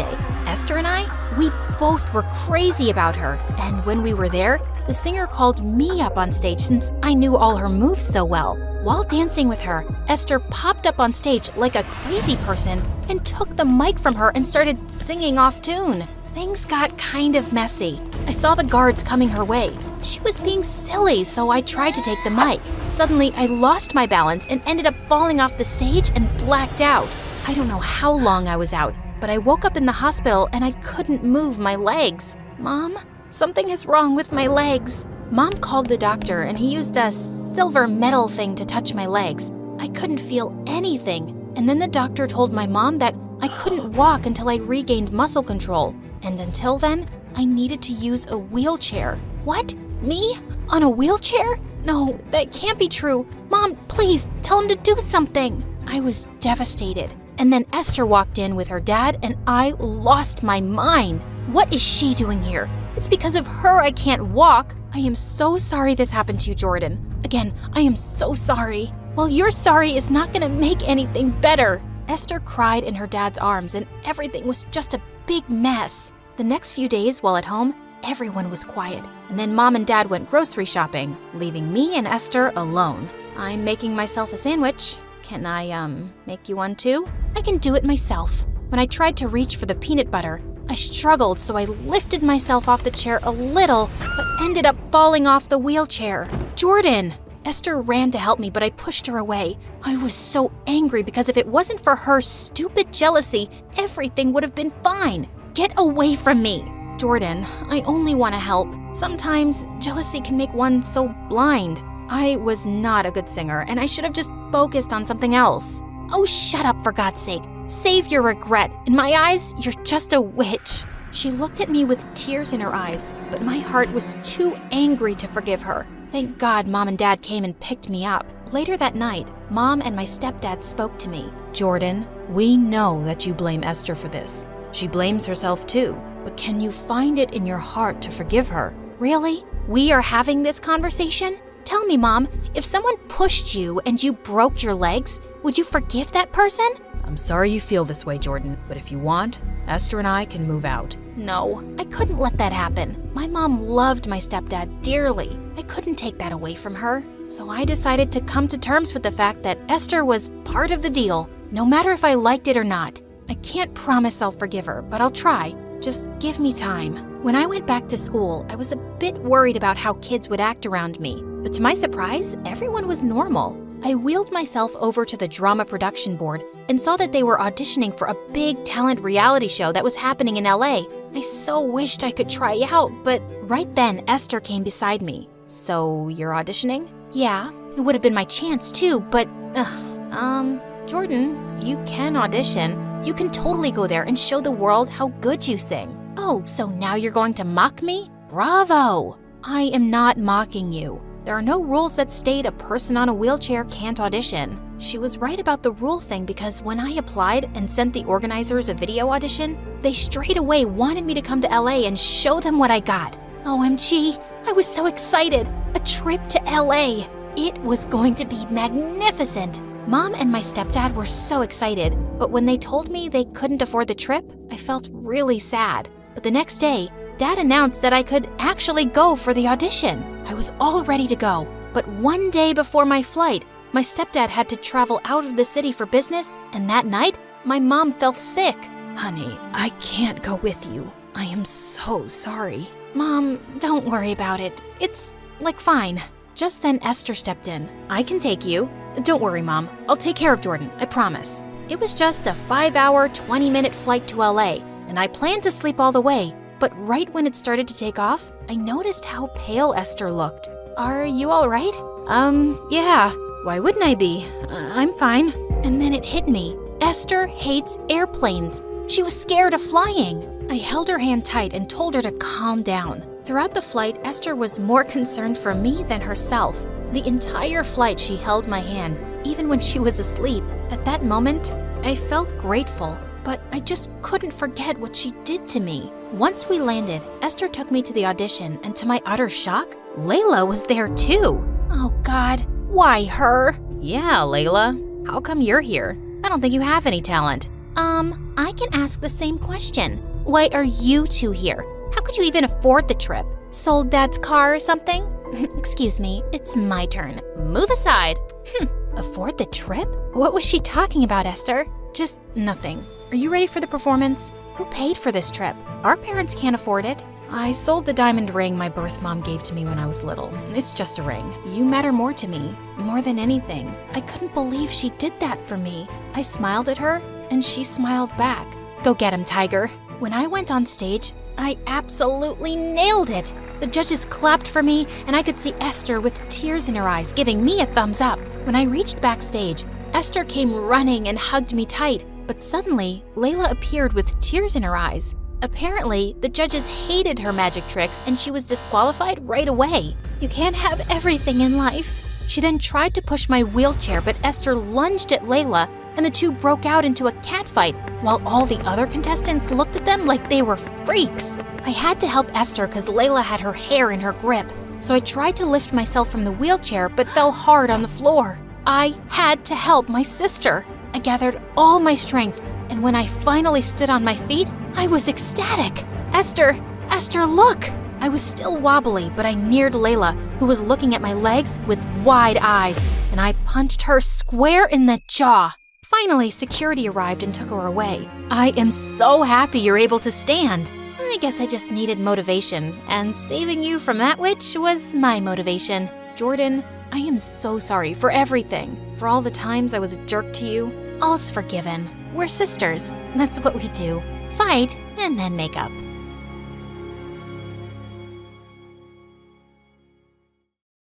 Hi everyone, my name is Emily and I'm from Michigan. I have a great story to share with you. But first, please like and subscribe. I grew up on a beautiful piece of land with my older sister Rose. Our parents were super successful real estate investors, which meant they could afford to give us everything we wanted, except their attention. But Rose always invented games for us to play to keep me distracted. We spent all of our time in the woods at the edge of our property. I didn't care what we did. I just loved being with her. In the spring, a little creek running through the woods would fill up so high that we couldn't get across it safely. Let's build a rope bridge to get across. It'll be like our own private kingdom, just for us. It was magical. Sometimes the boy up the road from us, Ethan, would join our games. He was a year older than me and a year younger than Rose, and he followed her around like a hopeless puppy. You got a bug in your hair. Ew, where? Right here. I was super protective of Rose and always jumped in to fight Ethan off with my pretend sword. Hey, don't mess with my sister. Or else what? It's okay, Em. You don't have to worry about me. It's the older sister's job to be the protector, remember? But as we got older, Rose began spending more time on her own. We were still close, but a gap had opened between us. Can we go play in the woods? I'm busy today, Em. Come on. You can be the queen and I'll be your royal servant. Go ask Ethan. It's not the same, Rose. Please. I said not now. She stormed upstairs and slammed the door. I don't get it. Why doesn't she like me anymore? Don't worry, sweetie. Your sister's only growing up and she has things keeping her busy. She still loves you. I didn't like the change much, and I wasn't ready to grow up yet. So, I still went on our enchanted kingdom in the woods by myself. But then one day, everything changed. It was a beautiful spring day, and after school, I threw my backpack in the house and ran towards the woods. Rose was still walking up the path to the house. Come on, Rose. It's a glorious day. Too good to stay inside. Maybe later. I have to finish my homework. Finish it later. Come play with me. Later, Em. Promise. I was disappointed, but I went to the woods without her anyway. But seconds after I'd stepped onto the rope bridge, it suddenly snapped and I fell into the water. My arm hit a rock and I felt blinding pain. I tried to grab hold of something to stop myself, but the current was too strong. I tried screaming for help, but I knew no one would hear me. Just then, I spotted Ethan running down to the shore ahead of me and climbing onto a rock in the creek. As I came close to him, he grabbed me and pulled me out of the water. Oh my God, are you okay? You saved me. Can you walk? I think so. He helped me back to my house where my parents and Rose rushed out to me. Emily, what happened? I slipped and fell in the creek. My arm hurts really bad. Ethan saved me. Oh, my baby. I'm so glad Ethan was there. Rose looked too shocked to even speak, but I pressed her hand reassuringly. Luckily, I only had a broken arm and a minor concussion. I rested at home for a week with my parents fussing all over me, which felt really nice. I especially got a lot closer to Mom, who wanted to be near me all the time, and we'd even watch YouTube videos together every evening. Thank God for YouTube. But Rose was strangely absent, and I couldn't help feeling hurt by her coldness. Couldn't my sister take out some time for me even now? When I returned to school, it pinched me to see Rose laughing and talking with her friends, enjoying her life. But anytime I tried to talk to her, she made some excuse and ran away. I had to wear a cast for weeks, and after that, a sling for months. Learning to write with my left hand instead of my right was hard. But Ethan would help carry my books and supplies to school and back. He hung out with me every evening, and Rose ignored us both completely. What was her problem? One day after Ethan left, I barged into her room. What did I ever do to you, Rose? It's like you hate me now, and you won't even talk to Ethan. Why are you being so weird and distant with everyone? Emily, I don't hate you. I'm just dealing with something right now. What is it? You know there's nothing you can't talk to me about. Okay, it's Ethan. I've liked him for a while now, and recently I asked him out, but he rejected me because, well, he's gay. What? Are you sure? Yes, of course. He told me so. But you can't say a word to him because he made me swear I wouldn't tell anyone. He's not ready to come out yet. But yeah, I just feel a little depressed about that. And I can't be around him right now. I had no idea. I can stop hanging out with him if you want. It can be just us again. No, he needs a good friend around. I'll get over it soon. I just need some space, okay? I was shocked about Ethan and a little hurt because I always thought we were close friends. But he told Rose instead of me, and I gave Rose the space she needed. In the halls of our high school, she would brush by me like a stranger. Ethan saw it too, and one day, he asked me about it. Did you and Rose have some fight? I wanted to tell him I knew about him rejecting her, but I didn't want to break Rose's trust. I thought maybe if Ethan and Rose could talk, things would go back to normal. I don't know.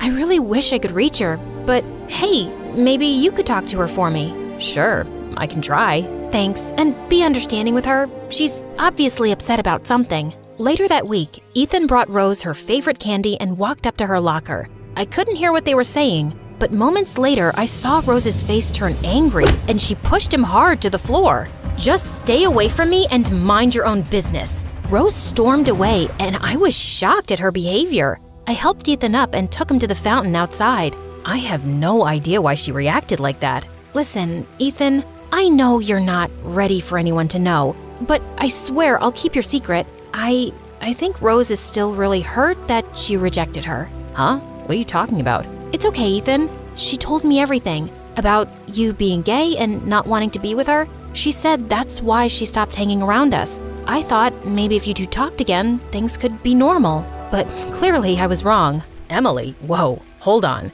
I'm not gay, and that never happened between me and Rose. She just stopped talking to me out of the blue, and she pushed me just now because I told her she wasn't being a good sister to you. Huh? I don't understand. Why would she make up this lie? I was determined to get to the bottom of this, so later that day, I confronted her about it. I know Ethan isn't gay, Rose, and he never rejected you. So what's really going on? Ugh, I'm busy, Emily. I don't have time for this right now. That's the thing. You never have time anymore. You used to be the best big sister, but you changed into this cold, uncaring person who makes up lies and excuses to stay away from me. Now you're awful. Yep, I'm awful. So that's why I stay away. And I don't know why you're dying for my time and attention. Maybe it's time you grow up and do something on your own for once. So just leave me alone. And a week later, she left for college. I tried to keep in touch, but she didn't seem interested. So eventually, I gave up. I went to a college close to home and enrolled in an environmental studies program, using our woods as my own personal research lab. Ethan had left town for university too, but he'd visit often and we'd catch up in the woods just like old times.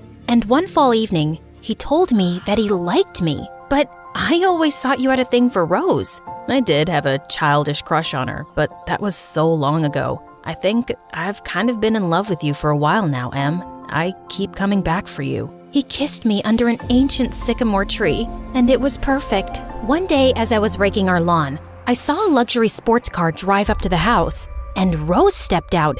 She was beautiful and sophisticated. Everything I was not, but I didn't care. Rose was finally home.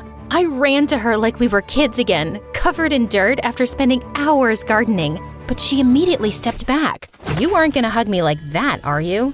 No, of course not. I'm just so happy to see you is all. Yeah, well, I don't intend to stay long. I have a business opportunity for Mom and Dad. You must have heard. I got into real estate too, and I'm doing really well. We went into the house where my parents were evidently expecting her. They hugged Rose, but it was stiff and awkward, almost like strangers. I left the room to clean up, and when I returned, Rose was finishing her presentation to my parents. I think you will see that this is an amazing opportunity for not only you, but for the people of this town. I must say, I'm impressed. What's going on? Rose has made an offer to buy this property from us. It has a lot of potential. Once we clear out the forest, we can use the available land for commercial properties, restaurants, a shopping plaza. What? You're gonna cut down the woods? Well, yes, of course. All that land is otherwise wasted. And you two are okay with this? Honey, this is just how business is done. What about the environmental impact?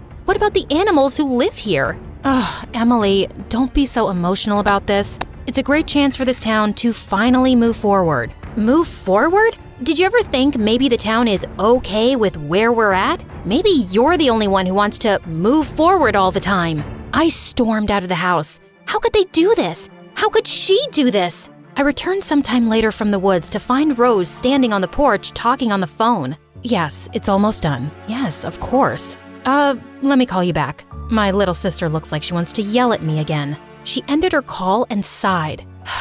Go ahead, Emily. Tell me how horrible I am. I just don't understand. The woods are full of magic. Our magic. Why would you want to tear this all down? Doesn't it mean anything to you? Do you really need more money? It's not about the money. Then what? Don't you remember the robins in the trees? The way the sunlight looks on a summer morning? The fox tracks in the winter snow? The sound of our creek running in springtime? It's like you want to destroy our past. Of course, you want to preserve it like some shrine. I swear, the day you fell was probably the best day of your life. After that, you've always had Mom and Dad's constant love and attention. And I'm the awful older sister who let you go there by yourself and almost let you die. And they never let me forget it. What are you talking about? When did Mom and Dad ever say anything to you? They did, Emily, just not in front of you. They always treated me differently after that. And it didn't matter anymore if I had the best grades or achieved anything. They just never noticed me like they noticed you. And I can't really blame them. I blame myself. But finally, I seem to have done something to make them proud. For the first time, I really saw the sadness behind Rose's eyes. Rose, if our parents made you feel that way, then they owe you an apology. It was an accident. And I don't think much about that anymore. What I think about are those hundreds of other days we spent there, just me and you. I would give anything to have that again. For us, for our children. This isn't about preserving our past, Rose. It's about securing our future together. I'm sorry, Em. I've wanted to tell you all this for so long. I know I've hurt you a lot, but I just thought that if I stayed away, I wouldn't be responsible for anything that happened to you. I'm really sorry. There's nothing to forgive, Rose. The woods have always been special, but it's you who made them that way. I just want my sister back. For the first time in years, we stood together, watching the sunset behind the trees.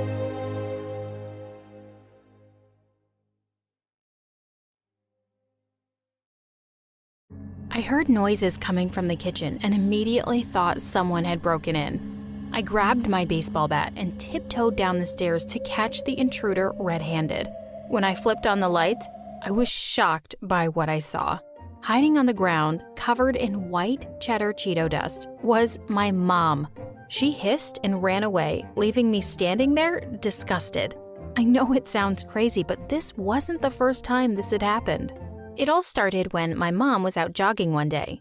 See, she had actually once been a bathing suit model, which makes this story even sadder. She had a bit of a sweet tooth, but kept herself on a strict diet to stay in shape. My dad was her manager and was very careful not to let her eat anything high in calories. Of course, my mom didn't always have self-control. She sometimes snuck snacks in the bathroom or ate cookies in the closet. But with my dad watching her, she never got out of control. That was until the day of one fateful jog. One day when I was in 8th grade, Mom went on her usual run around the block. But as she jogged past a cafe, she caught my dad with another woman. She was devastated. I was sitting at the kitchen table when she burst in crying. My dad was chasing after her. Right in front of me, he explained how he simply fell in love with another woman. It was nothing personal. You can't control what the heart wants, Dad said. Nothing personal? You jerk, my mom cried before she pushed him out of the door. It's nothing personal, but I never want to see you again. My mom immediately turned to the freezer and started stuffing her face with tubs of ice cream. She got a lot of comfort food. I'm talking about everything from chicken nuggets to tubs of popcorn. She spent almost $2,000 on food. She looked at me and winked. Don't worry, this is all going on your daddy's credit card. One day, after I had been bragging to my friends how I ate ice cream whenever I wanted, they insisted on coming to my house. When they came, though, Mom started acting like we were all out of food. She said I should have asked her before bringing people over, and all we had was a bowl of boiled beans and broccoli. I was so embarrassed, and all my friends laughed at me. We hadn't bought broccoli for months. It must have been rotten. She served the beans and broccoli in a tiny bowl and left. My friends wouldn't touch the beans, so Mom popped back a while later and just grabbed the bowl off the table. You know what, honey? I think your friends aren't hungry, she said, practically running out of the kitchen. I was so mad. I ran after Mom and found her in her room, stuffing her face with a tray of nuggets and a whole tub of ice cream, with chocolate syrup too, half of which was on her shirt. She'd said we were all out. I started yelling at her, and then to my horror, I heard laughing. My friends were standing in the doorway, making fun of my mom. The next day at school, everyone went around asking each other if they wanted beans and broccoli. I wished the ground would open up and swallow me whole. After that, I stopped inviting people over. Over time, I noticed that I was starting to feel really unhealthy. I told my mom that I thought we needed to slow down a bit with our eating. If she kept it up, she was going to lose her job. She glared at me and said that I sounded just like my father and that being skinny didn't matter to her. I'm a model, she cried. If I got cheated on as a super hot model, what's the point of trying to be skinny? Her binge eating was only getting worse. After I'd seen her chow down on a whole bucket of fried chicken meant for a family of 10, I cried to her that I cared about her health. I didn't care if she was hot or pretty. I didn't want her to die of a heart attack. My mom agreed to slow down, at least to my face. After months of having junk food for dinner, we sat down and had a nice, healthy salad. The first bite felt like heaven, but I don't think Mom agreed. When I told her we were skipping dessert, I heard her stomach growl at me. She seemed annoyed, but she didn't push for anything more. I was really happy to see her making progress, but boy was my happiness short-lived. When I went to the kitchen the next morning, I screamed in horror. It looked like someone had destroyed our kitchen. Ripped up bags were tossed everywhere, empty bottles of juice and soda were rolling about, and even the fridge was still open. Who could have done this? My mom screamed. I rolled my eyes and pointed at her nightgown, which had pink frosting and chocolate smudges. She turned red and rushed out of the room. Later, she came to me like a guilty kid and said that she had a problem and she was willing to get the help she needed. For years, Mom tried all different types of therapies and medicines, but nothing seemed to work for long, and her setbacks always meant the worst kind of humiliation for me. This one time, when I was in the 9th grade, I went to the movies with her and my biggest crush happened to work there. Well, my mom made me get up 6 times to refill the family-sized popcorn tub during the movie. It was embarrassing enough to have to constantly get up and miss the movie to have my crush refill it, but the evening quickly went from bad to worse. See, after the 6th refill, the guy laughed and said, "Hey man, take it easy. You've got to leave some popcorn for the other guests." I was so embarrassed. I ran off without saying anything. I went back to my mom empty-handed.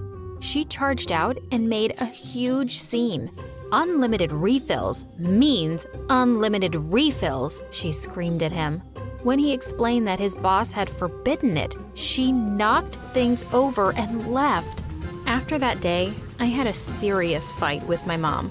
I threatened to move to my aunt's. She felt very bad about the whole situation and didn't want to be left all alone. She begged me to stay and said she just didn't have any control. I warned her that if she wanted me to stay, I was about to get serious. I was in charge of what food went in and out of the house. We had snacks that I kept under lock and key. Even though it made me feel like a prison guard, it worked pretty well for a while. We lived a pretty normal life. My mom even got back to her old figure. Now I was back to having the boys in class staring at my mom. This one time, I even caught my crush looking at her with puppy dog eyes. I rolled my eyes. Still, it was better than her shoving Twinkies in her mouth all night. Anyways, things seemed great for the next few years until they suddenly went downhill again. If it hadn't been for Felix, that angel in a man's disguise, I would have lost it in high school. See, when I was in high school, one day my mom met this guy, Felix, and fell in love. Felix was super nice and was totally understanding about my mom's situation. He said he would do anything to help her. He was always there to keep a check on my mom and made sure there was no junk food in the house to tempt her. But despite everything, Mom was slowly slipping back. I began noticing she was putting on weight every day. Even though whenever I came home from school, I saw Felix had taken Mom for a jog. At first, it was small things. My mom was eating more than she needed to, but it was green, so that was okay, right? Then it got horrible. My mom destroyed our kitchen in the middle of the night again. She ate 6 bags of Cheetos. When she snapped out of her food rage, she looked shocked and embarrassed. She even felt a little sick from her snacking. Felix assured her that she didn't have to hide who she was for him, but she shouldn't have brought snacks home. Mom swore she hadn't. I was so mad, I didn't even argue. I wasn't just annoyed at how utterly irresponsible she was being, but also at how this was affecting me directly. On top of the fact that I never had any snacks in the house anymore, she made it impossible for me to have friends over late. One time, I tried to throw a slumber party in my living room with the few friends that I had. In fact, I even managed to invite Maya, who was super popular. We had a great time and everything was good until I woke up around 4 a.m. to Maya's screams. My mom had so little control, she had started eating the stale chips we'd left in bowls from our party. Then my mom had stepped on Maya while she was trying to reach for a chip under the couch. I was so embarrassed. I tried apologizing to her and she just laughed in my face. She said they'd heard rumors that my mom could smell food from miles away and that they had all wanted to check. Say goodbye to your social life, loser. With that, they all packed up and left. My mom eventually lost her job as a model and stopped working out completely. She was gaining weight so quickly. It was scary. She needed a whole new wardrobe. Poor Felix still stayed by her side, though. He could always calm her down and said he would love her no matter what. Then one day, something really terrible happened. It was so bad that I decided to move out. Even Felix said it was the best idea. I started to finally date a guy. His name was Josh. Well, on our anniversary, I decided to have him over for the best meal ever. I bought a whole bunch of expensive ingredients with my own money to make us a huge meal. I got seafood, fancy chocolates, and a lot of fancy cheeses. When I came home from school and went to cook her a meal, I discovered that it was all gone. I was screaming. My mom promised that she would make it up to me. You want to know what was left in the house for my boyfriend and I to eat on our big day? Cereal without any milk. I was crying. I didn't want him to think I just forgot. I explained everything to him and he was surprisingly pretty understanding. But it didn't change the fact that I was embarrassed and upset. I'd had just about enough. I had a serious talk with my mom. I told her I was moving out and I needed to know that she was going to be okay.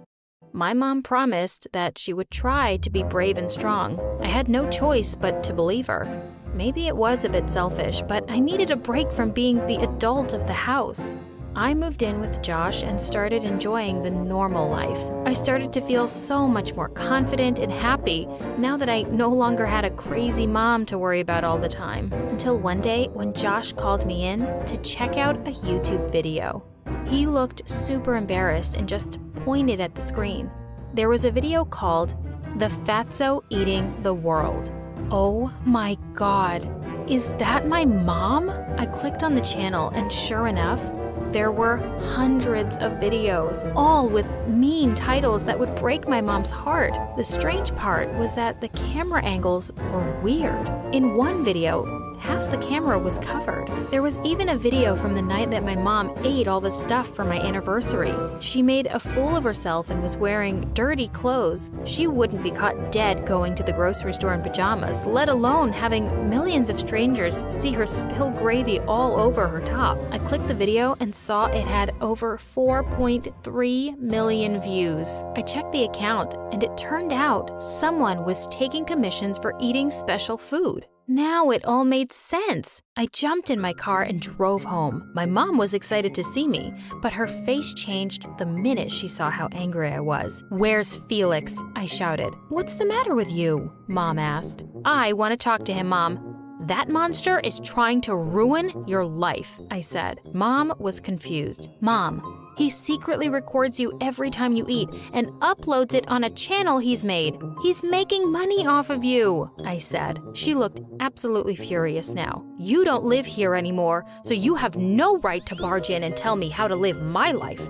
Felix is the only person who makes me feel good about myself. Get out."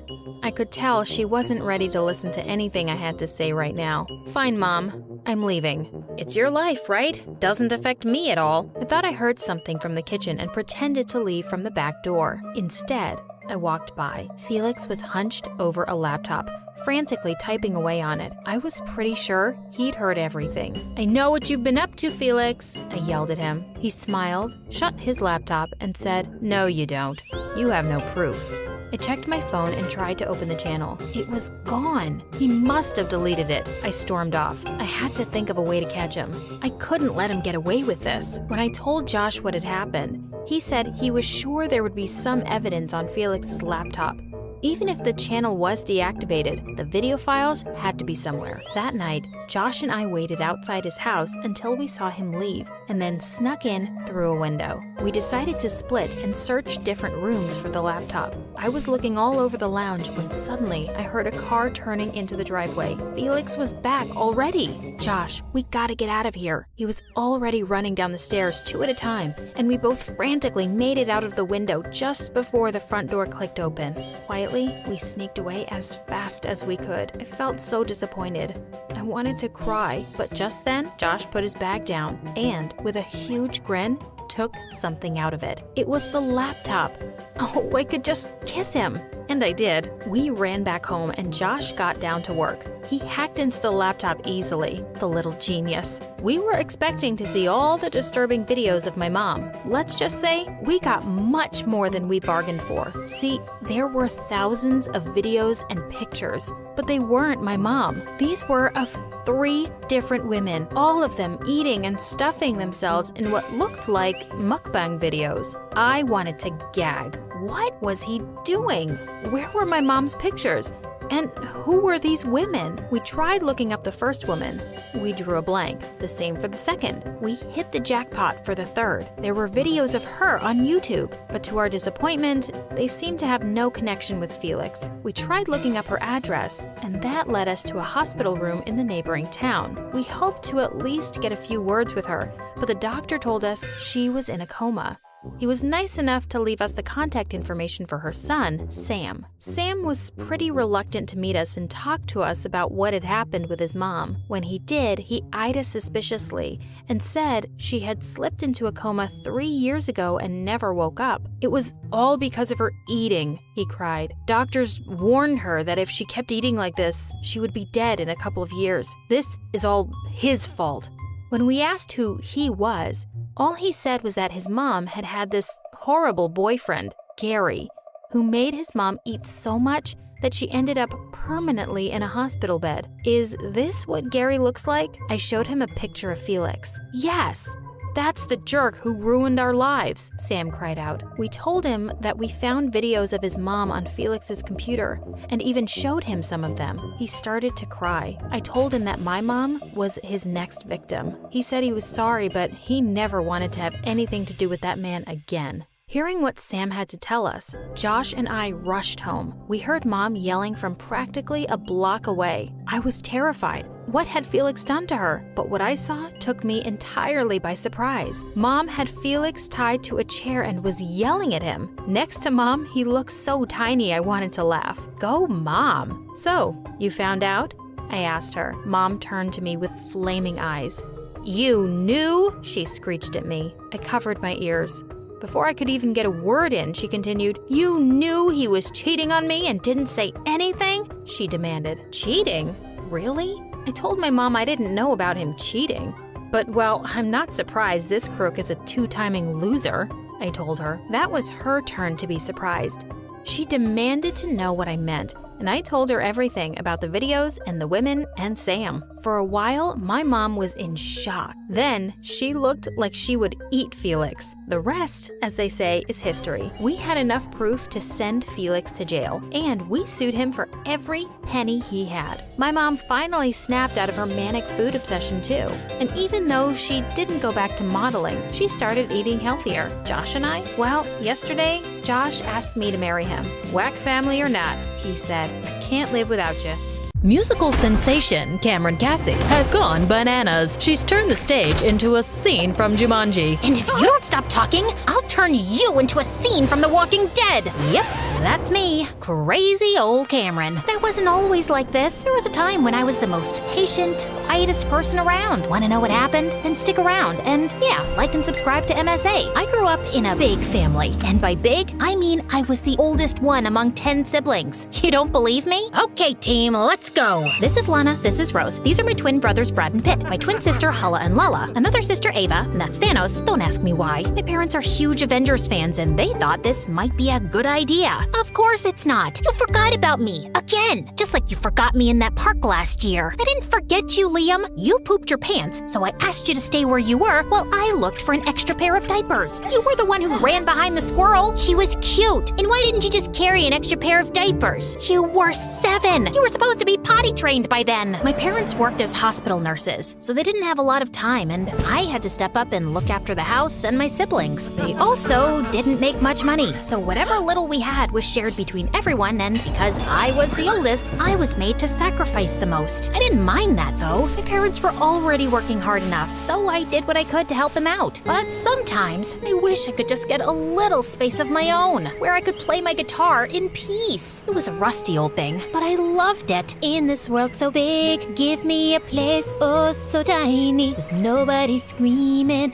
or acting whiny. Ah! What the heck was that, guys? Sorry, Pitt started it. No, I didn't. Brad threw his lunch in my face. I didn't throw it at you. I was just throwing it away. Why? Because it's tasteless. I want pizza. I want pizza too. Did someone say pizza? No one's getting pizza. Go inside and finish your veggies or no TV for a whole week. So, yeah, things weren't peachy at home, but school was worse. Between house chores and studies, I had no time to make friends and grew up to be an introvert, which somehow made me the perfect target for bullies like Bailey. We'd been classmates all our lives, but ever since her family struck it rich, she became this mean, hostile person with a personal vendetta against me. It didn't make sense. She was the lead drummer of the school band, really popular, and even had her own YouTube channel where she did covers of famous songs. So I just never understood why she was so obsessed with me. Like this one time in high school, I was casually singing my favorite songs when Bailey barged in. Hi everyone! So in this episode of Off-Key Talents, we have Cameron Cassie. She thinks she sings well, but she sounds like someone stepping on a squeaky toy. Maybe it's because she's always screaming at her horrible siblings. How many are there again? Can you get that off my face? I'm not comfortable, and I don't care.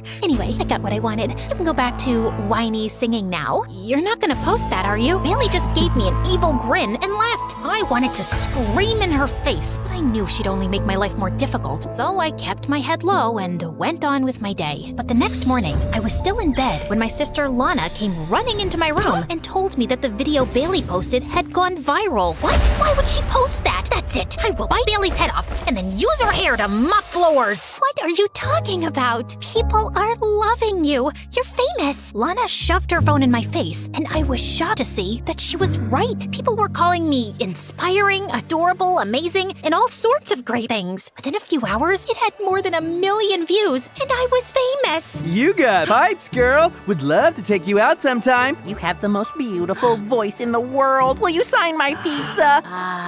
Sure. Bailey sat in a corner, looking totally humiliated, and it was the best day of my life. I was debating whether to thank her or kill her for posting my video without asking me, when suddenly my phone rang. It was some lady who told me that Tucker Wayne, owner of one of the biggest talent agencies in the world, wanted to see me. Apparently, he was assembling an all-girls band and wanted me as the lead singer. The money was great, and he'd even sent me a first-class ticket to New York for the same night. I was pretty excited, but my parents weren't happy. Who's gonna look after the house? Maybe we could hire some help? Don't be ridiculous, Cameron. We don't have that kind of money. Millions of people go to New York every day because they think they can change their lives. What makes you think you're any different? You'll only become disappointed. And what if I'm successful? This opportunity could change our lives. Fine, do what you want, but don't come sulking back to me when you fail at this stupid music thing. I was hurt that my parents didn't support me, but I knew this was my one chance to turn things around. So I packed my bags and left for New York that night. When I arrived, a limo whisked me away to the most stunning building I'd ever seen. Mr. Tucker greeted me warmly and gave me a tour of the studio. The first day of recording was an absolute blast. Everything seemed to be falling into place until a few days later, I was chilling in my hotel room when the door flung open and Bailey walked in. Ah! Bailey? What are you doing here? Your drummer had to drop out because of personal reasons. So Tucker called me in. Why? What do you mean, why? Because I'm talented, you butt face? Talented in making my life miserable? Ooh, someone grew a tongue while I was away. Relax, that was school. But this is real life. I won't bully my own teammate. You can take my word for it. As soon as Bailey left, I spoke to Tucker and he confirmed Bailey's story. He asked me if I was okay with it, and I wanted to say no, but Bailey was insanely talented, so I let it slide. But the next day, I regretted every bit of my decision. Not only was Bailey somehow more annoying, she was also really controlling. She gave me notes on my singing and would stop the recording every 2 seconds because she wasn't feeling the music. Then one time, in the middle of a performance, she changed the notes to my solo on the spot. What are you doing? Improvising? No, you're messing up my solo. And what are you gonna do about it? Bailey just left, and at that moment, something snapped inside me. I closed my eyes, focused on the notes, and sang. When I opened my eyes, the crowd stood still, and then they burst into a massive applause. Everyone was chanting my name, and Bailey looked like someone had pulled her kidneys out. From that moment forward, my life was an absolute whirlwind. We were getting more live shows, doing interviews, talk shows, and I was truly famous. I even got the first ever call from my mom, but it wasn't what I expected. Hey, Mom, I'm so glad you called. Your sister plays the oboe, you know. Lana? Yeah, I know. So let her in your band. But I thought you hated the idea of getting into music. I do. But Lana will be going to college soon, and playing oboe professionally will look good on her application. Now, will you help her or not? I wanted to say no. Mom was talking to me after weeks, and I didn't want to disappoint her. So I agreed, and a week later, Lana joined me. But I had no idea how to fit an oboe in the band. And Lana didn't seem too interested either. All she did was sleep or order room service all the time, and I barely had any cash left for myself. To make things worse, we were a month away from the album launch, and I still had a bunch of songs to write. In this world so big... Stop! This is not working out. We need something edgier. Could we try a different note? No! I want more emotion.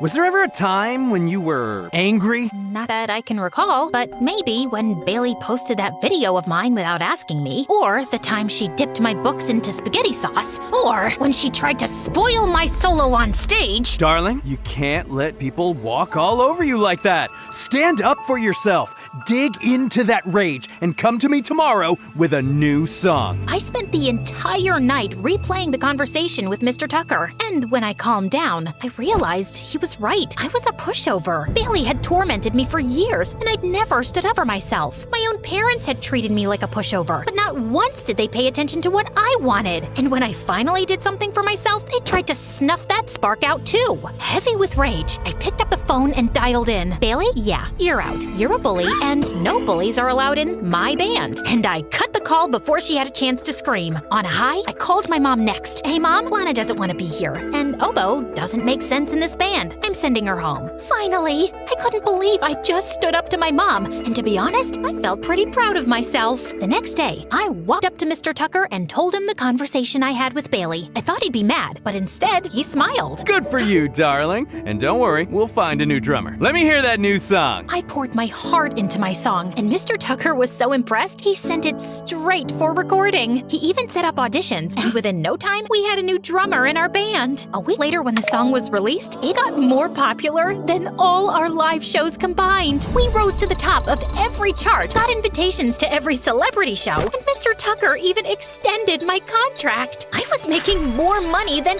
ever, and life was pretty good. But the more I leaned into my emotions, the angrier I got, and pretty soon, I was lashing out at everyone. I ordered this salad with ranch. This is blue cheese. What are you doing? Trying to make me fat? I'm sorry, ma'am, I forgot. Did you forget to brush your teeth? Did you forget to take a bath? Did you forget to sleep? No? Then how can you forget to follow simple instructions? The waiter ran away crying, and I felt a bit bad. But with the amount of money I was spending, I deserved better service. But the next day, I was making waves on social media for being rude and mean. Apparently, someone from the restaurant posted a video of me screaming at the waiter, and now everyone was out there to get me, including the paparazzi. Have you always been this spoiled, or has success gotten to your head? Have you always been this stupid, or did you fall on your way here and damage your brain? That's inappropriate. Your face is inappropriate, Jane.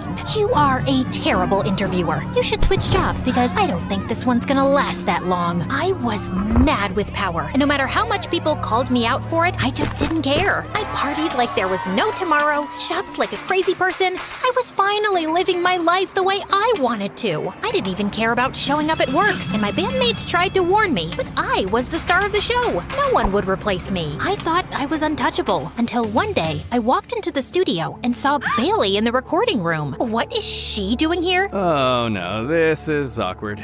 I was gonna tell you, but you're off the band, Cameron. Since when and why? Because you're a loose cannon, and I can't let you tarnish my reputation anymore. But I did what you asked me to do, and now you're kicking me out? I'm the star of the band. You can't replace me. Honey, everyone is replaceable in showbiz. Now bye-bye. Have a nice life. I was stunned. Just like Bailey and my mom, Tucker had manipulated and used me. I felt betrayed, but I had no time to sulk. I wanted to show these suckers what I was made of. So I tapped into my network to find a new label, but no one was ready to take me on, thanks to my negative image. And while I struggled to find work, Bailey rose to fame. She was having her first ever solo concert, and it was completely sold out. I couldn't let her win this time, so I crashed her concert, sneaked my way to the stage, and right before Bailey was about to sit down for her performance, I pushed her away. What are you doing? Stealing your thunder, just like you stole mine for years. Cameron's back, baby! I kicked over her drums, and in a moment of pure rage, I grabbed the guitar and smashed it to pieces. Some of the things went flying into the crowd, and everyone started panicking. The show was canceled, security was called in, and I was thrown out of the venue. Tucker even threw me out of the hotel, and thanks to my crazy party expenses, I couldn't afford another place. Eventually, I had to move back home, but I was so messed up in the head, I hardly ever came out of my room. All day, I would watch TV and see Bailey's rise to fame, and it only made me realize the things I'd lost. Then one day, I was sitting in my room when Mom walked in. You know you can't stay cooped up in here all day, right? I don't know what else to do. It's not like anyone needs me anymore. That's not true, Cameron. I was angry at you for moving out and then sending Lana back home. Then I realized that we'd been really tough on you. You were just a teenager, and you deserved to have a life of your own. So you're not angry at me now? Of course not, sweetie. We love you. We always will. My mom hugged me tight, and I felt better than I had in days. With my family by my side, I slowly started picking up my life again. I got back to music and even joined my old high school again. I had to repeat a year, but that was okay. At least I had something to look forward to. One day, while playing in the backyard, one of my sisters recorded a video of me and posted it on YouTube. It went viral again. People were amazed by my transformation and started requesting my old songs. So I played them. Soon, I started getting calls from agencies agencies. One of them asked me if I could perform my singles at their show. The pay was good, the venue was close to home, so I agreed. As I got ready backstage, someone tapped on my shoulder. Mr. Tucker. Great to see you, kid. You've been doing well. Ever thought about coming back? Aren't you working with Bailey now? Yes, but she's boring. You're so much better. I will double your pay if you want. Think about it. As tempting as it was, there was one thing I'd learned in my time in New York. Never let anyone walk over you. So I immediately called Bailey and gave her a rundown of what had happened. Why should I believe you? Because Tucker is a manipulative worm, and I don't want him to ruin your career like you ruined mine. You don't have to believe me, but just watch your back. Wait, thanks for letting me know. It's no excuse, but I'm an only child, you know? And my parents put this insane amount of pressure on me, and your family just seems so big and fun, and I was just jealous. Life's not always as it seems, but we can be a bit kinder to each other. Anyway, glad we had this talk. Same, you know, I really did like your new album. Bailey and I never stayed in touch after that, but I heard she quit and started her own band. As for me, I'm still singing in the backyard and making my own music. That's the best kind.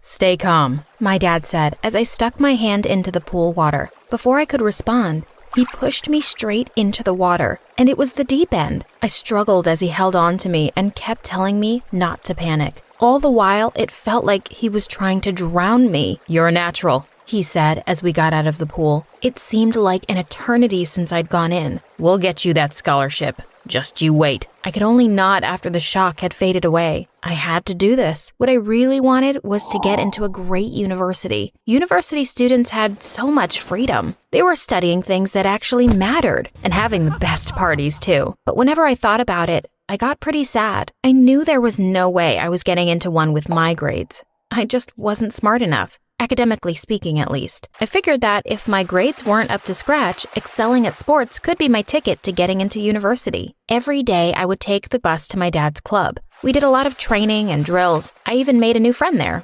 Mindy. Mindy had her sights set on the swim team, so we had a lot to talk about. She was also a pretty good swimmer and a faster learner than me. We started sharing everything with each other, and I even told her some of the tips my dad had taught me. Then, she told me something that would change my life. One day after training, I asked Mindy why she wanted to be on the team so badly. She told me about a swimming event that was held every year at the club. Only members of the team could take part in it. "There's a cash prize and everything," she said. Then she lowered her voice before continuing. "And the rumor is, recruiters from universities secretly come and watch it." "Like a secret talent hunt?" I asked, amazed. Mindy nodded. "And if they like what they see, they might just offer you a scholarship." That was my dream. I knew right away that this was going to be my shot at the life I wanted. But there was one big problem. There wasn't room for both of us. Mindy told me that they would only take the winner. She said that it was her dream to go to university with her scholarship because her family couldn't afford the fees otherwise. I didn't tell her that it was my dream too. It didn't seem like the right time. I went home and told my dad about it. He nodded and said he already knew, and that's exactly what he was preparing me for. "But first," he said, "a little warm-up. I've signed you up for the charity swim fest." It was my 14th birthday when the charity event took place. My mom and dad were in the stands cheering louder than anyone else's parents. Clearly, everybody else knew this was just for fun, but my parents didn't get that memo. I tightened my goggles and took my place in my lane as the announcer instructed everyone. I waited for the gunshot and dived right in as soon as it fired. My mind began to daydream as I hit the water. I dreamt that I was at the club event instead and that I was swimming for a scholarship. I kicked my legs as hard as I could, and I could almost hear the crowd cheering for me with each stroke. Before I knew it, I had completed all the laps and won the competition by a whole 9 seconds. I was out of breath and struggling to climb out of the pool. But as soon as I did, my parents were there to hug and congratulate me. I looked around to see a cheering and clapping crowd, but there were fewer people than in my head. I made eye contact with a woman in a suit who was sitting at the far end. She was just staring at me. Weird. I thought. I dried off and was called to the stage to receive a medal. I noticed my dad had tears in his eyes as it was hung around my neck. The very next day, I started to focus on entering the grand event at the club. I needed to be a member of the club's swimming team first for that to happen, though. I showered and walked to the pool. There was a woman standing there waiting for me in a suit, and I recognized her from the crowd at the charity swim. Does she only have one suit? I thought to myself as I walked over to her. So, autograph? I asked her with a laugh. Actually, I was hoping you would swim for us, she replied politely. What? I stopped, confused. You see, she went on, I'm from an agency, and we are considering masters in training young athletes like yourself. The woman handed me a professional-looking business card. I saw you swim a few days ago, and I have quite the eye for talent. We would like you to be our new face. I was so excited. I was going to be famous, too. You won't be swimming against people for charity, though, the woman added. The people at this club are really good at what they do. We will get you on the best nutrition plans, get you the best training, and make sure a talent like yours is where it deserves to be, at the very top. There was something magical about her voice. My mind wandered and I thought about winning the scholarship again. The crowd in my head was about to start chanting my name when I heard the door swing open and my dad walked in. Ah, there you are. I was looking. He stopped when he saw I was talking to the woman. I tucked the card into my hair. Dad, this is... I know who this is. He interrupted me. You're the one with those fancy agencies, aren't you? He turned to the woman. A pleasure to meet the man behind this wonderful talent, the woman said. Whatever you're selling, we don't want it, Dad suddenly declared. I stepped aside as my dad got into an argument with the woman. She was trying to tell him that his methods wouldn't work when I inevitably faced real competition, as I'd never swam many laps in an event before. She was also telling him about the new equipment they had for training muscles to become stronger and more agile in the water. But my dad didn't want to hear any of it. We're doing fine. I've been at this for a long time, and I never needed any fancy tech, he said. Well, why don't we let the girl decide? The woman replied, calm as ever. They both looked at me, and I didn't know what to say. Could the woman really get me that scholarship? I thought. I looked into my dad's eyes and knew that there was no way he would let me do it. My dad got me this far, so I'm going to stick with him, I said slowly. My dad's eyes shined and he smiled as the woman walked away without another word. After training that day, I sent Mindy a message explaining everything. He wouldn't even listen to what she had to say. Like, hello, it's not the 70s anymore. Maybe he just doesn't know how the new gadgets work, you know? My teacher thought airplane mode would get his iPhone to fly, Mindy replied. Your dad hasn't let you down yet. She made a good point. Little did I know I would soon miss her good points. I decided to tell her everything. I told her that I was preparing for the swim team so I could get the scholarships too. Mindy was silent for a long time and I got really nervous. Those 3 terrible dots were mocking me. Eventually, she sent a text. And it wasn't a happy one. We both know you're a better swimmer than me, the message read. She said that I wouldn't have even known about the event if it weren't for her, and how I could take her dream away. I was surprised by her texts, one after the other, angrier and angrier. She felt so strongly about this. I started to feel bad. I looked at the mysterious woman's business card on the table, and I just knew that I had to see this through to the end. I texted Mindy that I was sorry, and I went to sleep. The trials for the swim team took place the year after, and I spent all my time training with my dad. Mindy stopped coming to the pool, and she wouldn't even reply to my texts anymore. I was really getting worried about her. After a few months, I asked my dad if he knew where she lived, so I could go check on her. But he said that she was fine, and he'd seen her around the club while I was at school. I was sad about losing Mindy, and I wondered if she'd given up on her dream because of me. Was I a terrible friend? How much more would I be willing to give up to get this scholarship? My dad started to notice that I was getting distracted and gave me more drills to keep me busy. I ended up falling asleep early most days because I was exhausted. But in all that time, I never forgot about Mindy. When I was 15, I was ready to take the swimming test for the team.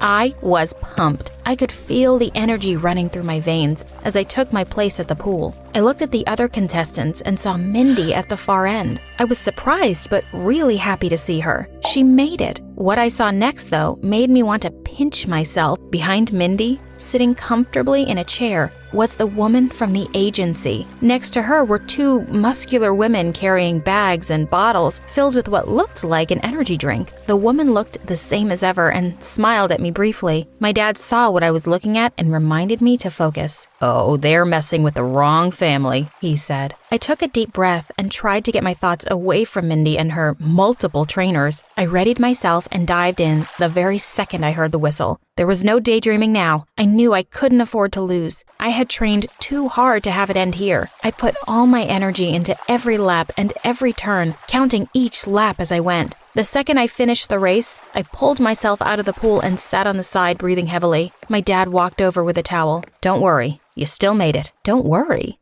I thought. That means I definitely need to worry. I stood up and saw Mindy sitting in a chair with some kind of special cushion. It looked super comfortable. She wasn't even breathing as hard as me. I looked at the scoreboard and my heart fell. Mindy finished in first position. I was in second by a full 3 seconds. 3 seconds? I thought, shocked. I was thankful that the club took the top 2 from this test, but I also started to wonder what special treatment Mindy was receiving from that agency and if my dad really was too old school. My dad was quiet on the ride home. He must have been thinking the same thing. The next morning, I saw the agency card lying on the table, and I couldn't resist. I dialed the number on the card, and the familiar voice of the woman answered, sounding way fresher than I thought anybody could on a Sunday morning. I asked her what she did with Mindy. "Why did you come to me if you were going to make her your star?" I asked angrily. The woman told me that the offer was still on the table for me and that Mindy's father hired her agency only until the club event. I paused for a moment. "Still there?" the woman asked eventually. I thought about the scholarship and what it meant to me. My dad wants what's best for me, after all, I thought to myself. "I'm in,"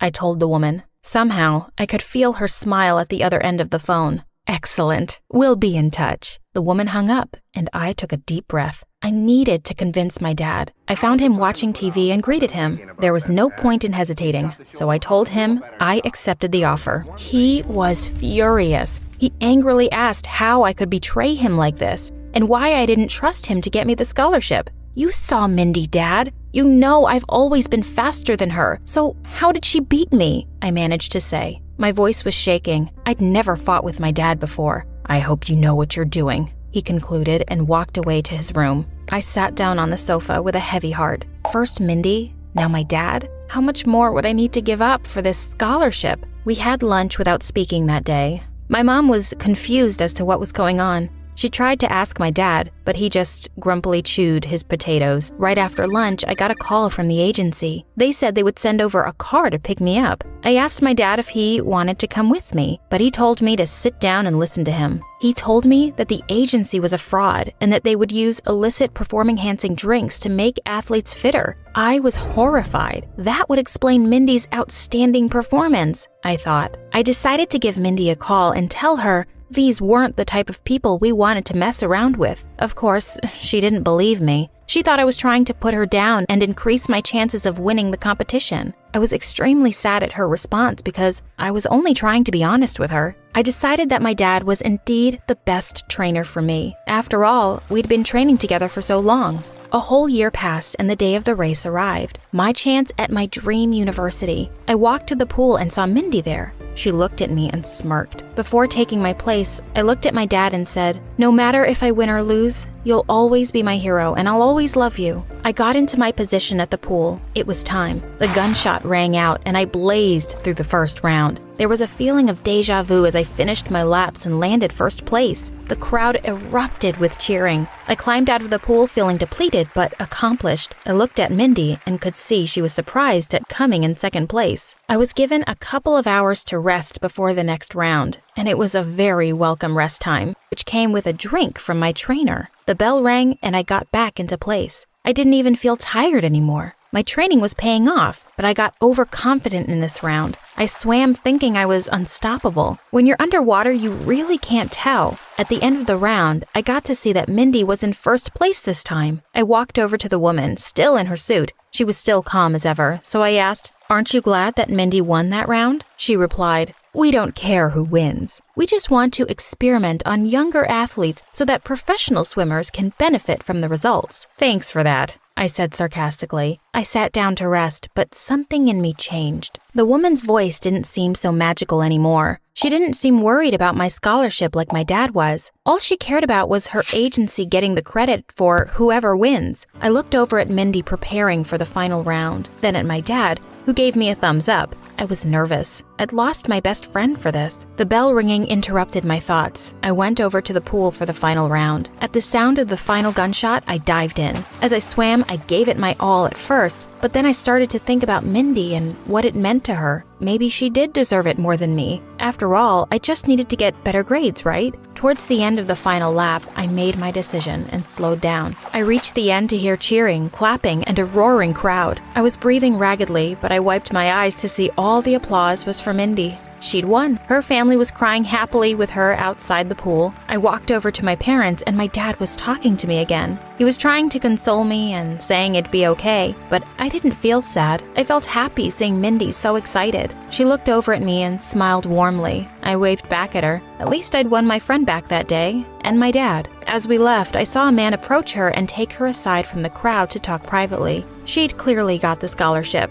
When I got home, I went to bed and cried into my pillow. I was happy but sad at the same time. It was a strange feeling. The phone started ringing, and it was an unknown number calling. I picked it up through tears and nearly dropped it as I listened. The man on the other end was saying he was a recruiter from a university, and he'd tried to find me after the race, but I must have left in a hurry. Then he said something I never expected. He was offering me a sports scholarship. I thought you only took the best, I asked with a runny nose, shocked. We're smart enough to see that this year there were 2 of the best. His voice made it seem like he knew about my decision not to win. So, what do you say? I thought about Mindy. She and I would be going to the same university. There was no way I'd let her go again. I'm in, I answered. When my mom was pregnant with me, the doctors told my parents they were having a boy. Wonderful. We'll name him Ace. Ace. I love that name. Then along came me. A girl! And I was born without a forefinger on my right hand. My parents were a bit freaked out at first, but they didn't really care. I was still their perfect baby. Hey friends, my name is Ace and I live in a small town in Ohio. Please like and subscribe. When I was in kindergarten, our teacher asked us to paint with our fingers, and that's when a kid noticed my hand was different. Hey, look at Ace's hand. So cool. Are you an alien? Whoa, Ace. Did a mouse chew through your finger? No, dummy. My hand's always been like that. My classmates never bugged me about it, which was nice. Over time, more people found out, and some mean kids would call me a freak. But I was never bothered much, because I could do everything people with 10 fingers could do, like play baseball. Dad was really into it, and he taught me everything I knew. Once when I was 14, I saw some boys playing baseball in the neighborhood, and I asked if I could join, but they said they didn't play with girls. Losers. As I turned to leave, one of the boys hit the ball and it came flying towards me. I swiftly caught it and swung it at him. The guy seemed shocked. Whoa, how did you do that? Yeah, you threw a perfect curveball. How did I do that? And when I tried baseball over and over again, I learned that I could throw a perfect curveball because of my missing forefinger. After that day, those same guys wanted me to teach them. I started playing with them every day and gained a reputation for smashing the neighbors' windows. When I was in 11th grade, Dad gave me some big news. I'd have to finish high school in Cincinnati because he'd gotten a better job there and we could use the money. So we moved. The school was 5 times the size of my high school back home, and I was feeling nervous as I walked in. Just as I found my locker, a very pretty girl walked over to me. Oh, hey, you look like you're new here. I'm Bree, and I must say, your overalls look awesome. Oh, thanks. My dad and I have matching ones. Really? The janitor wears almost the same. Is your dad the janitor? Wait, was she making fun of me? Before I could reply, a boy with flaming red hair came running down the corridor and crashed straight into Bree, knocking her to the ground. Oliver, you moron, get off of me. You were in my way and now you've made me lose it. Lose what? The rarest butterfly. I was following it and now it's gone. What kind of guy chases butterflies? You are such a loser. Stop being so mean to me, Bree, or I swear I'm gonna fall in love with you. She shoved him aside and stormed off. He grinned at me. I see you've met the school queen bee. More like school witch. Haha, yeah, that's Bree. So beautiful, but so cruel. Everyone's kinda scared of her, but not me. Me neither. Soon after, I found out Oliver and I were in the same class. He was a great guy, and we started hanging out together. And I discovered that he loved two things, magic tricks and baseball. He was always trying out silly magic tricks on me that made me laugh. And when he insisted I join the school's baseball team, I got to see how good he was. And also really competitive. One day in the cafeteria, Oliver was showing me a new card trick when Bree and her minions came by. You guys make the perfect weirdo couple. Miss Nine Fingers and Mr. Tomato Head. Having a bad day again, babe? I'll give you a hug if you don't mind the weird smell of my t-shirt. Ew! And I'd never be the babe of someone like you. Do you even have any life plans, Oliver? Or are you just gonna be some homeless street magician? Hey, I make plans every day. Like feed your goldfish, put on pants, annoy Bree. Why are you so worried about my future anyway? Do you see yourself in it? In your dreams, loser! And with that, she grabbed a bottle of mustard and dumped the whole thing on his head. Ketchup and mustard go together. And before I knew it, I'd flown out of my seat and attacked Bree. She screamed like a banshee when I sat on her and pulled her hair. Don't mess with my friend again. I can hurt you pretty badly with just 9 fingers, you dumb witch. That incident landed both me and Bree in detention, but I was a hero after that. No one had ever laid a finger on Bree before, and lots of kids were patting me on the back, and Oliver just couldn't get over it. That was epic, Ace. I can't forget the look on her face. I wish you'd made a video of me, dummy. Bree gave me death glares from afar every day, but I guess she backed off because she knew I could kick her butt. Oliver and I grew closer, and we played every day to help each other improve our game. Even my dad loved him, and his mom was so nice to me. I found out that his dad was always in and out of jail, and his mom was basically raising him alone. Since we were always together, lots of kids assumed we were a couple, but that didn't bother us much. We were best friends, and nothing could change that. One time we were having a practice match, and I was on fire. Oliver was really struggling to hold his ground against my curveball pitching. Are you trying to hit me in the face, Ace? Boo-hoo. Focus on your game, Oliver. You already have 2 strikes. 1 more and my team wins. For some reason, Oliver seemed tense, and when I pitched, he missed again. When my team started celebrating, he just threw his bat, ran off, and sat under a tree. Hey, don't be a sore loser. I'm just mad at myself. The final games are only a few months away, and that's where all the university recruiters pick talent. I really need a scholarship, and I'm playing so badly. And on top of everything, look, my shoes are ruined. Every player has some bad days. Cheer up, let's get some ice cream. Come on, let's go. He just sat there like a stubborn donkey as I pulled his arm with all my might. Suddenly he got up and I fell backwards, dragging Oliver with me. Awkward. By saying awkward, you made it awkward, weirdo. And then we both burst out laughing. I went to the bathroom to clean up, and that's when I heard Bree behind me. Do you know how gross it is to see 2 dorks making out? Get a room. We were not— Wait, why am I explaining anything to you? Think what you like. I was leaving when she said, I haven't forgotten what you did, Ace. I'm gonna get you when you least expect it. Oh, I'm so scared. I'd go running to my mommy if I had one. And I walked off quickly before she could reply. She sounded crazy. A week later, it was Oliver's birthday, and I wanted to buy him the perfect gift. I had to use all my savings, but it was worth it. I went over to his place, and when he opened the box, his eyes shone. Oh my God, new baseball shoes. Ace, you're the best. Can you sign them, please? 'Cause for me, you're a star. Are you sure you want me to destroy these killer shoes with my sign? When he nodded, I gave him an autograph. Soon we had our summer vacations, and I went back to Ohio to see Grandma. When I returned, I was in for a shock. Oliver seemed to be over his awkward puberty phase, and he looked really different. I'd never seen his hair brushed before. Where is my crazy best friend, and what did you do to him? I'm still the same guy. Hey, Ace, I gotta tell you something. Let's catch up at lunch, okay? Of course. But when I got to the cafeteria later, I saw Oliver there with Bree, and she was all over him.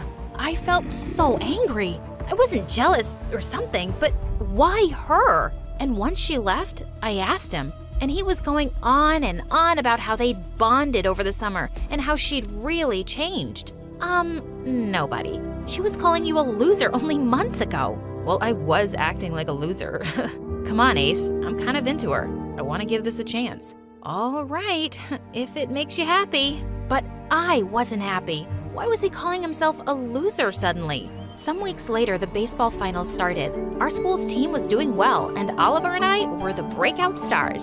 But only one of us could get selected for the prestigious sports scholarship at the best Ivy League university. As we prepared to go onto the field for the last match, Oliver shook my hand. May the best man or woman win. Couldn't have said it better myself.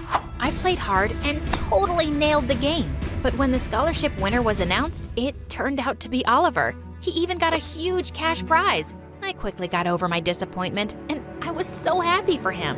A week later, Bree threw a party to celebrate Oliver's victory. But when I got there, Oliver was just busy with people I didn't know. I felt out of place and went to go sit by the swimming pool. And that's when I spotted Bree showing off her necklace to her friends. Wow, Oliver sure has good taste. That looks expensive. It was the least Oliver could do after what my dad did for him. He's the head recruiter at that Ivy League university, and he basically gave Oliver the scholarship, even though Ace played better. That witch got what she deserved, and Daddy really thinks Oliver is gonna be a huge star one day. Oh my God, I felt gutted and furious. I ran up to Oliver and grabbed him by his shirt. You cheated? How could you? Oliver knew right away what I was talking about and quickly pulled me into another room.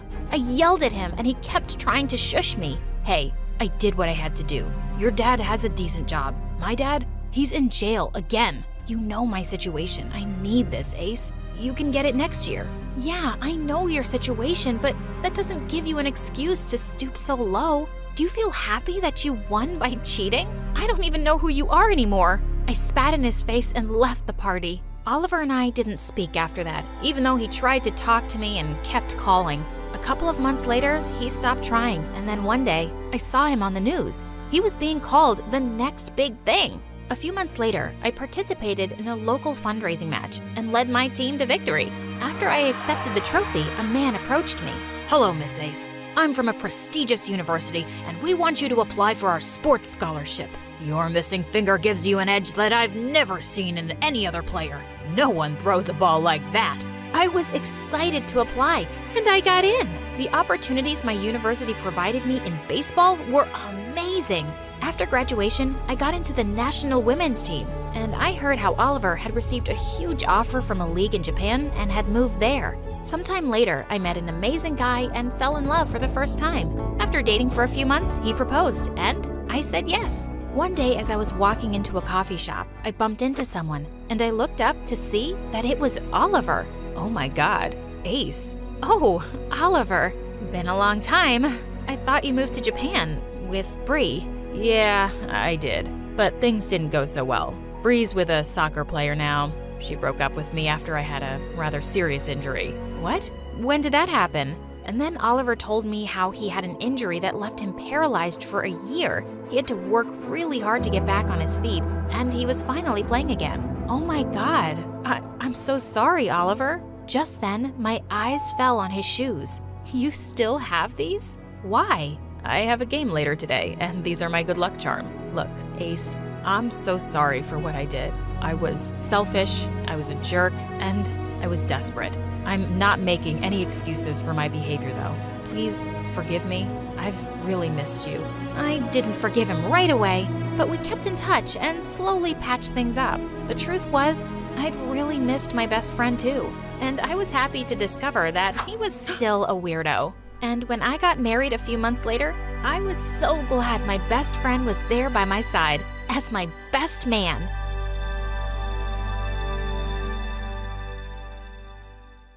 That's it. Today's the day I'm asking Liam out. I don't care what happens next. Liam was my crush since middle school, and I couldn't just sit around anymore. I had to do something about my feelings. He was one of the cutest guys and was really popular with the teachers. He had loads of friends. Wait, I haven't introduced myself. My name is Emily. Growing up, I was really shy and never really had any friends. I was awkward and clumsy and no good at any sports. But the only thing that I loved was technology. I was fascinated by machines. That day, with my best outfit on, I built up my courage, and when I noticed he was alone by his locker, I walked over to him.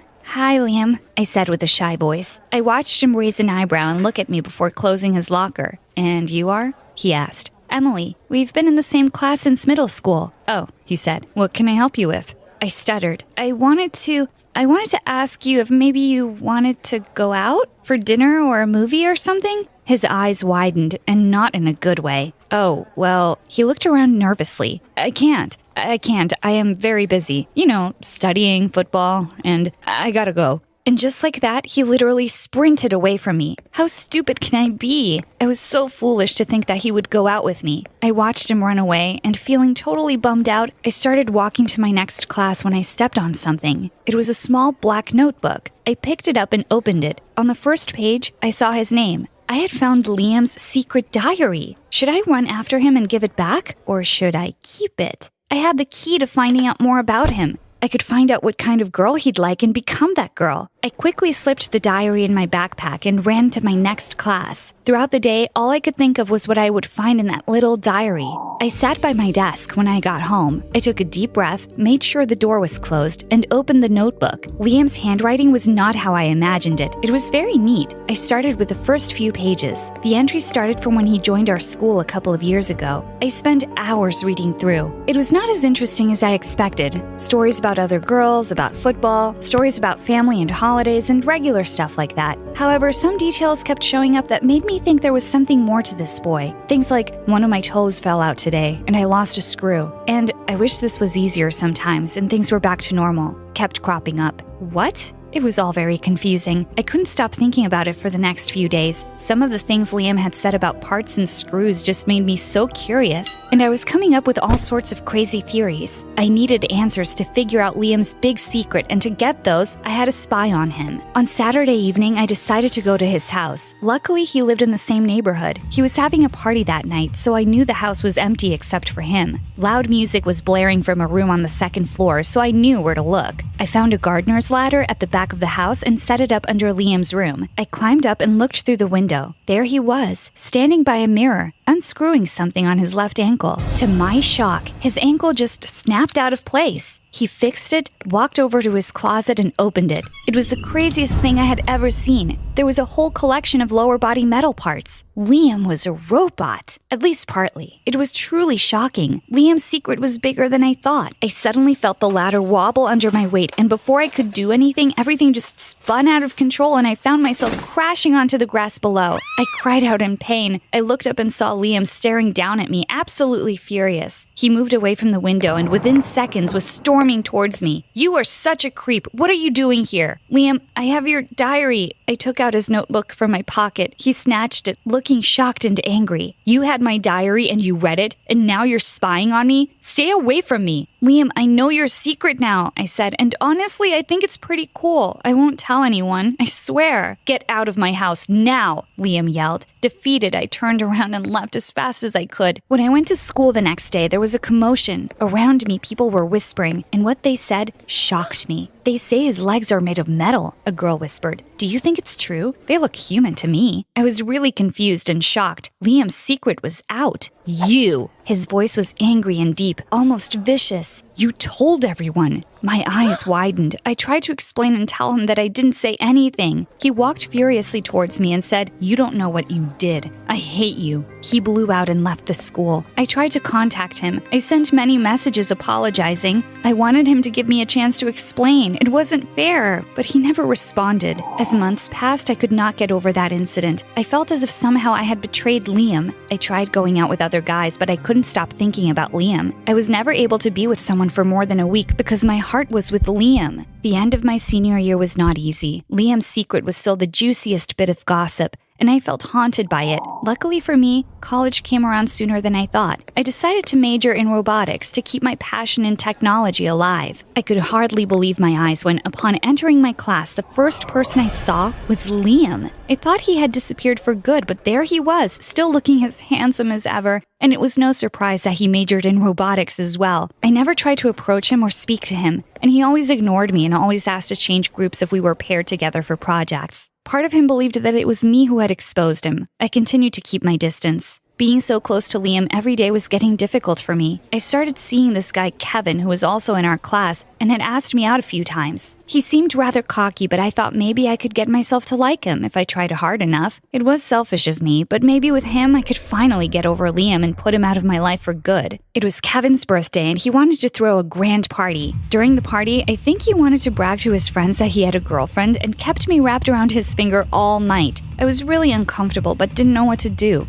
I had enough. We were all dancing and he forcefully tried to kiss me. "What the hell do you think you are doing?" I yelled, pushing him away, and suddenly all eyes were on us. Kevin stared me down and I knew his look. It said, "You are embarrassing me." He let out a fake laugh and wrapped his arm around my shoulder, pulling me towards him roughly. "What, am I not allowed to kiss my girlfriend?" he asked, and his friends laughed with him. "Leave her alone, Kevin." I turned around in surprise to see Liam standing behind us. "What's your problem, dude? You're the one who kept asking me to ask Emily out." I was really confused when I heard that. Why would Liam do that? I saw him looking at me apologetically. Then he turned to Kevin. "That's before I knew you were such a prick. Now let go of her. You're clearly making her uncomfortable." Kevin stepped towards Liam angrily as if to punch him. But before he could do anything, Liam gave him a big shove into the pool behind him. Everyone gasped. I stood there in shock for a few seconds and then ran out of the party. "Emily," Liam called out to me when we were outside. "What was all that about you asking Kevin to ask me out?" I said to him angrily. "I'm really sorry. I knew he was a bit of a jerk and I just wanted to get back at you for high school.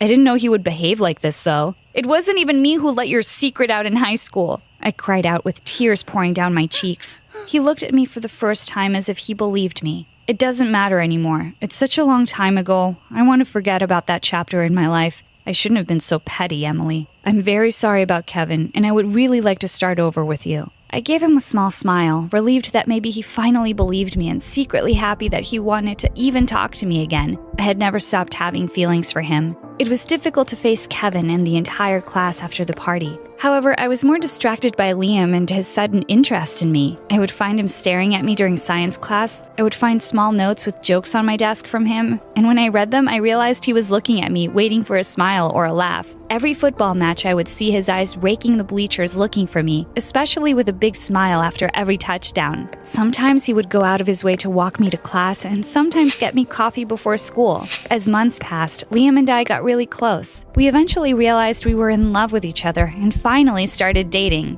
Liam was a box full of secrets, someone who just wanted to live a normal life like any guy his age. And I suppose I made him feel normal. We were the perfect couple. But just as things were going smoothly, his legs malfunctioned. It was the middle of the night, and the wires that connected his ankles to the rest of the body sparked, which soon turned into a mess. He woke up screaming. His brain could not understand what was happening. He couldn't feel anything or touch anything, and his limbs were out of control. I knew I could not take him to the hospital. He didn't want his secret out in the open. I had no other choice but to fix him myself. I tried to remember how to connect all the wires correctly. It was a difficult task, especially since I was trying to keep him in a calm state at the same time. To my surprise, Liam's wiring was familiar to me. It was simple, very similar to one of the computers. Finally, after a few hours, I managed to fix the issue. Suddenly, Liam broke down, sobbing like a little kid. "Are you still in pain, Liam?" I asked, feeling really worried. "No, I'm not, thanks to you, Emily. I think I'm finally ready to tell you why I am this way." He told me that one day when he was 13, he snuck out of the house in his parents' car and took his little brother along with him for a ride. They ended up in a terrible car accident. He underwent many surgeries, but the doctors could not save his legs. That's why he had the metal ones. His little brother, however, had passed away.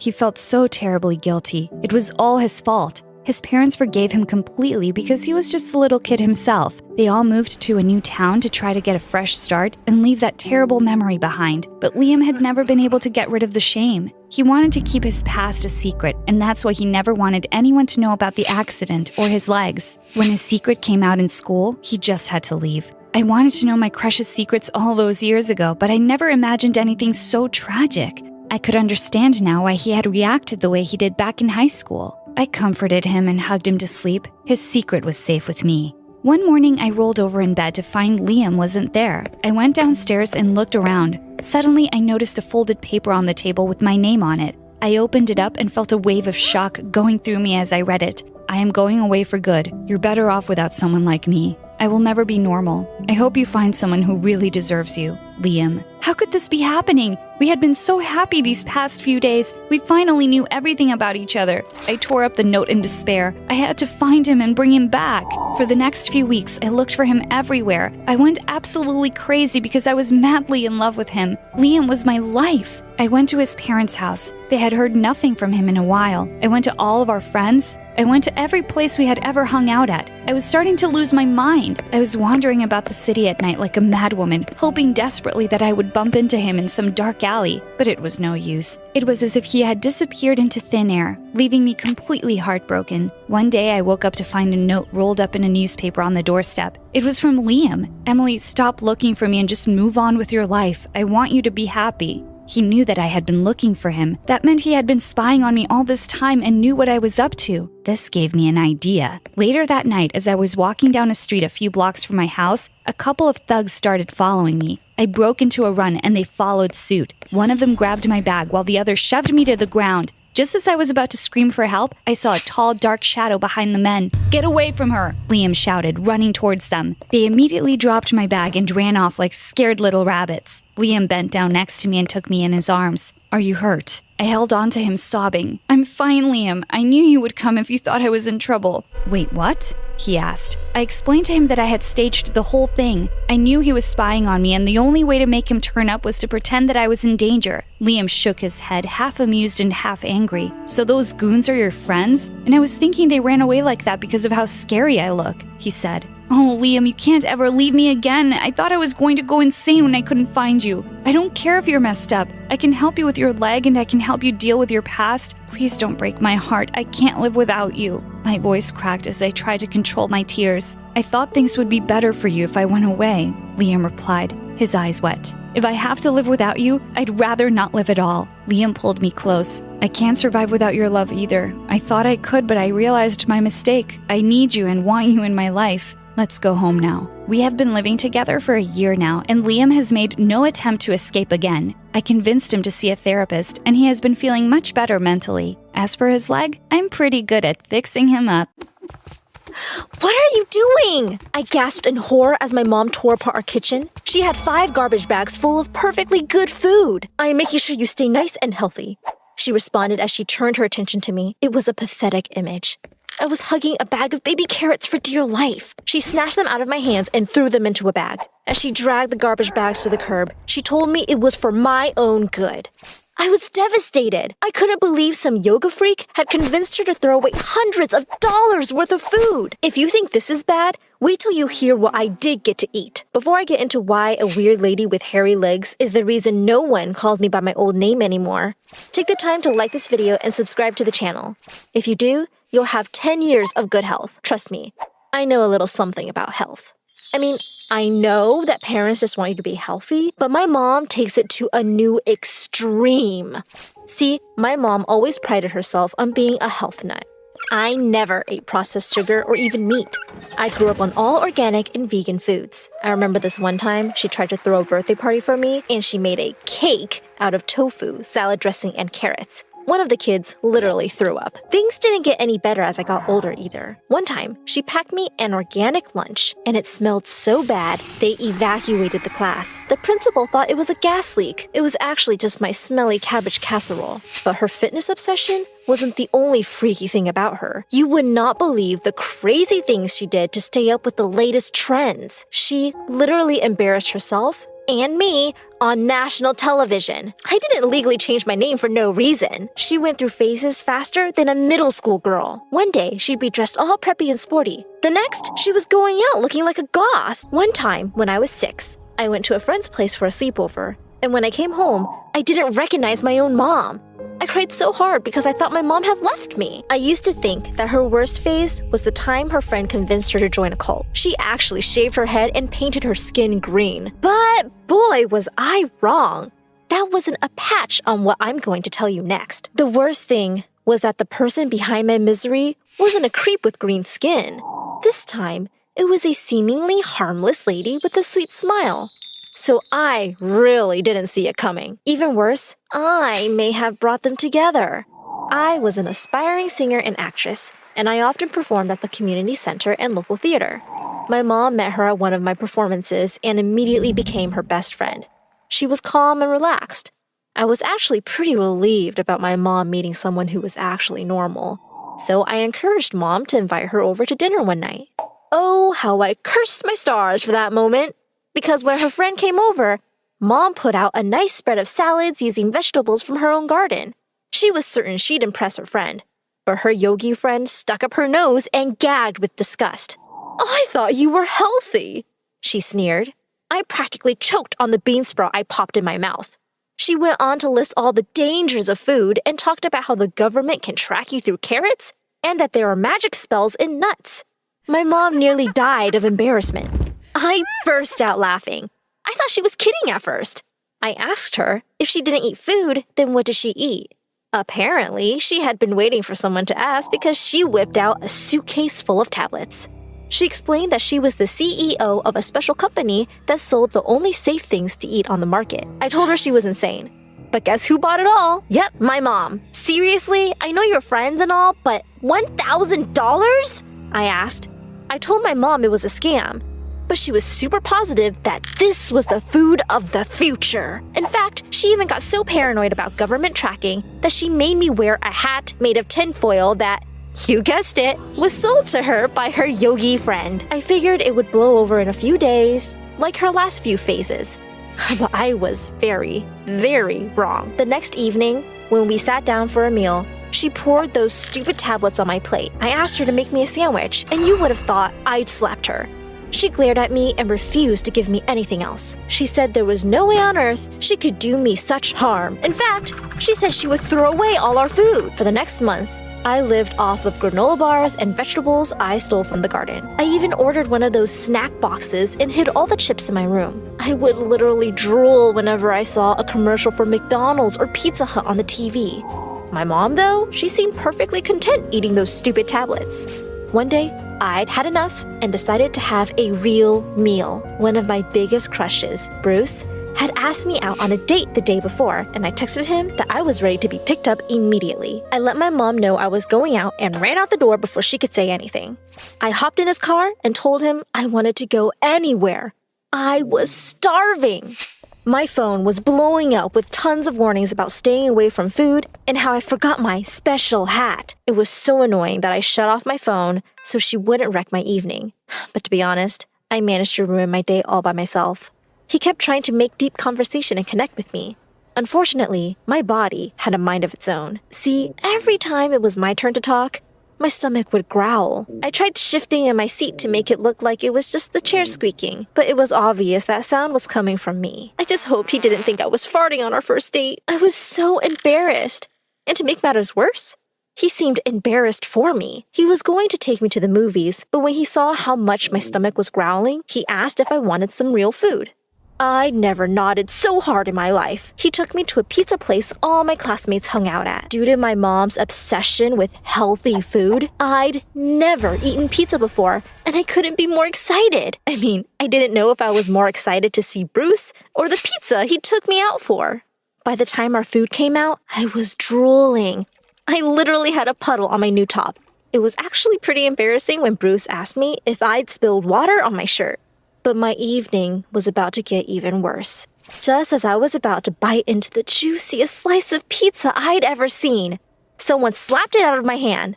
I almost cried as I watched the pizza fall to the floor. I whipped around and saw that my mom was there, and she was furious. I wanted to scream. Then, to make matters worse, she started shouting at me.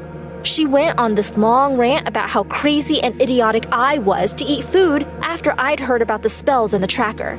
She kept trying to hand me the stupid metal hat, which ruined my hair and made me look like an insane robot. "Who is this crazy lady?" Bruce asked. "I would be her mother, young man," she shouted back.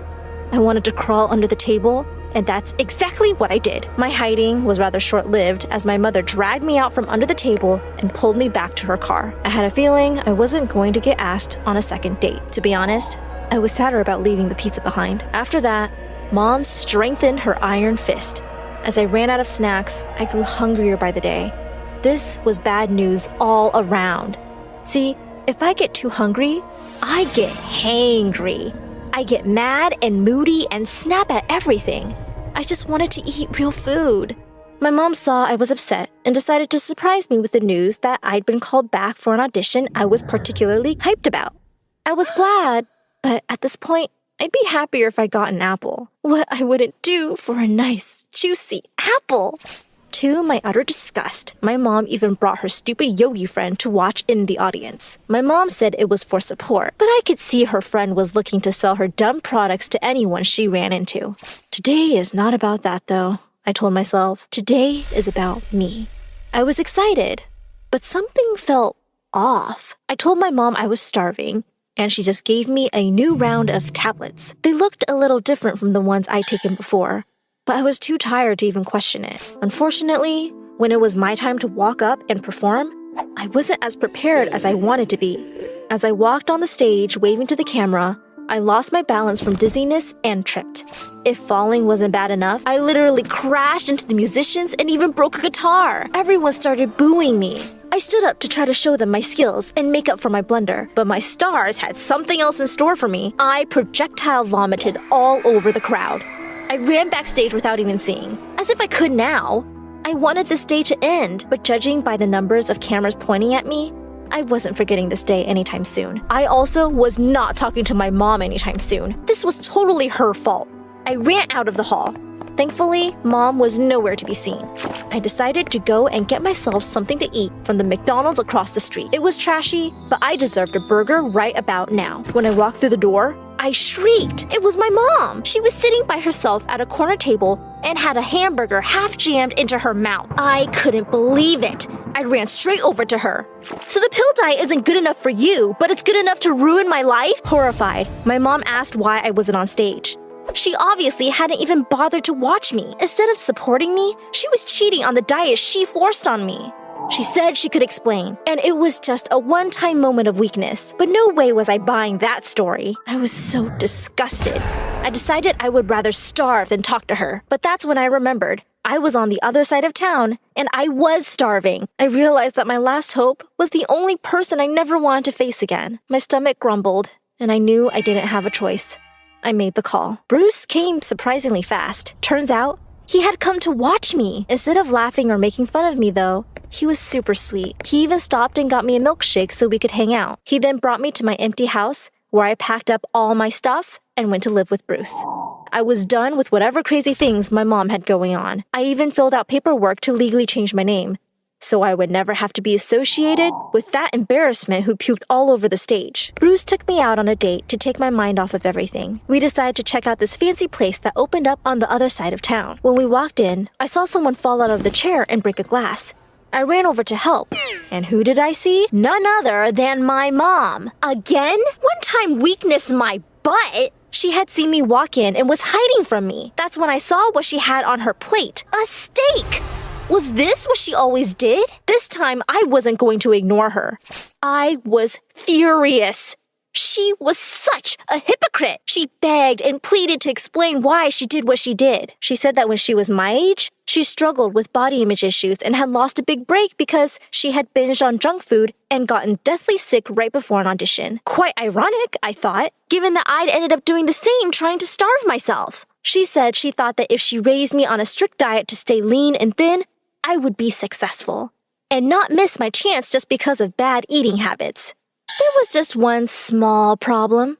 She couldn't lead by example, so she would go out and buy hamburgers and fries in private. Unfortunately, though, my problems didn't end there. Even after we made up, I couldn't go back home. My mom lost her house because of how expensive her friends' treatments were.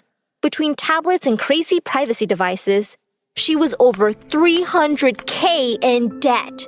I nearly fainted when she said that. Sure, we weren't poor, but we weren't that well off to just throw away hundreds of thousands of dollars like that. I demanded that my mom go and confront her yogi friend immediately because we were getting our money back. This was actually the first time my mom was going to visit her home.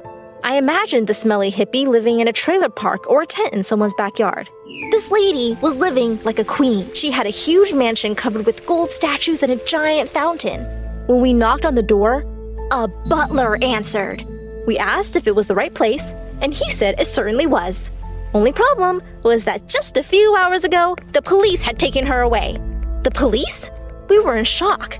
We drove down to the station and joined a large group of people out front. When we asked what the big crowd was for, it turned out they were all also looking for the lady. That yogi lady scammed hundreds of people out of millions of dollars. Sometimes she was a nun selling magical holy water that she scooped out of the sewers. Other times she was a hippie that sold dog pills as supplements. Hearing that I had spent months eating nothing but dog pills made me almost projectile vomit on the crowd. If nothing else, this story has a bit of a happy ending. See, we ended up getting $2 million in our settlement case against her.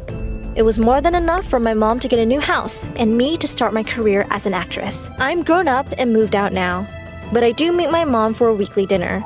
She still tries to be healthy, but in a good way. I like to say that she learned her lesson about being gullible, but she just asked me and my now boyfriend to come to some mysterious spa that will change my life forever. Wish me luck.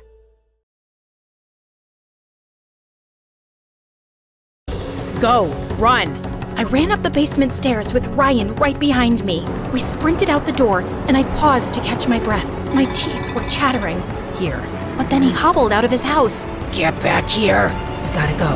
How far can we go on the ice? Hi, my name is Melody Walker, and I'm from Whittier, Alaska. Before I continue, please like and subscribe. I was from the tiniest town, and my house was even further away, tucked between these frosted mountains. And I loved to play or roll in the snow, but what I loved most was whenever we had to go into town. The people bustling from shop to shop, the cars whooshing by, and the laughter all around. And when I saw kids, I knew I had to be friends with them. If only I could stay in town a little longer. By the time I turned 6, my parents had started homeschooling me. It was fun in the beginning. I could go to class in my pajamas, I could turn in homework late by batting my eyes, and our cafeteria was open 24/7.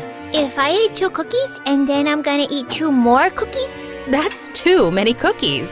But when I would watch TV or a movie, well, school looked totally different. I had no desk, no detention, and of course, no dances. I complained sometimes to my parents, so they did everything they could to cheer me up. We would play hide and seek or a game of chicken, a modern family one, or become anchors of our own imaginary show. My dad even tried to teach me to waltz, but I only crashed into 1 or 2 vases. Still, it felt like maybe I was missing something. Like I had no one to give my friendship bracelet to or ask me to the prom. And when I was 15, my life took a sudden turn. My dad got a promotion, so we were moving to the city. And I was ecstatic. I can finally have friends and maybe a boyfriend like MSA. But it wasn't that easy. I wish there was a handbook for high school. I had so many questions. How do you get in line for lunch when the crowd never ends? And where do you sit in class? Why do all these kids leave that wobbly chair for me that keeps bumping me in the back? Soon, I felt like I wasn't fitting in, but I wasn't a quitter. So I remembered how kids would act on TV shows or movies, and I tried the same with Amy, who was sitting next to me. What are you doing? Oh, you gave the right answer, so I thought I'd... No, we don't high five. What are you, 10? And it got me. Alone during lunches, alone during class, and alone during dances. Maybe I wasn't cool, but maybe if I was smart, I would finally make some friends. So I posted my tests with an A+ on my locker and on my Instagram stories. Neither worked. And then I did something I shouldn't have. Mrs. Smith, didn't you want to pass out that quiz before class was over? You can guess what's next. But at least my teachers liked me. They knew I tried hard, maybe too hard, and word got around to the principal. He tracked me down one day and asked me to join the school's newspaper. You're pretty good at academics and writing, and the paper needs some help. And it was a ton of fun. It helped the day fly by, and I ended up hearing the gossip from everyone. I heard where to get the best spray tan, which corner of the library was best for, you know, and that Jessica P. stole Jessica's R's homecoming crown and wouldn't give it back. By the time I was 17, I was writing full articles and editorials in my free time. I also got to interview school hotshots, the big leagues, like cheerleaders and athletes. And finally, I was assigned to talk to Ryan, the captain of the hockey team, with a killer smile. So Ryan, how do you deal with the team pressure? Lonely? I'm feeling lonely, lonely. Stop glancing and tell me, hold me, hold me. I totally blurted it out. I slapped my hand over my mouth. As my face burned red hot, I immediately regretted serenading him. Ryan laughed, and I turned to hide my embarrassment, but my feet twisted over each other, and I fell back on Ryan. Whoa, you have a lot of school spirit. Are you okay? Oh, yeah. Oh, Melody, be professional. I took a deep breath and tried to recover. Are you excited for next week's date? Game? Next week's game? We're pumped, and I like a good date. Game. That smile again. I felt like I'd melted into a puddle. From that day on, everything changed, and my heart fluttered whenever he was even in the same room as me. And once, when I was in the cafeteria trying to merge into the lunch line with no luck, I was about to give up when a hand tapped me on the shoulder. You can stand in line with me. I spun around to make sure he was talking to the right person. Yes, you. Everyone gets feral at lunchtime. It felt like everyone had disappeared, and it was just him and me. I couldn't think of a single word to say, but spit it out. I believed you, I'm so stupid. I cringed at myself, but Ryan just laughed. Could this be the start of something? And then one day, as I was washing my hands in the bathroom, I saw Amy crying in the corner. I went to put my arm around her for a hug. What is wrong with you? Don't touch me. I'm sorry, you looked so sad. Amy rushed out of the bathroom and ran into the principal. It is way past the bell. Where's your hall pass? She's with me, sir. Is she? I'm interviewing her for, a story about the new tater tots. He angrily shuffled around the corner. Thank you. You didn't have to do that. That old man, he's a weirdo and always yelling and ranting and would love to give attention to everyone. Well, it seems like you were having a tough day. Yeah, boy trouble. Amy invited me to sit at her table for lunch. This was what I needed. I had a group of girls to hang out with every day, gossip about boys, or just share fries. Amy was cool. She gave me advice on how to wear my hair and which season my colors were in. We even worked on a history project together. I helped Amy get an A, and she helped me get out of that wobbly seat in the back of the classroom. And one day at lunch, everyone was buzzing about a party. Are you doing anything tonight? I can get you an invite. Oh, I don't know. I felt like one of the girls. I was also included. I have real, true friends now. Kelsey can pick us up. Come on, there will be really cute guys there. Like, anyone from the hockey team? Like Ryan? Of course, he wouldn't miss it. My first real party, and I had nothing to wear. I dug through my clothes like I had made mountains of rejected outfits until I found the perfect one. As snow lightly fell, Amy's friend Kelsey pulled up with Amy in her car with her two other friends, Allie and Emma. We drove to the house on the very top of a hill. The music was bumping and we could hear laughter. In the cafe, Amy and her friends pulled me into the dancing. Even though I couldn't dance to save my life, I felt at ease in my little friend circle. After a while, I cut my way out of dancing to look around for Ryan, but he was nowhere, so I joined others around the pool table. Do you play? It was Ryan. I nervously choked on my words. Do I play pool? Do you? No, I don't. But I could. That doesn't seem too hard. Did I do this right at all? Yeah, not quite. First of all, you hold the cue stick in the other direction. The other direction. I knew I was missing something. Let me show you. Ryan stood behind me and moved my hands on the cue stick. It's all about angles. He put his arm around my arm and showed me how to shoot. I could feel his breath, and I got goosebumps. As we played, I didn't even notice the other people trickle out. I looked at my phone and gasped. I gotta go. My parents are gonna freak out. I've never been out this late. Do you need a ride? It looks like the storm picked up. Whoa, a ride? With Ryan? And just then, my imagination went wild in my head. I could see us sitting in the car, our hands brushing against each other as we tuned the radio. I might even say, oops, I'm sorry, just to make it happen again. And when it was time for me to leave, Ryan would come running out of the car and say, Melody, you forgot your phone. I would know that I did it on purpose, but I would pretend to be surprised. Then I would take a step towards my house, and he would grab my hand, spin me around, and kiss me. And just then, Amy popped in. No, Ryan, she's getting a ride with me and Kelsey. She doesn't need your stupid truck. Okay, no problem. Thought I'd offer. See you later, Melody. Amy crushed my dreams badly, and with a heavy heart, I waved goodbye to him. Don't get your hopes up. He's a massive flirt. I think Kelsey is in her car. We walked outside, and all the other cars were gone, including Kelsey's. Where are you? I don't have any service. The wind had picked up and was whipping around us. Everyone tried their phones, but with no luck. I shuffled up back to the cafe, but the lights were out. This door's locked. We've got to do something before we turn into icicles. There's another house just down the way. We can go there. It's closer to town, so we'll probably get reception. Probably. The four of us waddled down the street in our dresses, slipping and sliding as the snow whirled around us. We arrived at the front door and knocked. No one's answering. Amy looked under the doormat, and then, under a frog statue, she pulled out a key. Too easy. I don't know if we should break into someone's house. We're not breaking into someone's house if it's already open. I don't know if the police will agree with us, but my hands are turning blue, so we crept into the house. It was small and creaky and smelled like an old wet towel. Let's see if they have chips. I walked past the mantel and looked at the owner's photos. The face looked familiar, but I couldn't place it. I could hear whimpering noises coming from the basement. You guys, you hear that? I opened the basement door, slowly made my way down, and found crates and crates of puppies. But they looked hungry, and I could feel that I would be their next meal. The basement door slammed shut. I ran up to the door, but it was locked. Amy? Ellie? Emma? Hello? I pushed as hard as I could, but the knob wouldn't budge. I was left alone for hours, out in the rural parts when there wasn't any cell service. I was so scared, but somehow I gathered myself, and I remembered there was one number that could get through. Hello, 911? What's your emergency?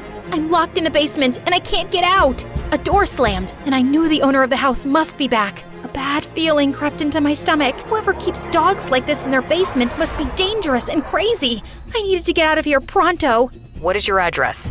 Up on a hill? I had no idea where I was. I could hear a man's footsteps upstairs, and the puppy started barking like crazy. I think I'm on a pine hill or a peanut hill. Something with a P, that's for sure. I picked up a crowbar just in case I needed a weapon to defend myself. The door swung open. Melody? Ryan, what are you doing here? I was worried about you, and when I didn't reach you, I called Amy. She told me that she left when she'd been waiting for you around here but couldn't find you. So I came here, and then I spotted your scarf. Yeah, but she was here. Anyway, I've been trying to call for help, but I don't even know where I am. Ryan took the phone. Hi, 1430 Pepper Lane. Pepper! I was close. What are all these puppies? Some shady person may definitely be selling them illegally. Another thud exploded upstairs, and a shadow appeared. Principal Crabapple? What are you kids doing here? Breaking and entering is a crime, don't you know? I'm sorry. I got trapped here when I was looking for help. Please let us go. It's all a misunderstanding. And we don't know anything about the puppy mill, and we will never speak about this to anyone. The principal's eyes darted around the room, crazy and frantic. I can't trust you. You won't be getting my secret. He lunged at me, and I threw the crowbar at him, and it landed on his foot. He started hopping like mad. Go, run. I ran up the basement stairs with Ryan right behind me. We sprinted out the door, and I paused to catch my breath. My teeth were chattering. Here. But then he hobbled out of his house. Get back here. We gotta go. How far can we go on the ice? Just then, police cars squealed onto the property. Ryan put his arms around me as the police handcuffed Mr. Crabapple. We're gonna be okay, Melody.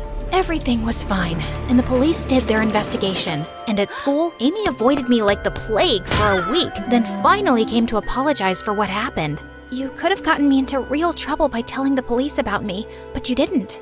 Why, Amy? Why did you do this? The thing is, Ryan and I used to date, but I wasn't over him at all. And then I saw him scribbling your name and poring over your newspaper articles, and it just drove me mad.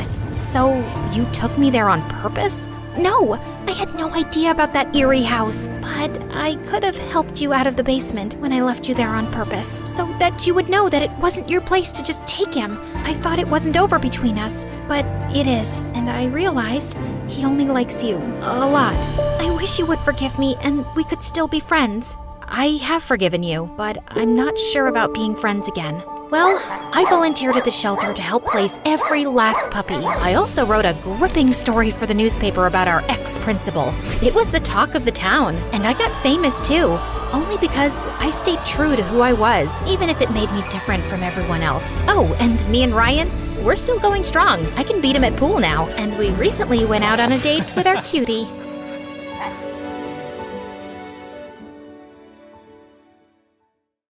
Hello, friends. I'm Maxine, but you can call me Max.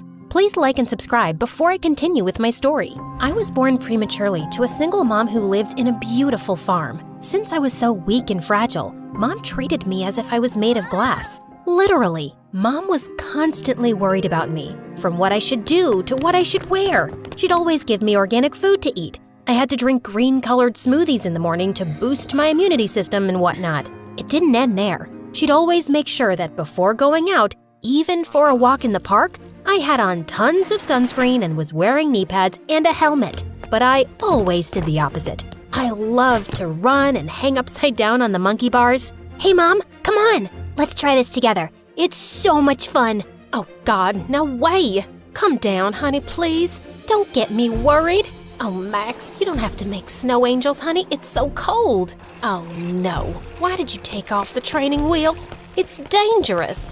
What? A hike with your friends? Do you have any idea how many things can go wrong during such an activity? You could fall, you could hurt yourself, and you could get lost. That's how Mom was. One time when I was 16, it was raining heavily and Mom wanted me to get back in. I didn't, and as a result, I got sick. This herbal tea will do wonders. Mom's herbs were doing absolutely nothing to help, and when I got a high fever, she rushed me to the hospital and it turned out I was pretty sick. I'm so sorry, sweetie. Why was I being so reckless?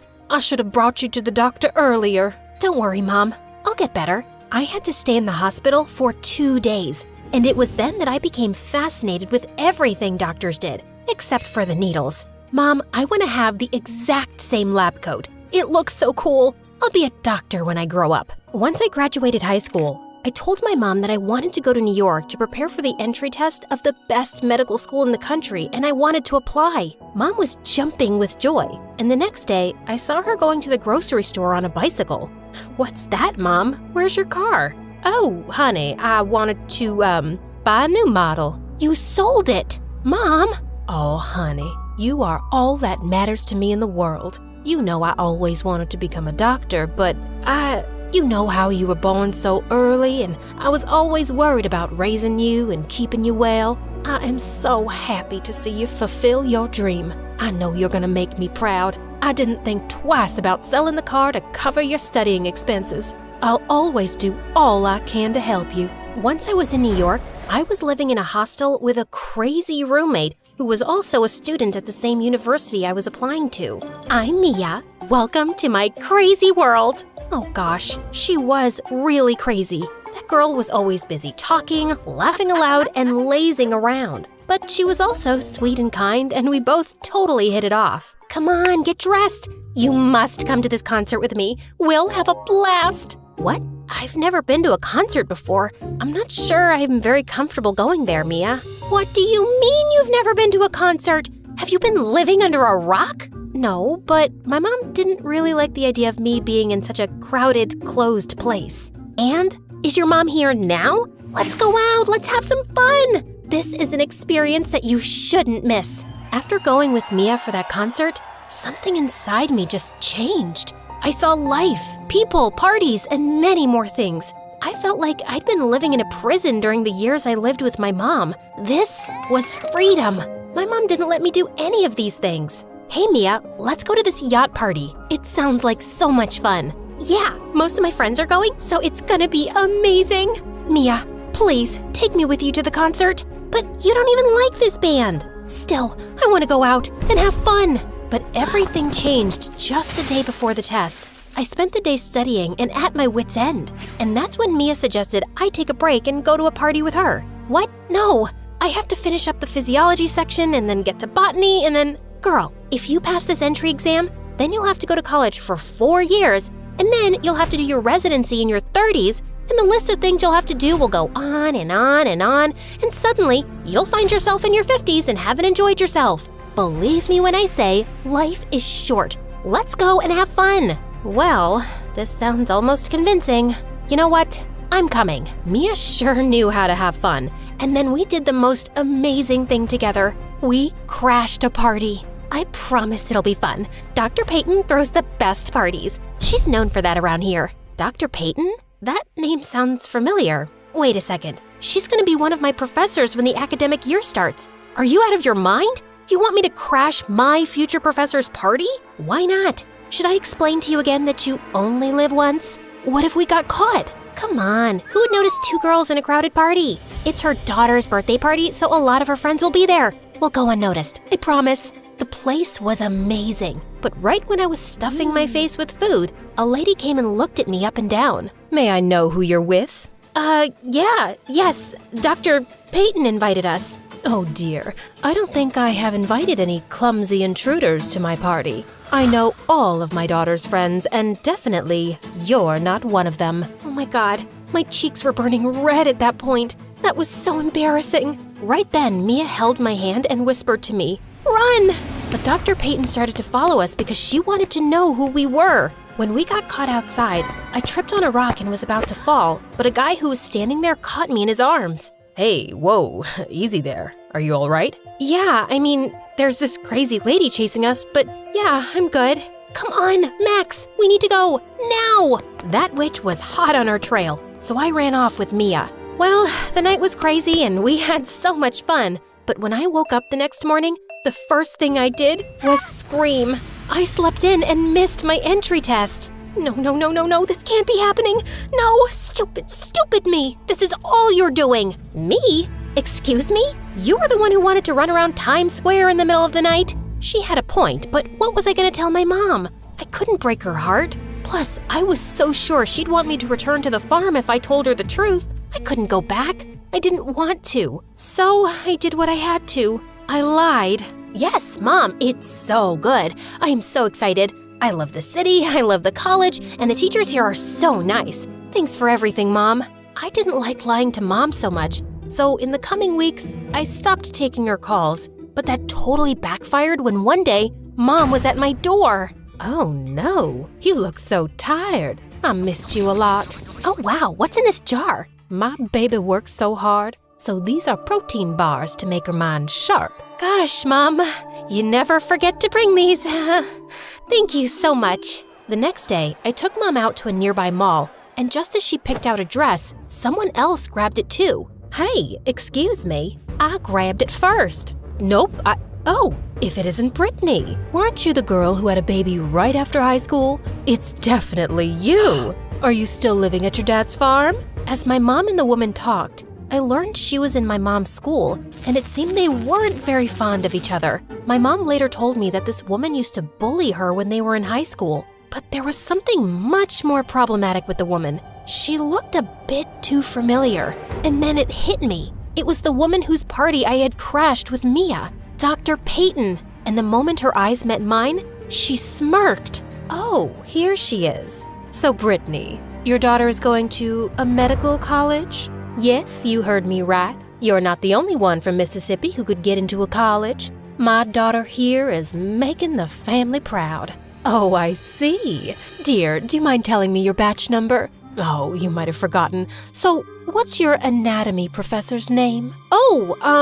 He is Professor Derek. Oh, Dr. Derek, you say? Well, the anatomy professor is a lady, and she happens to be me. Well, your daughter is nothing but a liar, and let's not forget an intruder. The apple doesn't fall far from the tree, I'd say. Saying that, she turned and left, but Mom looked so disappointed in me. How could you? I had high hopes for you. I don't care about the test, but lying? I didn't raise you to be a liar, Max. I'm going back. How could you? What was I supposed to tell you? Mom, I partied all night and missed the test. You want to know why I lied? 'Cause I didn't want to return. Mom, you're basically a helicopter parent. New York was my path to freedom, and I took it. You didn't let me do anything fun for the past 17 years of my life. But now, I decided to start living. So please, let me. The moment the words came out of my mouth, I regretted saying them, but the damage was done. Mom packed her bags and returned to the farm. In a couple of days, I realized how I'd hurt her, and when I tried to contact her, she shut me out. For the first time in my life, I felt alone. Yeah, alone in a city of 5 million people. I was sad for weeks, and it was Mia who pulled me out from my slump. Can you just stop bothering me? I am not feeling all right. Feeling all right? You have been in those PJs for 2 weeks. Boo-hoo, you missed your test. What's your next step? Stay in those PJs till you die? Gosh, Max, Your life can't get better by chance. It can only get better by change. That was some tough love from her side, but it worked. I picked myself up and even found a job. I have to admit, it was hard, very hard. I was working my butt off. I needed to get into that college and make Mom proud. The following year, the entry tests were back on, and this time, I got in. I was so happy and even visited Mom for Christmas and broke the news. But things had changed. While she was happy and even helped me out with the fees, it just wasn't the same. But I still hoped to win my mom back, and to make Dr. Peyton pay, of course. On my first day at medical college, it was like I was walking in mazes, and I felt more out of place than a mustache on a baby's face. But thank God, I spotted a guy in the corridors. Hello? Dr. Evan, right? Wait, you're the guy from that witch Peyton's house. What were you doing there? Oh, I was invited to the birthday party, but what were you doing there? Oh, it's a long story. I'll tell you later. Could you please tell me where I could find Class 07? Just as I got a seat, Miss Peyton entered the class and gave a very, very boring lecture. I was amazed at how the students didn't doze off. In the end, she asked if we had any questions, and I jumped to my feet.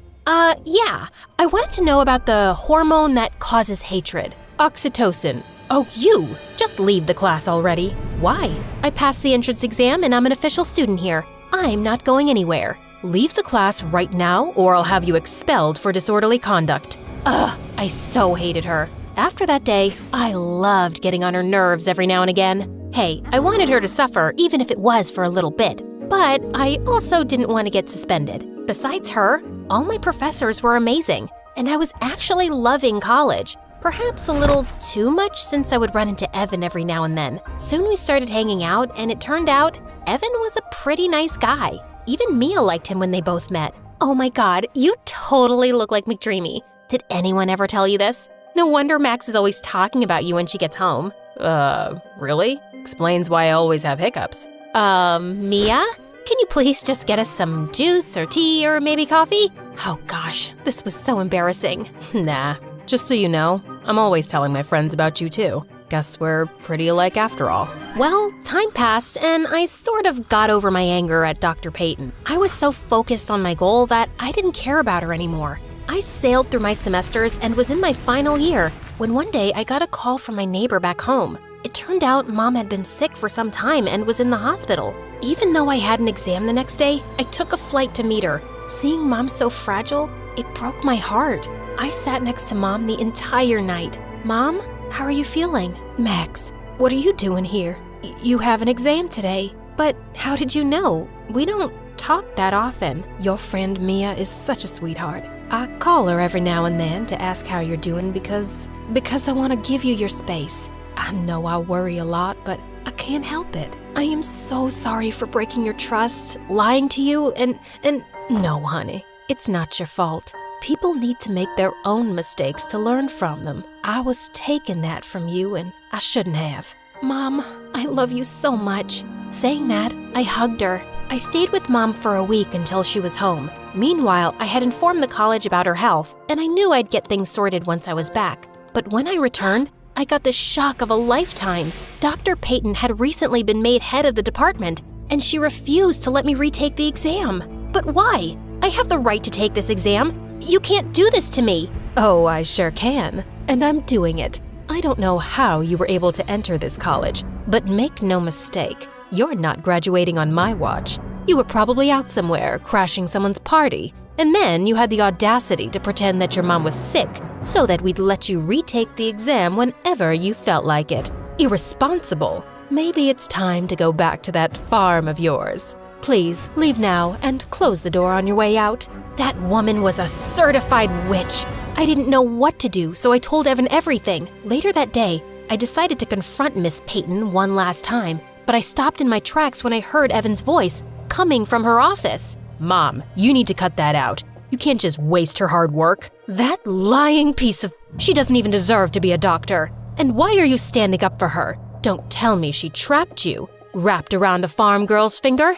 I expected better from you, Evan. Mom, Max is my friend. You have to stop this. Otherwise, I'll have to go against you. You wouldn't dare. Just when Evan came out, he was stunned to find me there. You tricked me. No, Max.